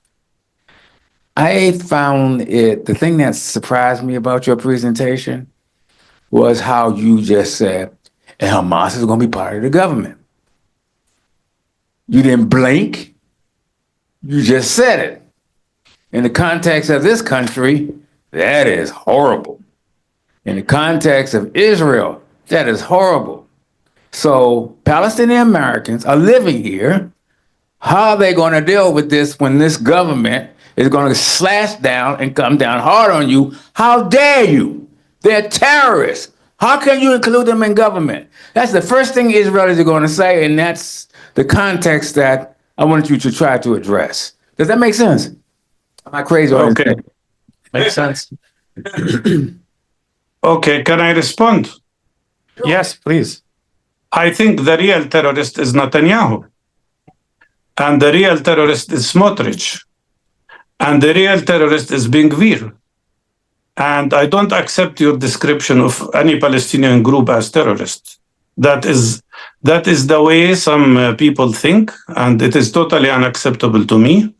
Hamas is part of the Palestinian people. And by the way, when we spoke about national consensus government, Hamas said they don't want to be in the government. And they don't want to be the government.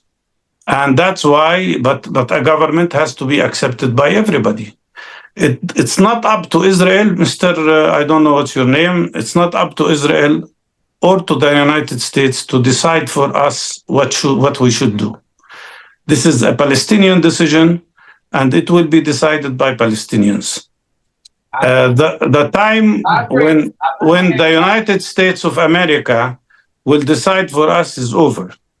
And I do not accept your description of Palestinian struggle as a terror. Palestinians have the right, according to international law, to struggle for their freedom. And in my opinion, you should look very carefully about the structure of the Israeli government when you have people like Smotrich, who declares day and night that all Palestinians must be evicted from Palestine. This is the real terrorism that we face.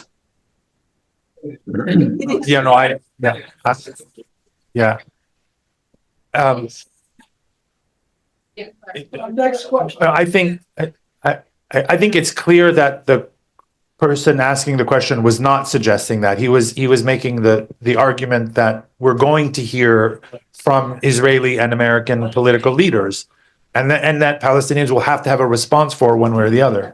So I think that part is clear. So I'm keeping a running list just on the basis of the hands that I saw in the order that I saw hands go up. So next on my list I have Nizar, and then the gentleman from the Egyptian embassy, and yes, okay. I have a list, so it just depends on the order that I see you. But we'll get to everyone, I promise.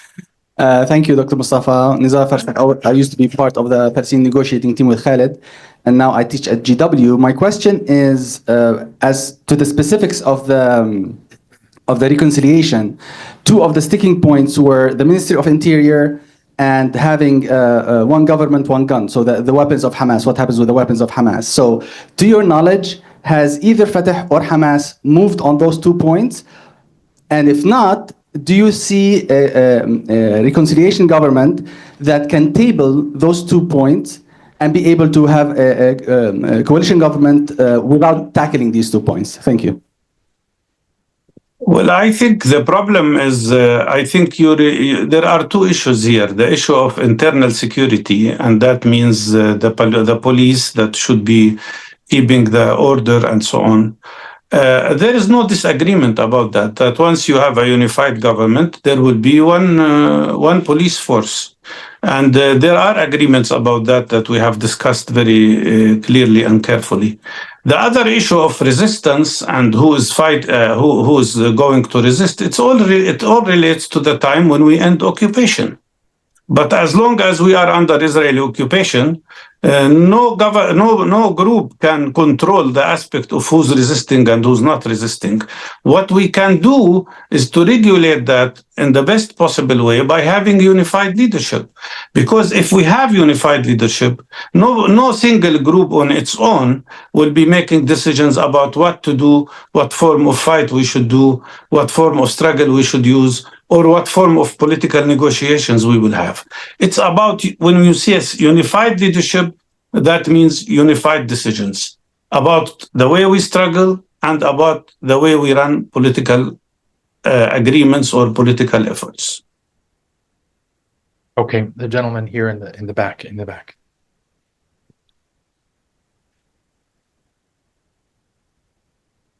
Okay, thank you very much. First of all, I want to thank Saeed, my dear brother and colleague, for the invitation to come today. And I am, just a little correction, I'm with the Arab League. I'm the Deputy Chief of Mission. No, it's okay. Egypt is a member of the Arab League, so it's okay. Dr. Mustafa, it's always a pleasure to address you. I just addressed you a couple of months ago, I think, at the Middle East Institute. And I'm not going to talk about the Palestinian matter, which is an inside matter like you kindly addressed for the last gentleman who asked the question. So this is a purely Palestinian issue that is to be dealt with in terms of reconciliation, elections. But what I'm more concerned about, and what I'm hearing a lot of talk about lately, is about the day after the arrangements that are the political landscape, if you may, for how Palestine, the agreement of the countries, the neighboring countries, the regional power that are here. I'm sure that you take that into account, and I'm sure that their advice is taken into account. So how would you address some of the rumors that are out there about how they feel is better for the future of Palestine, how it needs to look like, the political landscape? Thank you, sir. Thank you. That's a very good question. I really appreciate it. You see, that's why we are talking about national consensus government, because we want to deal with what will happen later. When we are able to get the Israeli army out of Gaza. For Netanyahu, there is no day after. I mean, I want to refer to Bob Woodward's book. It's an interesting book, really. And he mentions lots of talks between Biden, Blinken, and Netanyahu. They're trying to push him to show a strategy. And he doesn't respond at all. He never said what is his strategy. Because I think his strategy is to keep occupation of Gaza. There is no next day for Netanyahu, because today is the day. Today is tomorrow. It's to keep Israeli army in Gaza and then try to ethnically cleanse it. If he can't ethnically cleanse it completely because of the steadfastness of the Palestinian people and because of the Egyptian position that rejected totally and utterly any possibility of allowing a transfer of people into Sinai. Because of these 2 factors, he is trying to substitute that by ethnic cleansing parts of Gaza gradually from one part to another. And that means he wants to keep his occupation. All his attitude up till now in Gaza is about keeping Israeli occupation in Gaza. So that's why he doesn't speak about a day after. For us, the best way of dealing with all forms of pressures that are coming from outside and to defy Israel's plan to separate Gaza from West Bank is to say, okay, we have here a unified Palestinian government, which all parties, all groups support and ready to cooperate with. If we do that, we don't leave a gap, we don't leave a vacuum that Netanyahu could play with. Okay, how much time do we have, by the way, left in this session? We have 20 more. Okay, so we'll get to everyone. I promise we'll get to everyone. The gentleman here in the back. Well, thank you for the opportunity. Well, I am a Palestinian from inside. Arab 48 فلسطيني 48. I'm Thabit Abu Ras from Linfield. I want to ask you if it's not about time to think out of the box. The Israeli government, since 2018 at least, really doesn't recognize the right of self-determination of the Palestinians in the nation-state law inside Israel. It's not about time to start to think about new narrative. We are keep saying two-state solution. It's not going to work. Now, if you look to demography in the homeland, okay, I call it the homeland, we are equal, above 7 million Jews, 7 million Palestinians in the same area. First of all, it's not about to think about the homeland. We don't want to talk about the two-state solution. We would like to have equality between the Jordan River and the Mediterranean and the same rights for Jews as well as for Palestinians. The second question, it's not about time to think about 2 million Palestinians inside Israel, just people like me.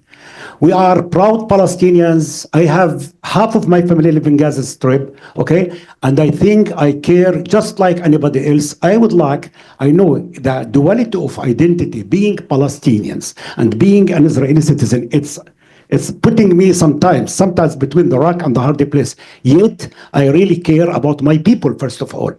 It's the leaders, Palestinian leadership should think about this way, 2 million Palestinians inside Israel. We know the language, the culture, and we can really influence more and more in favor of our case. Thank you. I could not, but I agree with you. That's what I said in the morning. That when we speak about Palestinian people, we don't speak about the people of the West Bank and Gaza only. We speak about the people in the occupied territories. We speak about the people in 1948 areas, which you are one of. And we speak about Palestinians in the diaspora. These are the three components of the Palestinian people that have to be integrated, and their struggle have to be integrated together. And when we initiated a big campaign of fighting against apartheid, and not just occupation, we specifically meant that because the Human Rights Watch report and the Amnesty International report indicated that when we speak about apartheid in Palestine, it's an apartheid system that affects not only people in the occupied territories, but also Palestinians in 1948 areas, and also Palestinians in the diaspora who are prevented from coming home. They are also subject to the same apartheid system. So I totally agree with you. I don't like the whole description of two-state solution. That for me is something that makes me allergic a little bit. I think with the idea of one democratic state where everybody can live together in freedom and democracy is the right approach. And by the way, the number of Palestinians up till now on the land of historic Palestine is actually slightly more than the Jewish people. We're talking about 7.3 million versus 7.1 million. And for Israel, they don't want a two-state solution. Palestinians, the Palestinian leadership that accepted two-state solution, accepted it as a compromise, as a shortcut, because all other ways were closed. That is not acceptable to Israel. So they don't want two states, but they don't want one state either. And so what do they want? Practically, when an Israeli establishment refuses two-state solution and refuses one-state solution, they are opting for the last third option, which is ethnic cleansing of Palestinians. That's the reality of what we face. So I don't disagree with you. I totally support what you have just said. You are part of the Palestinian people. You are entitled to take decisions, to participate in the decisions about our future together. But who will decide what is going to be the Palestinian goal, it's not me alone or you alone. I think it's the right of the people of Palestine through their elected leadership. That's the way democratic approach can be used. But I think the one democratic state is the better solution. Okay. Next, I have Saeed Abdulhamid and the gentleman in the green, and then I'll take a new round. I'll take you two next. Thank you, Khaled. Thank you, Dr. Mustafa. My name is Saeed Harakat. I'm a Palestinian journalist. I want to ask... Saeed, you are so well known. And by the way, listen, what you are doing in the press conferences is amazing. I mean, please keep it up. I wanted to ask you, and I know it is a controversial question, about the viability of holding elections under occupation. The occupation basically controlled the life of every Palestinian man, woman, and child. You talked about 700 checkpoints that pepper the West Bank. You talk about Gaza that is under annihilation, actual annihilation, and so on. And I want to see, what is the viability of the election? How could it be conducted? And how are you going to include Palestinians in Lebanon, Syria, and Jordan? How would they be included? What is the mechanism for doing that? I don't say this to be controversial. I honestly want to learn, because you have been doing this process for a very long time. Thank you. Well, you remember we did have elections in 2005 and 2006, but and 1996, by the way. And although we were under occupation. And in 2005, Israel tried to impose new conditions, but without declaring them. And the conditions were that you could run, but you can't campaign in Jerusalem. And I violated that. As you remember, I was running for president at the time, and I didn't care about what they are doing. And I went to Jerusalem, and they arrested me one time, and then I went again, and they arrested me for the second time, 4 times in 1 month.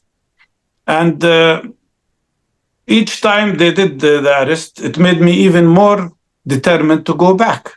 In my opinion, what the occupation decides is not necessarily what we should accept. What I'm trying to say is that we have to defy the other side. Now, of course, if Israel wants to prevent elections, they can prevent elections totally. They can impose curfew on the whole of the occupied territories, for sure. But we have to decide together what democratic form we should use to make sure that our leadership is accepted by the people and their decisions are accepted by the people. You know me, and you know very well how much the Palestinian leadership now is criticized. What's the solution to that? The only solution is to have some sort of democratic process. Now, you are right about asking the question. I don't think it would be difficult for Palestinians to choose their representatives in Chile or United States or Europe or even in Lebanon. I don't think that is problematic. It can be done. Maybe the biggest problem would be in Jordan because of the nature of the fact that they are Jordanian citizens. That's an issue that needs to be discussed. But in general, I think if we have the will, we can find the way. The principle has to be accepted first, which is that the people have the right to choose their leaders. We can have interim structures for a while through consensus and agreements between different Palestinian groups. But for instance, not all Palestinians are part of the Palestinian political parties. There are actually, the majority are independents. How do you represent them? How do you make sure that they are also represented in the decision-making process? I think the most important issue for us now as Palestinians is what kind of forum we can create. Maybe if we can't have elections immediately, we can find some other forms. But the main issue is to have structures that can allow the utmost possible representation of people's opinion in the decision-making process.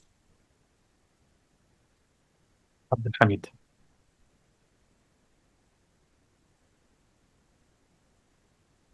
Thank you, Dr. Mustafa. Abdulhamid Siam. أهلين أخ عبد الحميد يعطيك العافية. How are you?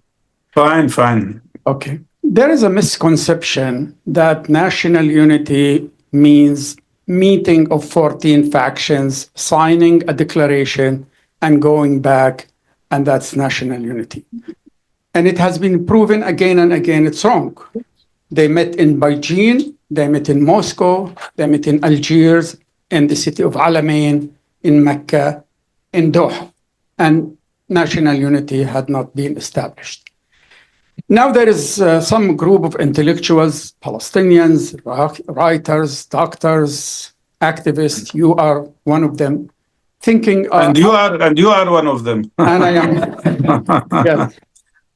Thinking outside the box and trying to find some other options, what we call the National Conference on Palestine, trying to rebuild the PLO, trying to revitalize the PLO, trying to make real national unity within the PLO, not a new leadership, not a new structure, but to revitalize this almost dead entity, which is called the PLO. So where we are from that initiative and where we are going, how can you describe it to the audience? Thank you. Thank you very much. I think we both participated in the most recent meeting about preparing for such a Congress. And I think now we have agreed on the most important thing, that we agreed about the principles of such a movement. And as you said, and I said that before you said it, which is that not all Palestinians are in these factions. Actually, if you look at polls carefully, and I don't want to hurt the feelings of anybody, but actually out of the 14, probably only 5 or 6 will record in public polls, which is another indication that the people's opinion is so important. I think the Congress could be, I think we jointly approved a list of principles, the 9 principles about the nature of this Congress. And the first of which, it says that we are not intending to substitute the PLO or replace the PLO or create an alternative to the PLO, but to strengthen and reactivate the PLO and reform the PLO so that it can regain its duty as a leader of the Palestinian national liberation struggle.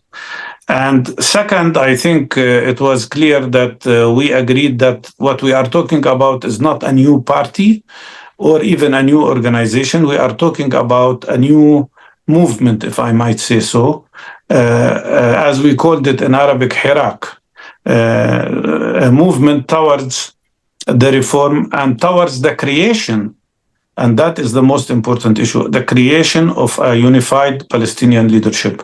So I would say that in summary, what we are talking here about is a pressure grassroots group that is going to expand to include Palestinians from everywhere. I think the people who participated in the last meeting came from 60 different countries. And I think that is a good platform to unify all Palestinian ideas and to create a movement that is a pressure group to create a Palestinian unified leadership. I think it's a good move. I hope it succeeds. And we should do everything we can to make it succeed without anybody having to change their opinion.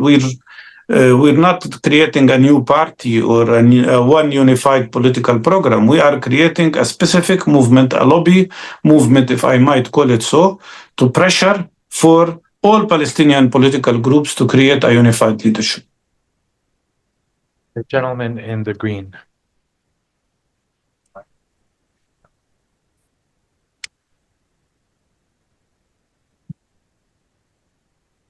I did want your opinion on the making the Nakba, which has been continuing since 1948, into a war crime. But I also wondered your views on two matters that are not covered as much in the American press, which is all of the prisoners, many of whom are just preventative detention prisoners, political prisoners that have not been released by Israel. And I presume that is one of the reasons why the ceasefire didn't take place, and the horrendous destruction now within the West Bank.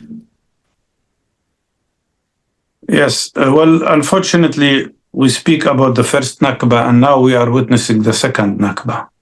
Because what's happening in Gaza is worse even than the Nakba that maybe happened in 1948 in terms of the number of human losses and so on. And I believe that what we need is really to put all our efforts together to reduce the pain that our people are subjected to, but more importantly, to prevent another true Nakba by ethnic cleansing of Palestinians in Gaza. That's, in my opinion, the most important immediate goal, and we should concentrate on that. Regarding the prisoners, since 7th of October, Israel arrested 11,600 Palestinians in the West Bank, new prisoners, among them 850 children. Many of them are kept under the so-called administrative detention, which means people are put in jail without knowing why, without charges, without their lawyers even knowing why they are arrested. No country does that. I mean, it's except Israel in this manner. And in addition to that, there are at least 5,000 or 6,000 Israeli prisoners in Gaza, many of whom were kidnapped, and some of whom, as I mentioned in the morning, were unfortunately field executed. What hurts me really is that in the foreign media is that they frequently speak about the 103 Israeli prisoners or captives, if you want. And they never mention a word about the 16,000 Palestinian prisoners. And I don't want any of the Israeli prisoners to stay in prison. I mean, they can go home, but also the 16,000 Palestinian prisoners have to also be released. And I know I am realistic. I know that a deal will not include the 16,000 people, but at least some of those who have been in jail for so many years. A relative of mine by the name of Nael Barghouti has been in Israeli jails already for 43 years. Another one is sentenced to 67 life imprisonments, which is about 5,400 years. I mean, imagine. So one of the main things that I have a problem with many Western media outlets is that they don't talk about us as equal human beings. If a Jewish life is precious, a Palestinian life is also precious. If a Jewish girl should not be killed, a Palestinian child also should not be killed. I think everything starts from this point. Are we accepted as equal human beings or not? Whether you talk about children or you talk about prisoners or you talk about human beings in general. And that's, in my opinion, a starting point that we should all keep in mind. Because if you solve this issue that we are equal human beings, then so much of the discrimination that is used against Palestinian people will disappear. We have 5 more minutes because I have to go to another meeting. If you don't mind. Yeah, let's take 2 more questions here, and then I think that we'll probably have to close this out. Thank you. Benjamin Tu, a retired diplomat. I'd like you to comment on the following statement. When we talk about terrorists versus resistance people, we have to keep in mind that 2 of Israel's prime ministers were active members of terrorist groups. I have in mind Menachem Begin and Yitzhak Shamir, and the current Israeli government has at least 2, possibly more, ministers who have been instigating what I think could reasonably be called terrorism. Thank you. I totally agree with you, but more than that, I want to add something. Both Smotrich and Ben-Gvir, Smotrich being now the finance minister of Israel and the actual governor of the West Bank, and Ben-Gvir being in charge of internal security, and by the way, in charge of prisons where Palestinians are tortured. Both of them were accused and taken to court for being members of a terrorist group according to Israeli law. Not according to Palestinian law, but according to Israeli law. And I mean by that Kah Kahana movement that was declared as terrorist. One member of which committed the massacre inside the mosque in Hebron, a medical doctor by the name of Goldstein. And by the way, Ben-Gvir used to put the picture of Goldstein in his office. He hangs it on his wall.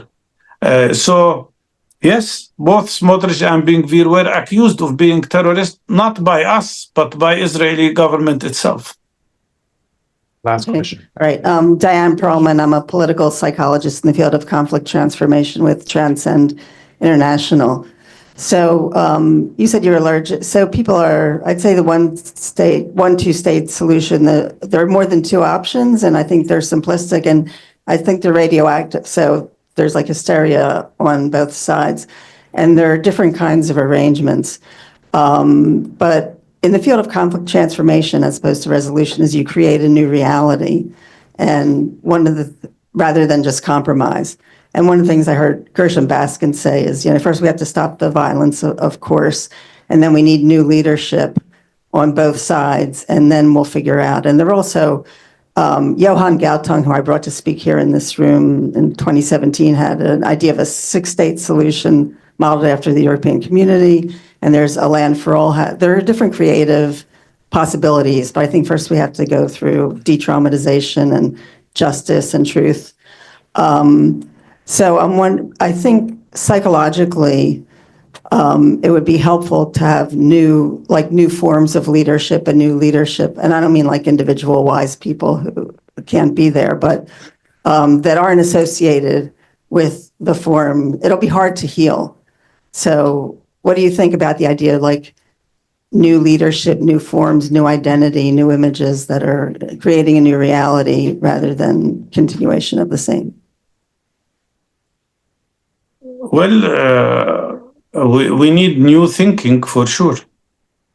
It's not up to me to decide who should be the leaders of Israel, and it's not up to Israel to decide who should be our leaders. I think that it has to be the decision of the people. But the problem we face in the case of Israel now is that, unfortunately, the majority of the Israeli public, especially after the 7th of October, turned into severe extremism and racism. And that's what feeds fascism that is growing in Israel. And I think there has to be a lot of rehabilitation work to diffuse this kind of extreme thinking. On the Palestinian people side, of course, we have pain, a lot of pain. And maybe we will not today decide what kind of form we should use, but I think the starting point, and I'd like to repeat that, the starting point of any solution is to accept each other as equal human beings. That is a principle. If we don't accept each other as equal human beings, we will not be able to find any form of a solution.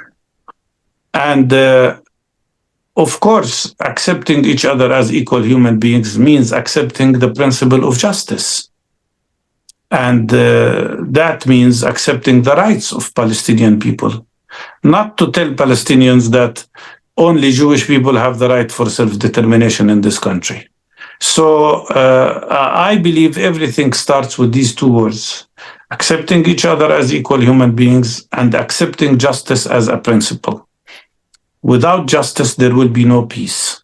So many efforts were made before, and so many agreements were concluded without adhering to the principle of justice. And the result was one round of fight after the other. Only the principle of justice is the one that would allow us to reach a true, durable peace in the region.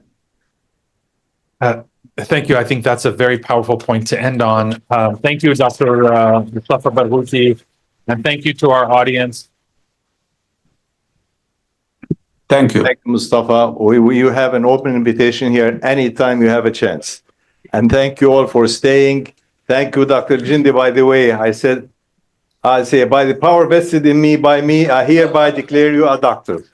So, with that, Mabruk, we have a mabruk. 15-minute coffee break. Bye.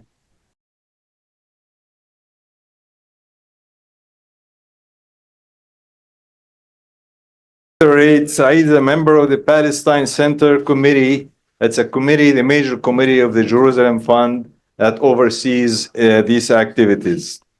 And he's the bureau chief of the Palestinian newspaper Al-Quds, a daily for which he is a writer, columnist, and analyst. He previously served as spokesperson or spokesman for and director of public information for the United Nations Assistance Program for Iraq, and currently teaches as an adjunct professor at the American University in Washington, D.C. If you have a TV, you turn the TV on, the odds are like you're going to see Saeed.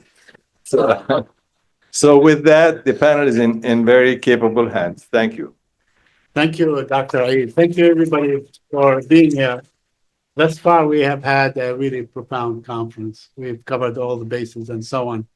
To say, is the microphone on? A little closer.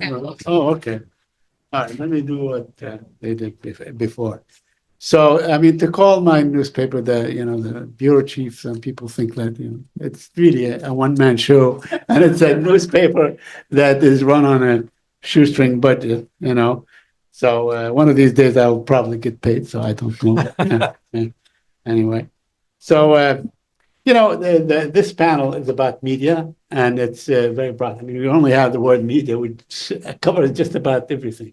But we are definitely going to be talking about how the U.S. media covers and handles this conflict. So we have great colleagues. I'm really honored to be with you. I've been with them before, and we are likely to be on together again.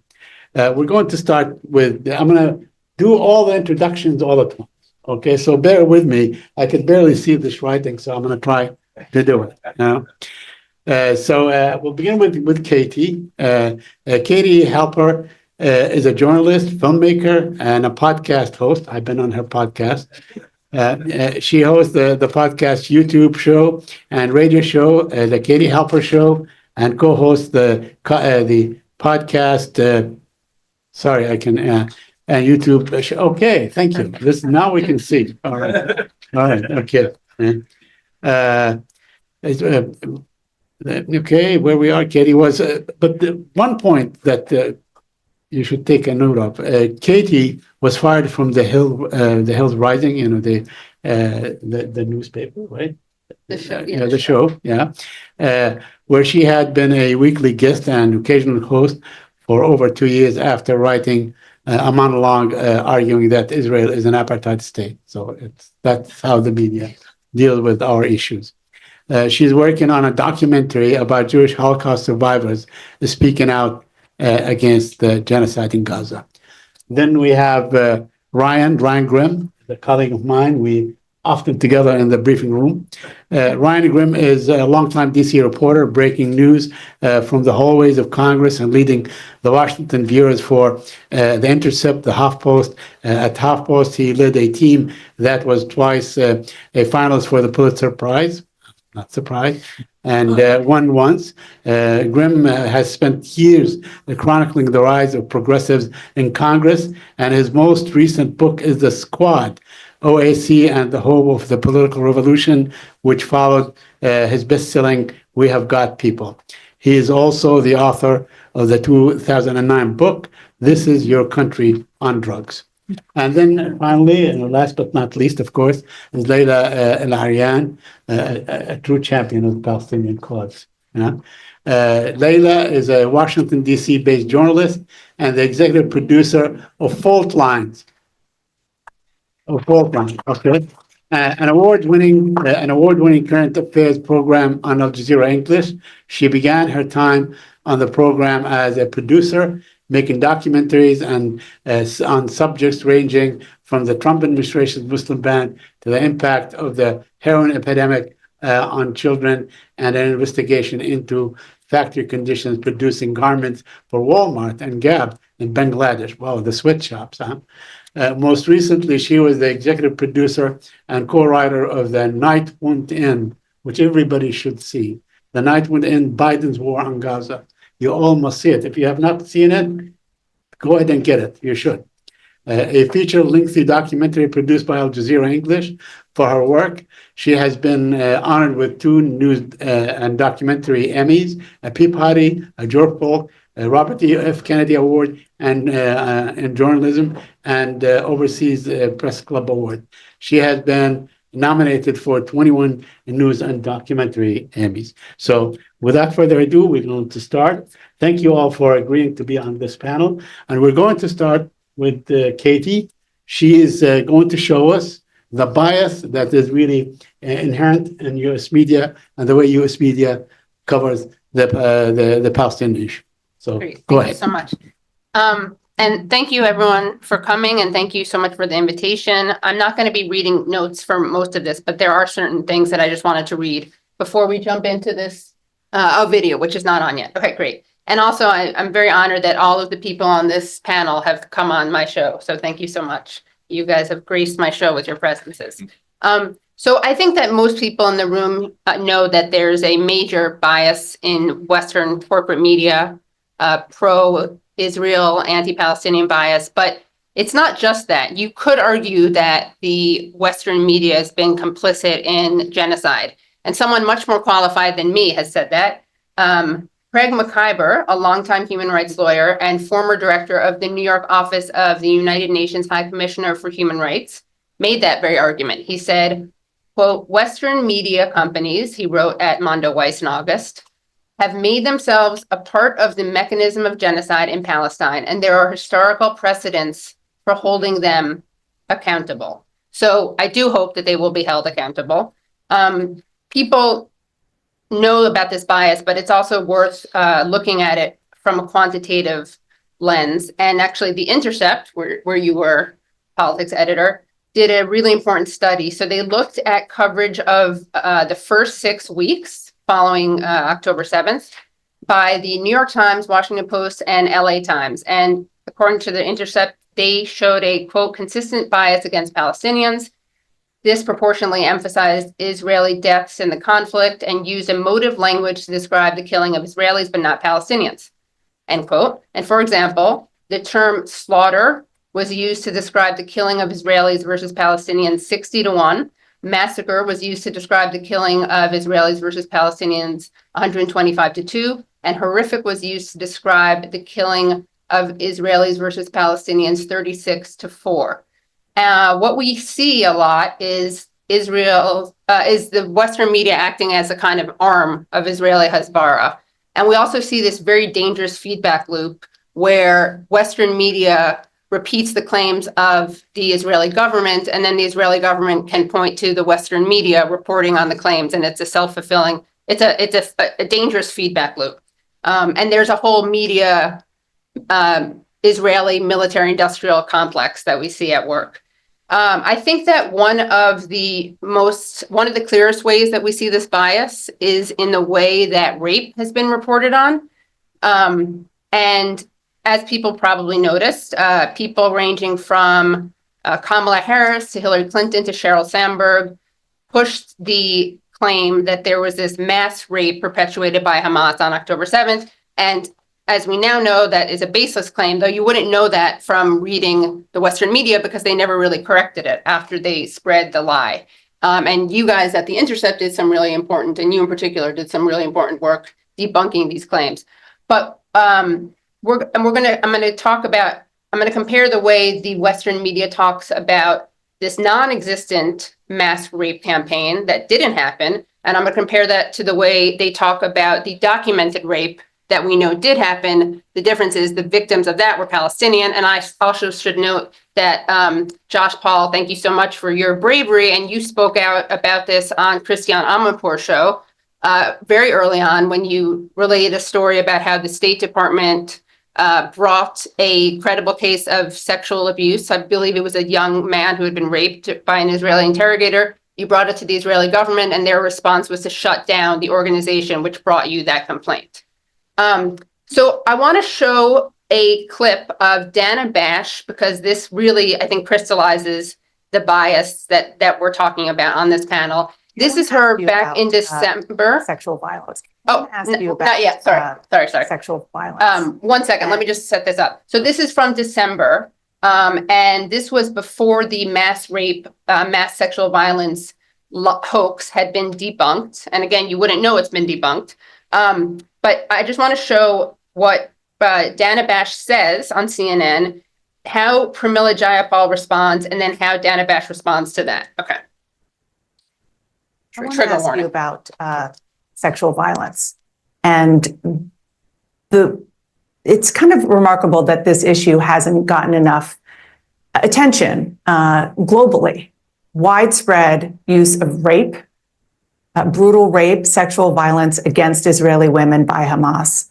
I've seen a lot of progressive women, generally speaking, they're quick to defend women's rights and speak out against using rape as a weapon of war, but downright silent on what we saw on October 7th and what might be happening inside Gaza right now to these hostages. Why is that? I mean, I don't know that that's true. I think we always talk about the impact of war on women in particular. In fact, I remember 20 years ago, I did a petition around the war in Iraq. You said saying that. You talked about it since October 7th. And I've condemned what Hamas has done. I've condemned specifically all of the actions. Absolutely. The rape, of course. But I think we have to remember that Israel is a democracy. That is why they are a strong ally of ours. And if they do not comply with international humanitarian law, they are bringing themselves to a place that makes it much more difficult strategically for them to be able to build the kinds of allies, to keep public opinion with them. And frankly, morally, I think we cannot say that one war crime deserves another. That is not what international humanitarian law says. Okay, with respect, I was just asking about the women, and you turned it back to Israel. I'm asking you about Hamas. In fact, I already answered your question, Dana. I said it's horrific, and I think that rape is horrific, sexual assault is horrific. I think that it happens in war situations. Terrorist organizations like Hamas obviously are using these as tools. However, I think we have to be balanced about bringing in the outrages against Palestinians. 15,000 Palestinians have been killed in Israeli airstrikes, 3/4 of whom are women and children. And it's horrible, but you don't see Israeli soldiers raping. Well, Dana, I think we're not.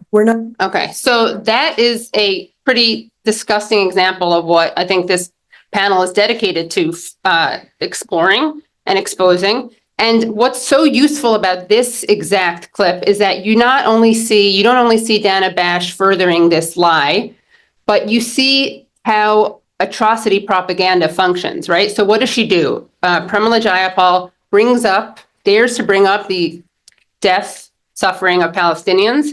And Dana Bash's response is basically to shut her up, but also minimize that by pointing to a non-existent mass rape campaign.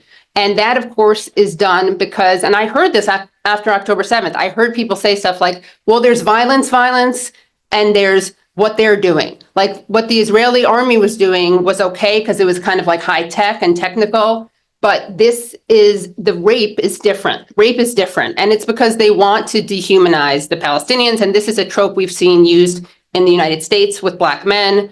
Often the justification given for lynching of Black men was that they had raped white women. And so we see this is a similar thing with the Arab brown savage who is raping defenseless women. But what's so fascinating is that Dana Bash never brought up the rape that was documented of Palestinians perpetuated by the Israelis. And here's how you know this isn't a conspiracy theory, because often when you bring these things up to people, they really do look at you like you're crazy. But luckily, the Israeli media is a lot more honest than the Western media. And they themselves reported on this story, this incredibly disturbing story that I'm sure you here know about, but the rest of the country doesn't, where this is just one example. A man, a Palestinian detainee, was grabbed.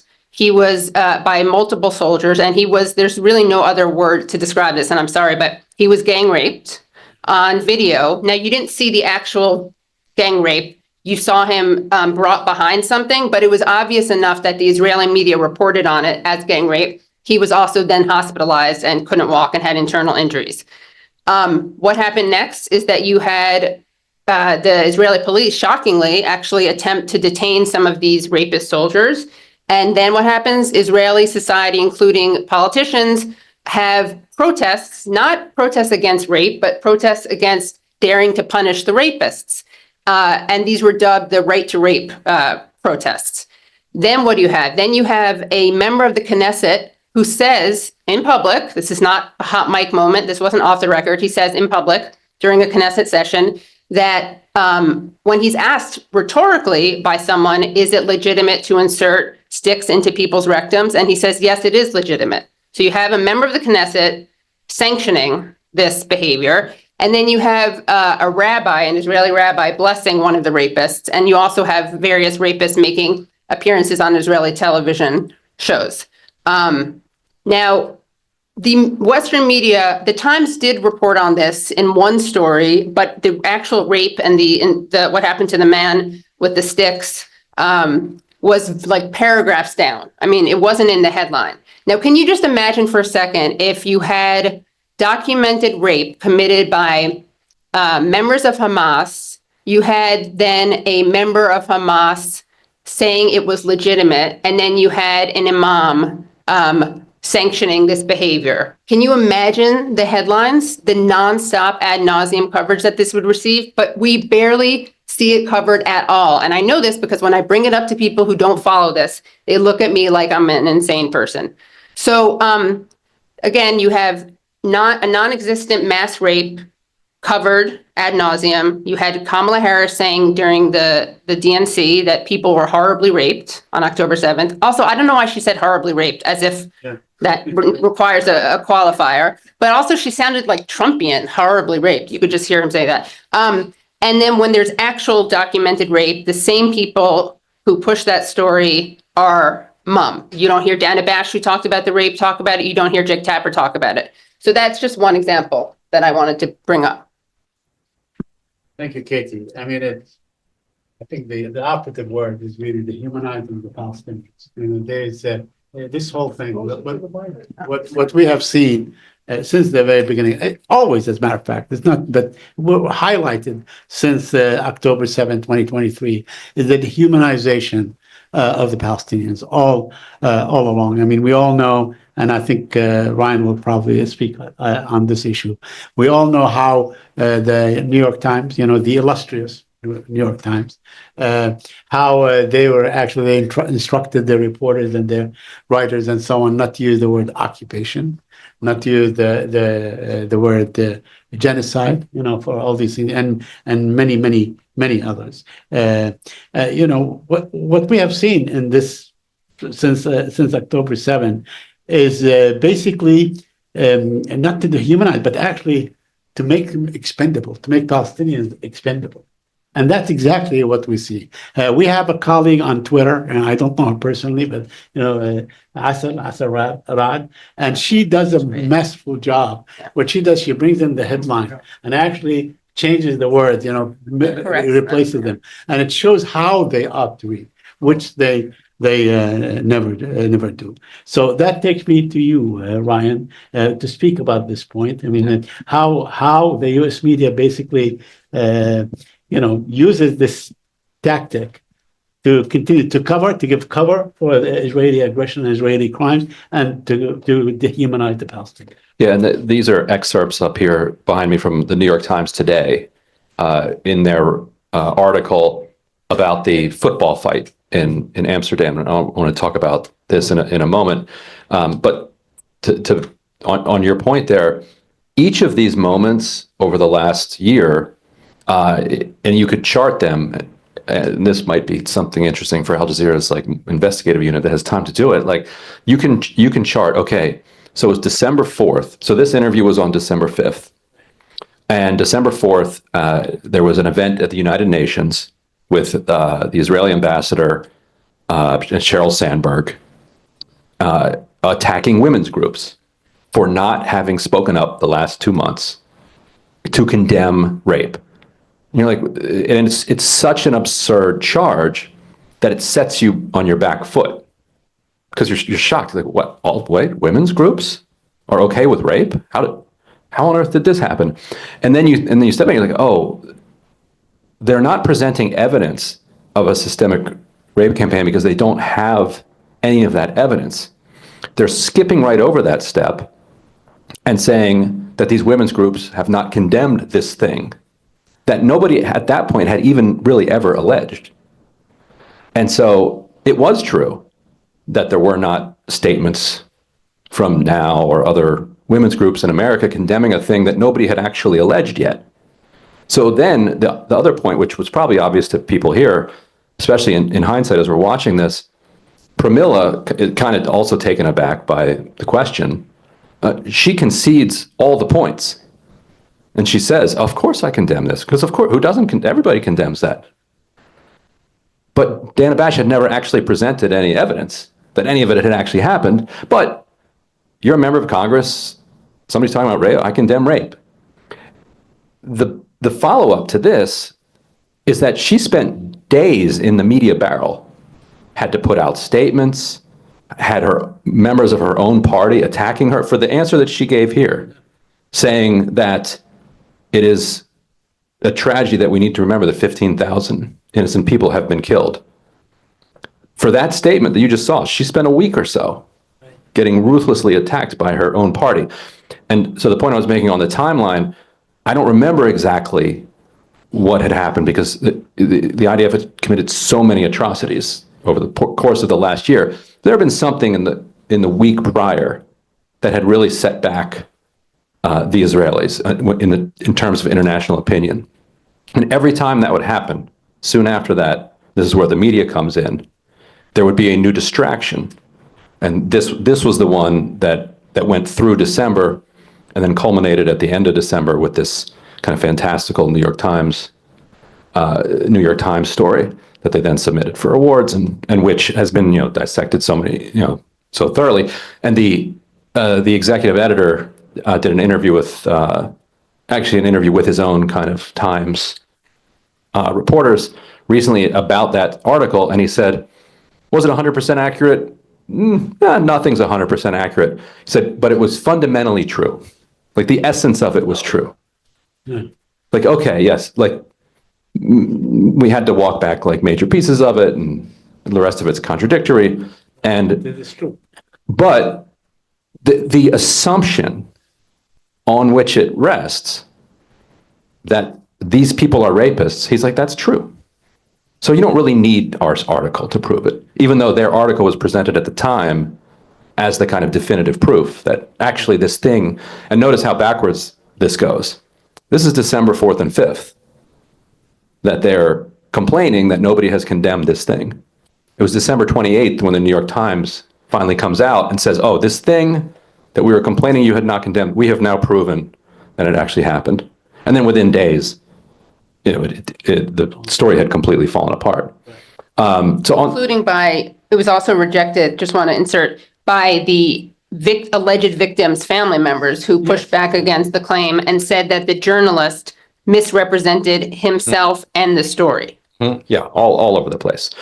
And the last point on what Katie was saying, that debate in the Knesset, nobody inside that debate actually was disagreeing that the soldiers were okay doing what they were doing. The ones who were supportive of criminal prosecution of the rapists said that the only reason that they were for that is that it is a necessity to avoid international war crimes. Because the way that international humanitarian law, international war crimes law works, as I'm sure everybody here knows, that the international court only has jurisdiction within a country if that country is derelict in prosecuting its own war criminals. But if they can show that they are charging some people with some crimes, then they can continuously push back against the ICC and say, you don't have jurisdiction here because we're a democracy and we follow the rule of law. And so what the one camp, I guess the left camp, I guess you would call it, was saying, we have to prosecute a few of these people, or else we're all going to get prosecuted. Like that's their argument. And then the counter argument is screw them all. Like, well, they have no jurisdiction, period. So on the question of dehumanization, this article, if people haven't read the full article in today's New York Times, I highly recommend it. The entire thing is just absolutely incredible. I just want to read a couple of the pieces here. So the way that violence is described on one side versus the other. So the one, they say videos circulating on social media and a video distributed by the AP provide a glimpse of the tensions in the hours leading up to the violence. So tensions are just kind of presented as having manifested themselves through no agency or actions of any people. Eventually, way down in the article, they get to a part where they talk about how it actually started because there was a mob of fans who support the Israeli team who were kind of rampaging through neighborhoods, ripping down Palestinian flags, chanting anti-Arab slogans. They beat up a cab driver, just raising mayhem. So that gets a passive line or two in the article, and right after that, they say this. This is right after they do acknowledge the anti-Arab action.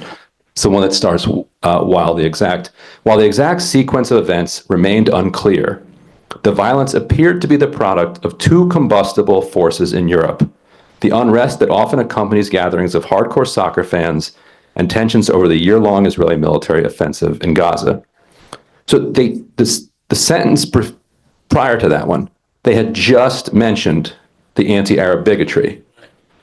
In the next sentence, they forgot about that. You could say that there are three. If you like a normal reporter who's just observing the thing, there's three things going on here. These are all hooligans, and so there's going to be violence. People are angry about the war in Gaza, genocide in Gaza, however they want to phrase it in the New York Times, and also the Islamophobia in Europe, which is a well-documented phenomenon.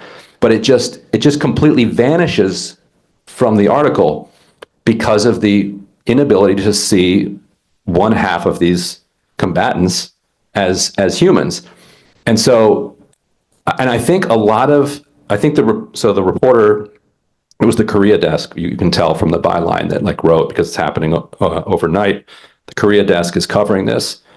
And if you are watching videos of two people fighting, and on the one side you see Arabs, they're actually Moroccans, but whatever. And on the other side, you see Israelis. Brown people. Yeah, brown people. And you have a fundamental dehumanization of the one side, then you don't ask yourself what happened before this, because it doesn't matter, because that it's a beast. That's not a human. That's a person who's just motivated by hatred and anti-Semitism and is beating up this person because they're Jewish. And there's no reason to ask what happened before that. And in the opposite, it might even be offensive to even ask. Like, what happened? Like, where did this fight come from? Even though when it's a fight between football fans, like, you usually want to find out what happened first. Like, there's usually something going on here. Right. We're going to go to Leila, but please feel free to chime in, to question each other on whatever topic that the speaker is raising. Who won the game? Okay. Oh, and there's also footage that didn't make it into this article. If people haven't seen it, there was a minute of silence for the victims of the Valencia flood, and the fans of the Israeli team are just screaming like anti-Arab stuff, like through the entire minute of silence. Right. which I don't think anybody should be beaten up for that. You do that at a football match, you're probably going to get beaten up. Like that's what football matches are in Europe. They were also mad at Spain because Spain's position on Palestine, so they didn't want to. Right. So no moment of silence for you. Victims of Right. Valencia floods. Yeah. Leila, I want to ask you to give us, you give everybody here, an idea on your film, The Night Went In, Biden's War on Gaza, which is really a riveting and a very profound and compelling presentation. And I know we have a colleague, Brent Thacker, who keeps talking about this in the briefing room. I think he makes the point every time that 300 days have passed and so on, and he's been asking about this issue and never a response. So please go ahead. Sure, thank you. First of all, I want to thank you all for being here. It's an honor to share this panel with you three people I admire so much for your work. So I don't want to say too much about the film, because if you haven't seen it, I want you all to go home and watch it. It's on YouTube. It's YouTube doesn't make it that easy to watch because it's considered too graphic. So you actually have to type in "The Night Won't End Al Jazeera," and that's how you'll find it. It's not like very easily searchable, but the reason we wanted to make the film is because for 14 months now, but when we decided to make it, it was a few months in, we've been told that we can't believe our eyes. We can't actually believe what we see. The videos that we're seeing from Gaza, from the journalists, from the people who are live streaming their own genocide, the killing and maiming of their family members, none of that is true. And we've talked a little bit about some of the problems with the Western or legacy or corporate media coverage that tells us we can't believe our eyes, or we can't believe Palestinians as reliable narrators of their own killing, their own genocide. So what we did was we worked with journalists on the ground in Gaza. And I should mention that more than 180 journalists have been killed in the last 14 months. It's broken by far any record of the number of journalists killed anywhere since the Committee to Protect Journalists has started keeping records in 1992. And yet it has, for the most part, been met with a resounding silence from my industry, from the media industry, because of the dehumanization of Palestinians that we talked about earlier, and also because of something that the American politician or diplomat Aaron David Miller said to The New Yorker a few months ago when he was asked about whether President Biden feels the same for Palestinians as he does for Israeli life. And he said, no, I don't think he has the same depth of feeling for Palestinians as he does for Israelis. And I really appreciated that honesty, because I think, unfortunately, the same could apply for many of the people who run newsrooms in the West and who also report on Palestinians and what's happening. I don't want to paint the entire media with a broad brush, because obviously there's people who see the humanity of Palestinians, who are committed to covering what's happening. But for the most part, those who set the agenda, the tone of the coverage, and who run the newsrooms, I think, have a lack of depth of feeling for Palestinians, and also see themselves in Israel and see Israel in the West. And there's this kind of recognition, this sympathy extends to and really influences the coverage. So our film looks at war crimes committed by the Israeli military within a certain period of time. And we're very honored that Josh Paul, who spoke to you all today, I don't know if he's still here, but he's part of the film. He gives his analysis for why his reasons for why he resigned, as well as kind of some of the bigger structural issues. Because in addition to working with journalists in Gaza to cover the genocide, to cover specific war crimes, we also look at the Biden administration's ongoing, unwavering, and critical support for Israel and its genocide. And the three families we look at is the Salem family, who lost 100 members of their extended family in an airstrike in December, and then 1 week later had Israeli soldiers come to their doors and commit a massacre, where after beating and terrorizing essentially the women, children, and men, they separated the women and children from the men, but had them watch as they carried out point-blank executions of the men. We also looked at the case of Hind Rajab. Saeed mentioned that Prem Thacker formerly of The Intercept, now of Zeteo News, has been really staying after the State Department on what they're doing about pursuing some kind of justice or some kind of accountability for Hind Rajab's killing. Of course, they keep deferring to Israeli investigations, despite a very long record of Israel basically either not investigating or not holding anyone accountable in these killings. But we did really a forensic reconstruction of what happened to Hind, as well as the rescue workers who went to get her. And then finally, we looked at the case of Abdullah al-Ghaf and his family, who, you know, and the idea behind that was to look into whether safe zones truly exist in Gaza. Of course, this is something that we hear John Kirby and others in the Biden administration say, well, there's safe zones, you know, just follow the Israeli military's orders and you'll be fine. And of course, this family fled the north of Gaza, went south, went to Khan Yunis, because they were told to, and then before they knew it, you know, there was an airstrike on the family home, and Abdullah lost his wife and two of his sons. And the reason we knew about the case is there was a video that went viral of Abdullah kissing his son's feet and saying, you know, I went to the store to get you biscuits, and putting biscuits in his son's shroud. So, you know, the idea was also to kind of pay tribute to these families by showing them in the detail and density, as Edward Said put it, the detail and density of their lives that is so lacking in the mainstream media. So when Israelis are covered, you know everything about them, their favorite color, what they used to like to eat, the love they have for each other, you know. It's even with this debunked New York Times piece that Ryan mentioned, just the way that it's packaged, front page, photographs, you know, narrative style of writing that really like brings you in. When Palestinian suffering is covered, if it's even covered at all, including the piece that Katie mentioned where the torture, the sexual torture and rape of Palestinians is mentioned all the way at the end, it's very detached, clinical, like who, what, when, where, why, how, that's it.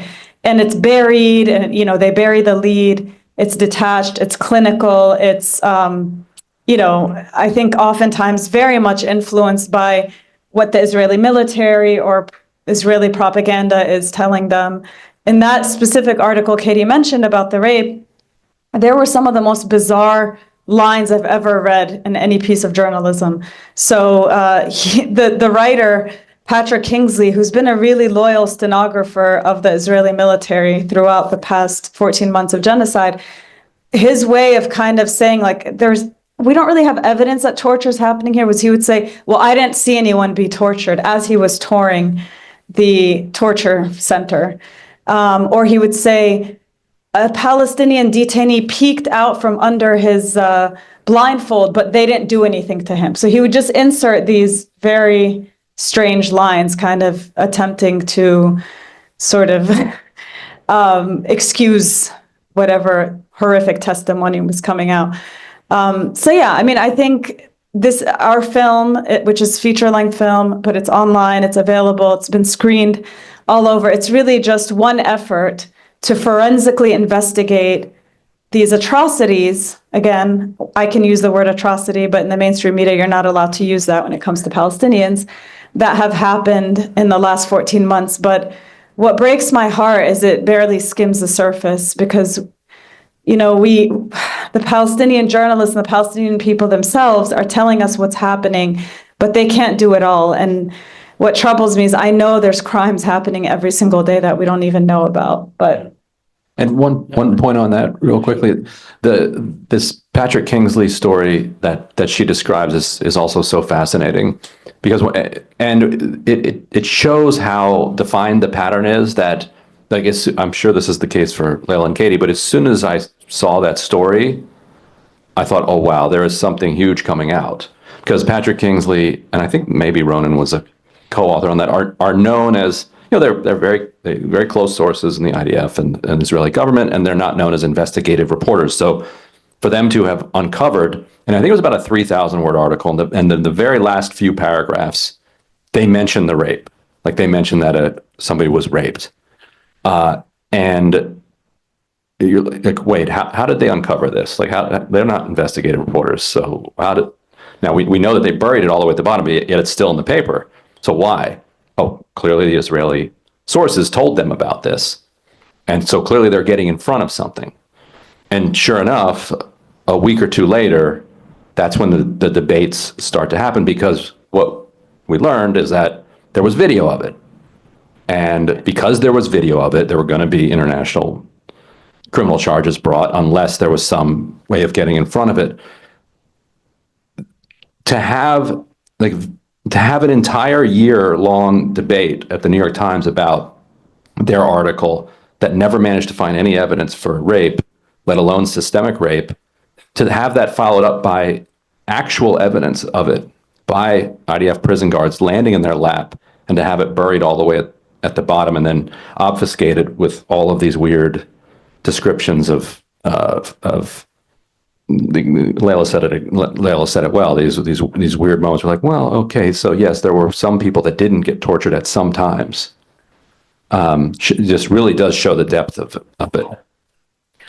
Yeah, I mean, one of the most compelling things that I have seen in a statement over the past few months, I think it was Noura Reqat that coined it, and she said that every accusation the Israelis make against the Palestinians is basically a confession of what they do to Palestinians. And it's very true. I mean, there's so much evidence of all these crimes that Israeli soldiers commit. I mean, we saw when Raz this morning showed the two soldiers saying Nakba, again, and so on. So they say it, but nonetheless, it is always overlooked. I mean, I know we engage in discussions, and really long discussions in the briefing room. I mean, Gaza takes a great deal of the discussion every single day, but they always, and there are some good questions, and I'm talking about the corporate media. I mean, they ask good questions. Our colleagues from CBS, our colleagues from ABC, they always, but it never makes its way to the newscast. It never makes it. Why is that? Why do you think that? It's a fascinating question, because if you only lived in the State Department press briefing room, you would think we had an adversarial press that was holding the U.S. government to account. And then you look at the actual coverage that has to then filter through the editorial processes at these news outlets, and you see essentially none of it rising to actual publication, which speaks to everything we're talking about here, but it also speaks to the power of social media to bypass all of that. And I think that, and particularly, Saeed, after you became kind of this celebrity for going after Matt Miller, making him look so silly, and those clips became part of people's daily diets, and it was at least satisfying to see somebody pressing them on it. I think, you tell me if you detected a change, but I think reporters in the room saw, and I think rightly were frustrated at their inability to get their good questions and turn them into actual journalistic product in their news organizations. And I think it sharpened their confrontational questions, because they realized, okay, maybe this won't get into my broadcast or into my paper, but it turns out there are tens of millions of people around the world who are going to see it anyway, and I'm going to be able to cut past my editors. Do you think that dynamic unfolded a little bit? Yes, absolutely. I think that what we have seen over the past 13 months is that, because it used to be I would go to the briefing room. I always asked about Palestine. I mean, that was my job all along. And there would be maybe a couple of others that would ask questions, Matthew Lee being one of them, and so on, from time to time, but mainly I would. But since then, it became, you can't, it's something huge. You can't escape it.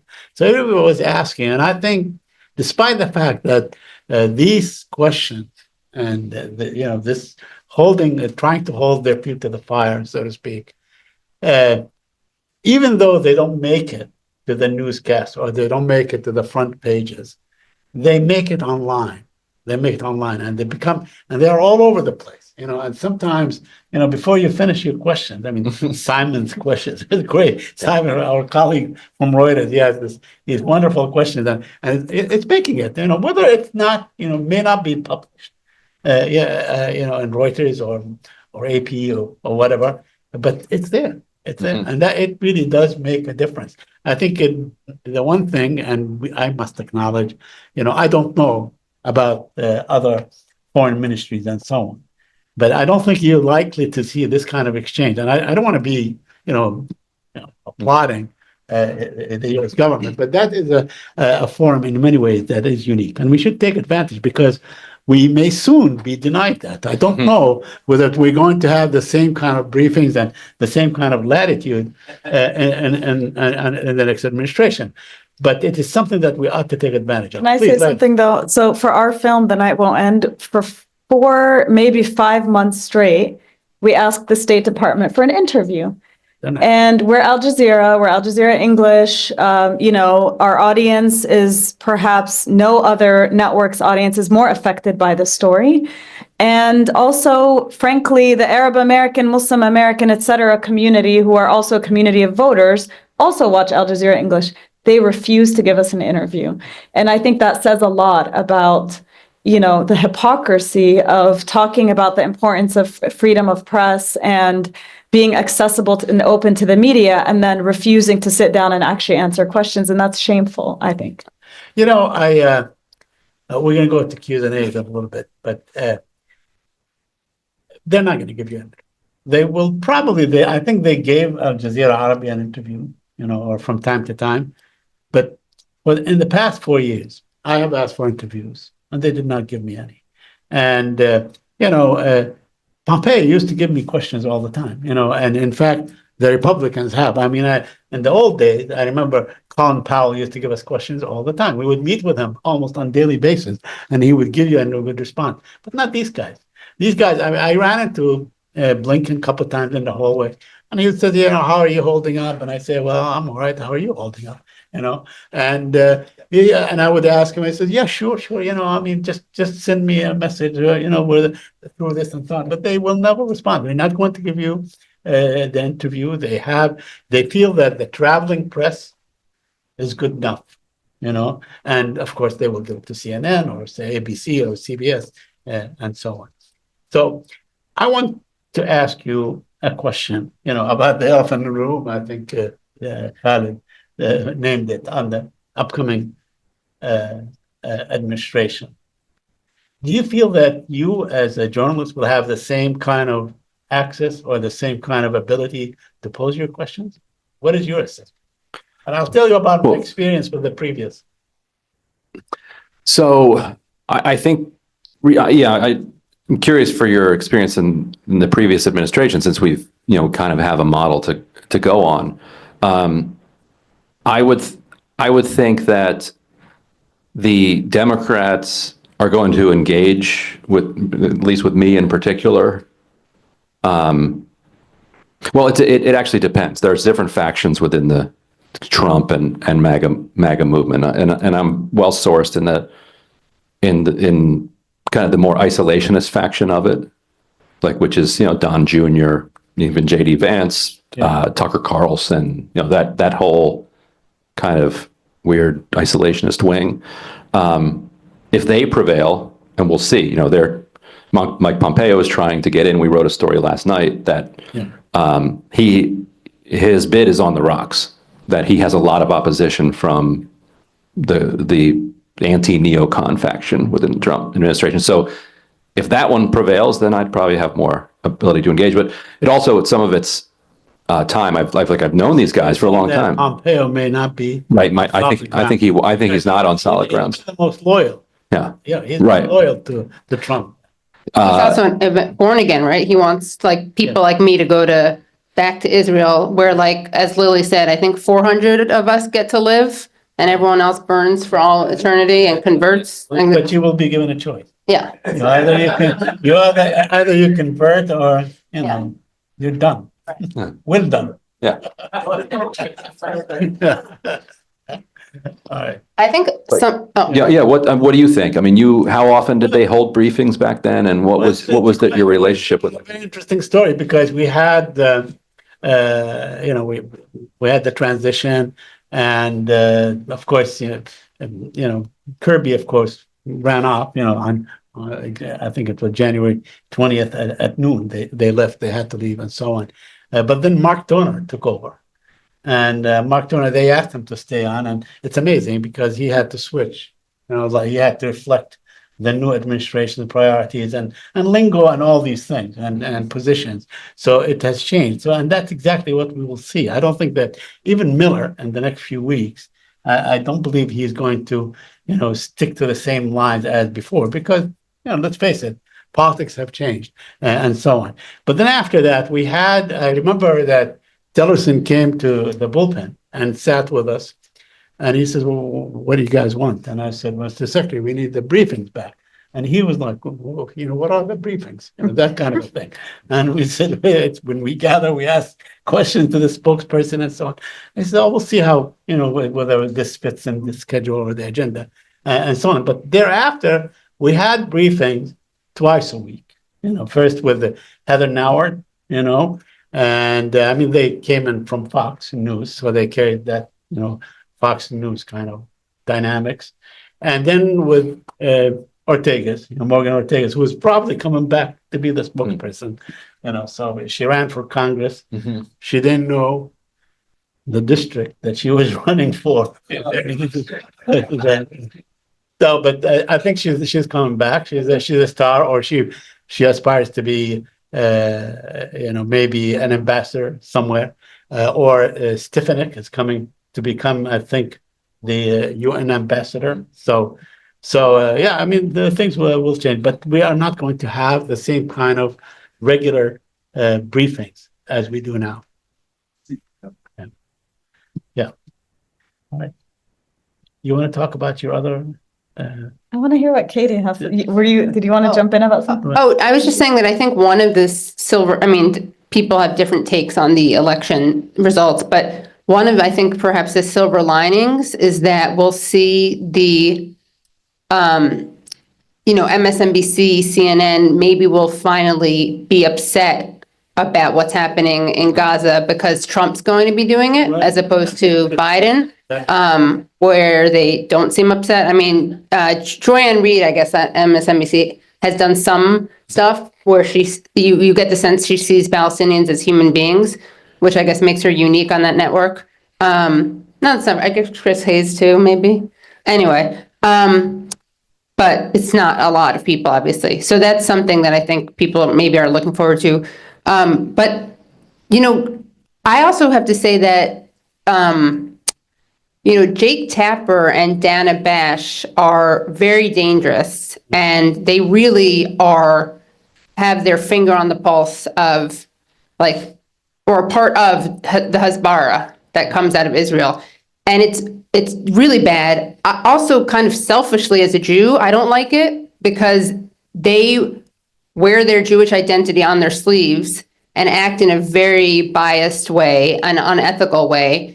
And people, I think, will say, okay, these are Jewish journalists. This is what they do. They're not Jewish. They are Jewish, but they're Jewish supremacists. And that's very different. And I think seeing that is like Lily said earlier, makes all Jews unsafe. It also really, I don't want to even say this, but it kind of leans into the media into the trope of Jews controlling the media. When you hear them saying these things and they're so clearly repeating and echoing what the Israeli government says, and they're so clearly biased towards them, it makes me incredibly uncomfortable. That's just on a selfish level, self-interested level. It's obviously wrong, it's unethical, it's and dehumanizing. But to see what's so hard about media bias is that unless you are really looking hard, you don't even get the bias because you can't contrast what they're saying with what the reality is. But every now and then they show their hand. And we saw this with Rashida Tlaib when she criticized the Attorney General of Michigan, Dana Nessel, for prosecuting student protesters. And the Attorney General totally made up the fact that Rashida Tlaib was singling her out because she's Jewish. Rashida Tlaib said nothing of the sort. There was literally nothing you could have read into at all. And what happens? Jake Tapper literally takes the tweet from the Attorney General where she accuses Rashida Tlaib of anti-Semitism, asks the Governor Whitmer to condemn it. She doesn't condemn it. She I don't think she even knew what had happened, because this was just a random tweet that Jake Tapper chose to elevate.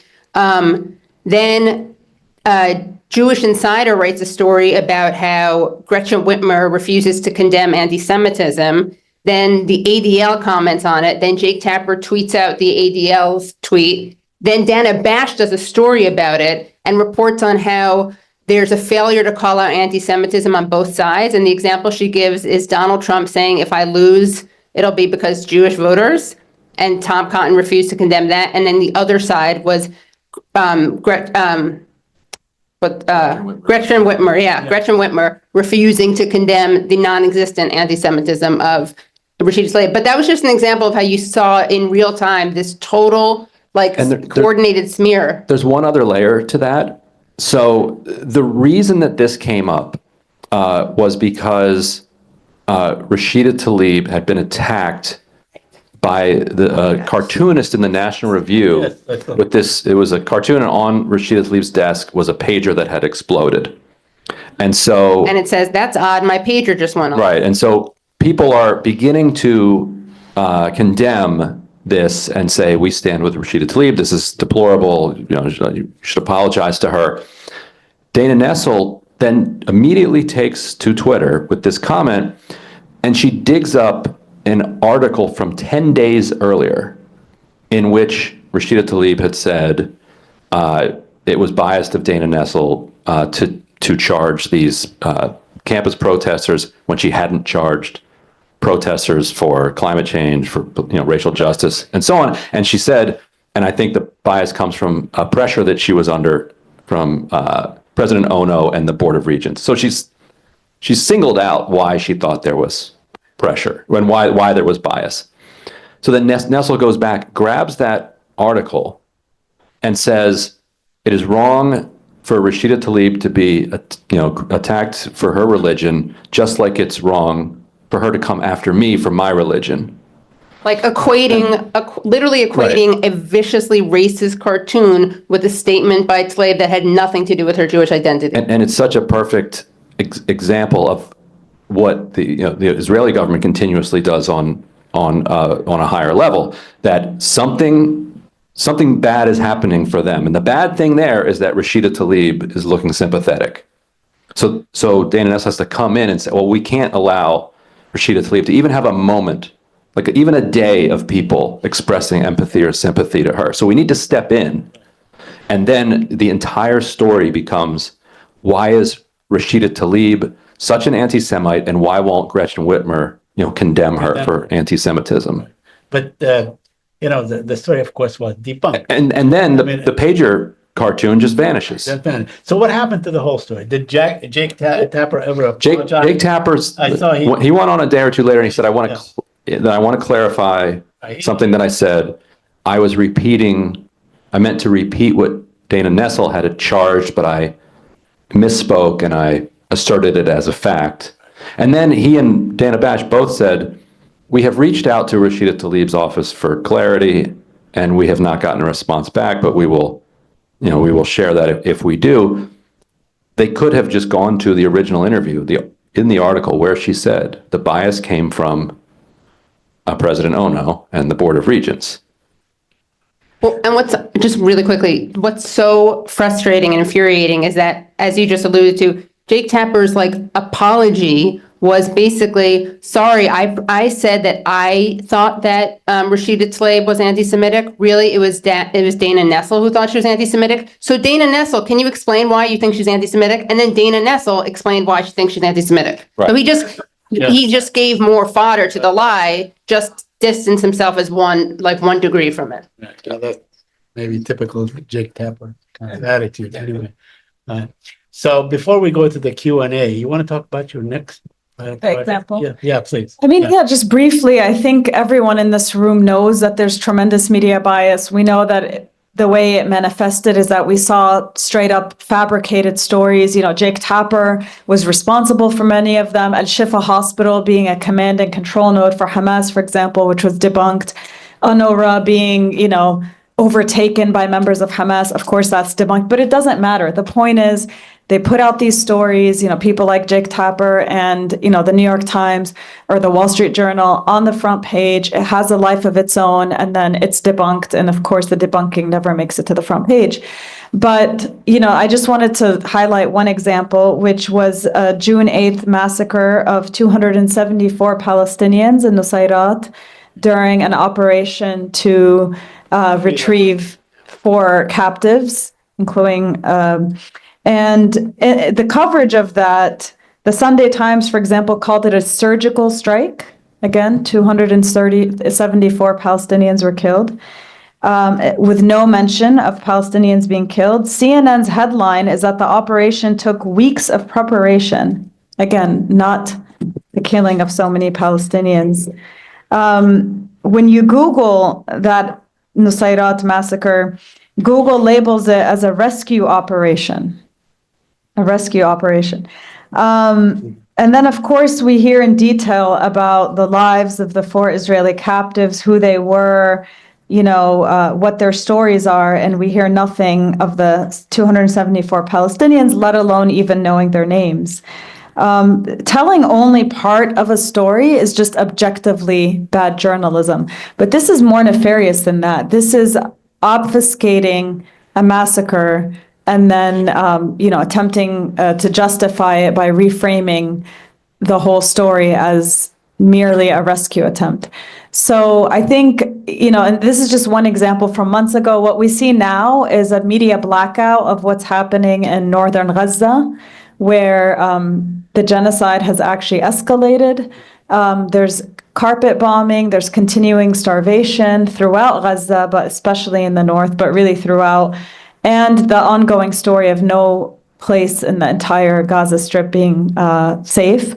And I just wanted to mention that Ryan's website, which he's a co-founder of Dropsite News, has been covering northern Gaza. So I urge you all, if you want to know what's happening there, check it out, because they are working with local Palestinian journalists to actually report what the media is refusing to say.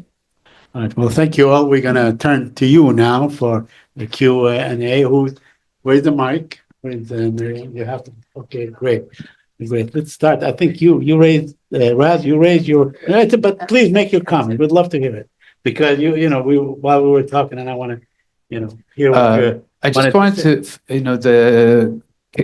this recent case with the soccer, and it's important, I think, to say that they were chanting, very genocidal. And they were actually singing, "May your village burn down," and another new song apparently. Why are there no schools in Gaza? Because there are no children in Gaza anymore, right? So so that's one thing, right? But it ties with police protection.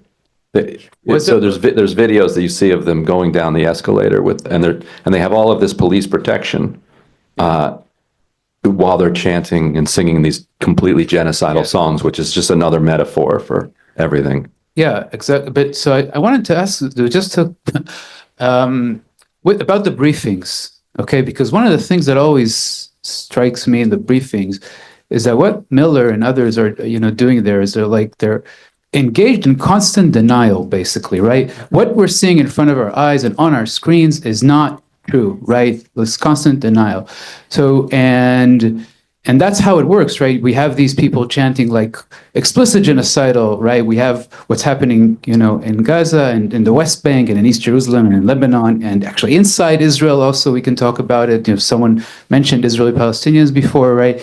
And then there's this kind of crude denial that happens. So my question is about this briefing.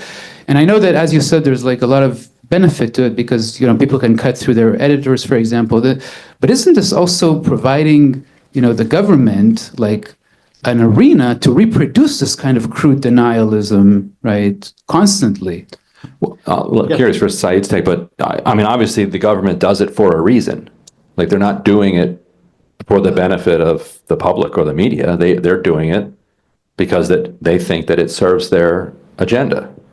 And I think overwhelmingly it probably does, but at the same time, there are also moments where you can, and also the advent of these clips becoming fodder for social media criticism does change the dynamic a little bit. And because I think so many people are so clearly able to see exactly what you're seeing, that it's not as effective, that it just discredits them so thoroughly because we do have our own eyes. But I think you're right that it's complicated.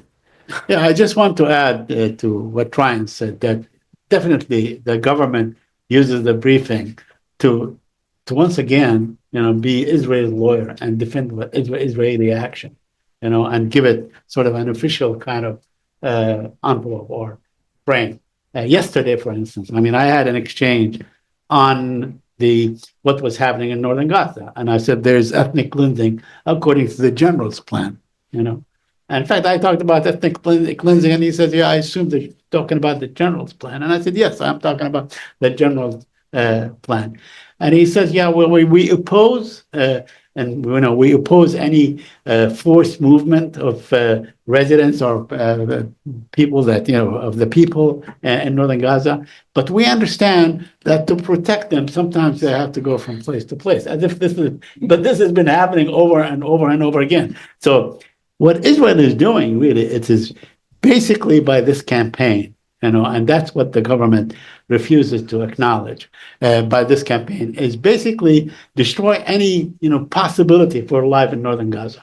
So what they do when they say we're going after Hamas reconstituting itself, Hamas rebuilding and so on. What they're doing really, because people go back and try to string out something, put some things so they can cook and eat and maybe whatever. Use facilities and so on until they strike it again, and they will continue to do this. So yes, the government uses the briefings, whether in the White House or in the State Department, to of course to propagate its story, to propagate its line, and to defend Israel. Yes. I also think we have that young woman there. Then we have you for this. Okay. Thank you. Did you want to say something before I ask my question? Oh, just really quickly, that I think that what happens is that it serves like three purposes. These the way that the State Department so overtly covers for Israel. So on one level, people who buy into the propaganda see it and they think that Israel's being Israel's being well represented to them. Then someone like people in this room, we see it, and it's a perfect example of how Israel is being covered, right? It's an example of, it's like revealing, it's almost useful. And then one of the things that like I try to do on my shows is for people who don't already know that, you can there's a lot of power in editing, not deceptively editing, but like if you just took one thing we did was we took a clip of Kirby, crying over the victims, the Israeli victims of October 7th, crying over Ukrainian victims. And then when it came to Palestinians, he was like, that's what happens in war. War happens. So I think it does, the effect really depends on the audience, but I think it is the job of people who are independent media makers to put these, to use this to explain to people for whom it's not obvious. It is also, it is a forum or a podium for stark hypocrisy. They could, in the same statement, I've seen, they would be justifying what Israel does, but then condemning exactly what the Russians are doing, allegedly doing in Ukraine, especially on the bombing of hospitals. Yeah, and real quickly, and this goes to your point earlier that the U.S. is almost unique in having these, and is also the most powerful country in the world, and in a significant way, these briefings are an expression of that power, the ability. Because these aren't really even lies, they're beyond lies. And there's a term for it in hip hop, actually. Sorry, this is the only term. It's called fuckery, which and you look it up. The definition of it basically is a lie that's so grand and so obvious that it is reflecting and it is expressing the power of the person to tell that lie, to disorient you, to leave you on your back foot, and to say, I know that's a lie. They know it's a lie. They know I know it's a lie. Yet they said it anyway. That's how powerful they are, and that I think is a significant part of it. That That's why, and that's why they don't mind being embarrassed so frequently by us, because they're like, we were embarrassed, and yet we're going to walk off this stage and still be the most powerful country in the world, and come back tomorrow and still be. But it's also why your framing is so important, because when you guys ask questions, and I'm always surprised that they still call on you and Prem Thakur and Matt Lee, but when you also do that work by saying, wait, you just said this about Russia, now you're saying this about Israel. Yeah, I mean, we never really let them get away with it. We try not to let them get away with it, and so on. But also, I mean, they, the stark, as I said, stark hypocrisy and so on. I remember asking a question on the human shield issue. I mean, because the Israelis put some people as human shield, and I said, you always, you condemn using people as a human shield and so on. And now the Israelis have done that. Would you call the Israeli army a terrorist army? And he said, no, it's an army. Hamas is a terrorist organization. So that's, that's just the standard thing in which they respond. So the Israelis in effect can do this time and time and time again. And by the way, I mean, we don't want to talk about this now, but human shield is really an invention of the Israelis. I mean, they began doing it back in, during the Intifada. They would put the kids in front of the Jeep so the other kids don't throw stones. It's like you said, every accusation is a confession. It's a confession. So we have you there right Yes, there. thank you so much. My name is Irene Galaini, or Irene Galaini for Arabic speakers. So I think my question is for any or all of you. So as an Arab, I have, as many other Arabs as well, have always been able to recognize the biases in Western mainstream media reporting, especially on the Israeli-Palestinian conflict, although I recognize and I acknowledge that these biases might not be visible to everyone. But anyway, so it was only about 2 to 3 months ago that I was introduced to the Global Language Dictionary project by the Israeli project that was commissioned and published in 2009. And I was introduced to this concept by Dr. Gretchen King, working at the AUB, through a webinar that I attended. It was also, by the way, organized by Al Jazeera. So anyway, my question to you is, as independent journalists and as independent workers in the media industry, how do you think we can help audiences recognize biases in Western mainstream media reporting, especially those created through selective language? And how can we actually, and for example, also stemming from, the Hasbara or stemming from the Global Language Dictionary pushed by the Israeli project, and how can we actually get them to critically evaluate and think about what they are reading, the words that they're reading when it comes to reporting on the Palestinian-Israeli conflict? Thank you. Well, this is a shameless plug, which is every Monday I do something for one of my shows, which I co-host with Aaron Mate. The show is called Useful Idiots, ironically. And we do something called Monday Morning, spelled MOURNING. And we react to the Sunday morning news shows that we watch so that you don't have to. And so we go through it. And that's at youtube.com/useful idiots. And I also try to do it on my show at youtube.com/the Katie Halper Show. But I do think that unless people already know or already aware of it, you do kind of have to break it down. I think videos can be really helpful. Like, that's why people hate TikTok so much, because it actually reveals things in a very efficient way. You just do a quick mashup and it shows it. I mean, I would say that these legacy media organizations do pay attention if audiences reach out to them. It's not that they're always going to listen, but at least they pay attention. And pro-Israel groups have very organized campaigns to kind of try to influence the coverage. So I think if you all have feedback to give newsrooms, you should do it. And I think people who maybe are critical of the coverage sometimes maybe vent their frustrations to each other or on social media, but they don't really take social media seriously. They've made that pretty clear. So I would say sharing your feedback, making it clear why, for example, if you've unsubscribed or you no longer pay for a certain publication, why you've done that, and also supporting independent journalists like Dropsite News, like the Katie Halper's work, other people who call out this hypocrisy, these problems, and just continuing to have these conversations, because young people may not be paying attention, audiences who may be new to this issue may not be paying attention. So I think continuing to talk about it is important. Also, fairness and accuracy in reporting, fair. For people who don't like social media and want to read reporting on this, they do a great job exposing the media bias. We're gonna go right there. Thank you. Oh, one of my questions was just answered. Does that include Media Matters? Is that the same group? No, they're Okay. different. Media Matters is good on some stuff, not as, I mean, I would say fair is very, very reliable. I wanted to ask you about the White House Correspondents' Dinner. Ah. We had a major demonstration in front of the White House dinner.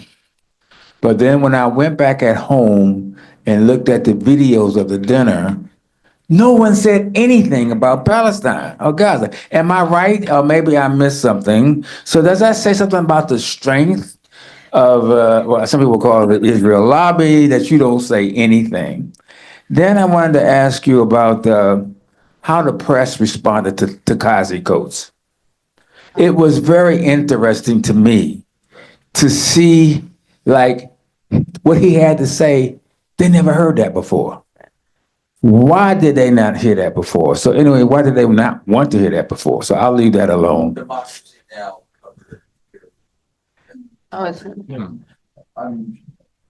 Oh, and lastly, the State Department, I mean, the Pentagon has interviews like you. There's one person there, I don't know who, but they asked them similar questions that you all asked. Wait, remind me, there was Ta-Nehisi Coates, White House, oh, yeah. How the press act, you know, what happened with the private. Right. So do you, I mean, I have a response, but if you guys want to jump in, because I. Well, just, I guess quickly on Ta-Nehisi, he is an absolute hero for liberals in the United States. And so he had an enormous amount of capital. If he writes a book, they're going to bring him on the morning shows, the nightly shows, the evening show, any show he wants. He can show up that day and they're going to put him on that show. That's might be even practically unique to him because of the role that he played from 2015 on with his writing in the Atlantic. And so they had to hear it from him and they had no choice. And it was very, as you saw, it was very clear they didn't want to hear it and tried every different angle they could to discredit him. They even went after his father for his father's independent book company publishing a book that had some like anti-Semitic conspiracies in it. They tried to tie that to him, and like they threw everything and the kitchen sink at him. Ta-Nehisi Coates, who was interviewed on Good Morning America by. Yeah, and his new book is called The Message. And the guy who interviewed. Which has like 50 pages in the whole book about the West Bank. And the guy it caused them to have a complete meltdown. The guy who interviewed him, Tony DeCouple, has his ex-wife is Israeli, and he has 2 kids who live in Israel. But the way he tried to go after him was like actually so infantilizing and offensive that even people who probably didn't want to come out and defend Ta-Nehisi Coates because they don't want to defend people pointing out how racist Israel is, I think they felt like they had to because it was just so problematic. And he was like, you know, if I didn't know, you're a smart guy. Like, if I didn't know better, I think, you know, this is the type of book you could find in an extremist backpack. I mean, that's what they said. But I think that it's true. He is a liberal hero. So for PEPs, you know, Progressive Except on Palestine, they couldn't dismiss him the way that they would maybe other people who they think of as more leftist or just people who care about Palestinians. But with the White House Correspondents' Dinner, they mentioned like Gaza in very, like in passing, but like a millisecond. But I think they spent a lot more talking about Evan. Like they named Evan, Borskovitz, who was in Russia. Like they never name any Palestinian journalists. They just mentioned that a lot of them had died and didn't say who killed them either. And the other thing that TNC did that kind of checkmated his opponents was that he talked about the West Bank through the frame of Jim Crow and his experience in the United States, which liberals, broadly speaking, had already affirmed and accepted as gospel. And so he just took that exact thing that they had already agreed to and said, I see the same thing there. And so there was nothing they could say about it. We're running out of time. I want to go to our colleague Abdulhamid here, and then maybe we can wrap up. There is so much to talk about the media, but thank you. I don't have a question. I have a comment. Please, do you mind? Yeah. I do the same, but for the United Nations. I attend the noon briefing every day. But I want to say that it's the same. There is some powerful organization that still fear in everyone.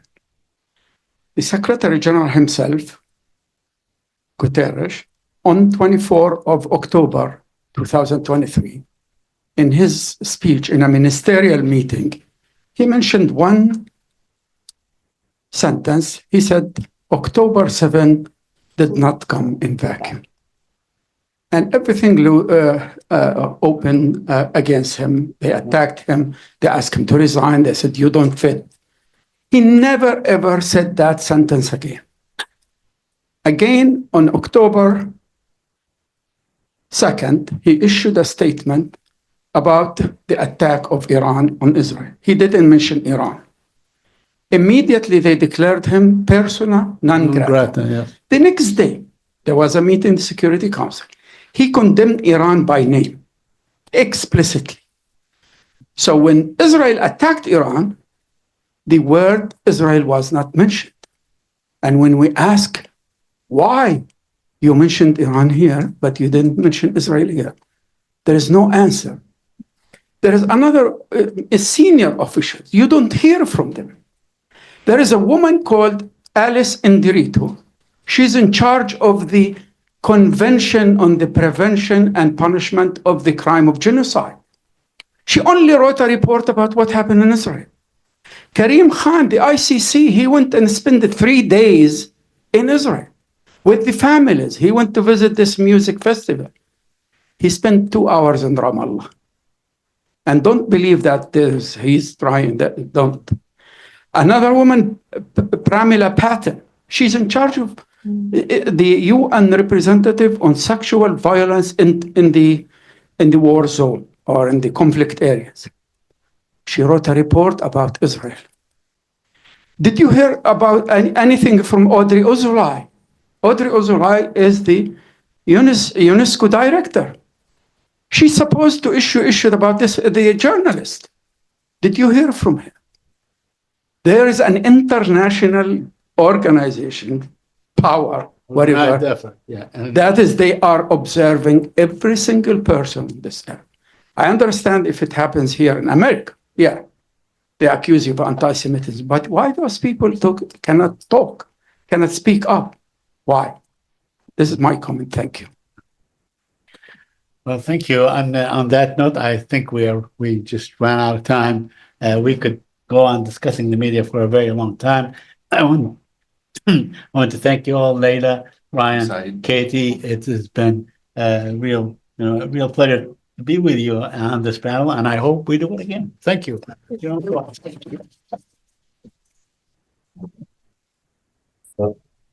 What a tough group of people. Wonderful to have you all day. This brings us to the conclusion of our conference. I want to thank you and those who participated with us through various media for sticking to the time and for showing interest. I want to thank the panelists, current and previous panelists, moderators. I want to ask Muhammad who kept things going. I again want to thank our staff, interns, and the PC committee members. We had some quality lectures and presentations today. We're going to save those on our website and make them available to people who can see them later when they have time. Please spread the word. Let's educate our fellow Americans and the rest of the world about what's happening for the sake of world peace, not just to save some lives, but for the sake of world peace. We are an NGO. We accept donations. If somebody feels generous enough to send a donation to the Jerusalem Fund. And with that, I hope that you can join us for future functions and hope to see you there. And thank you for being here. Thank you.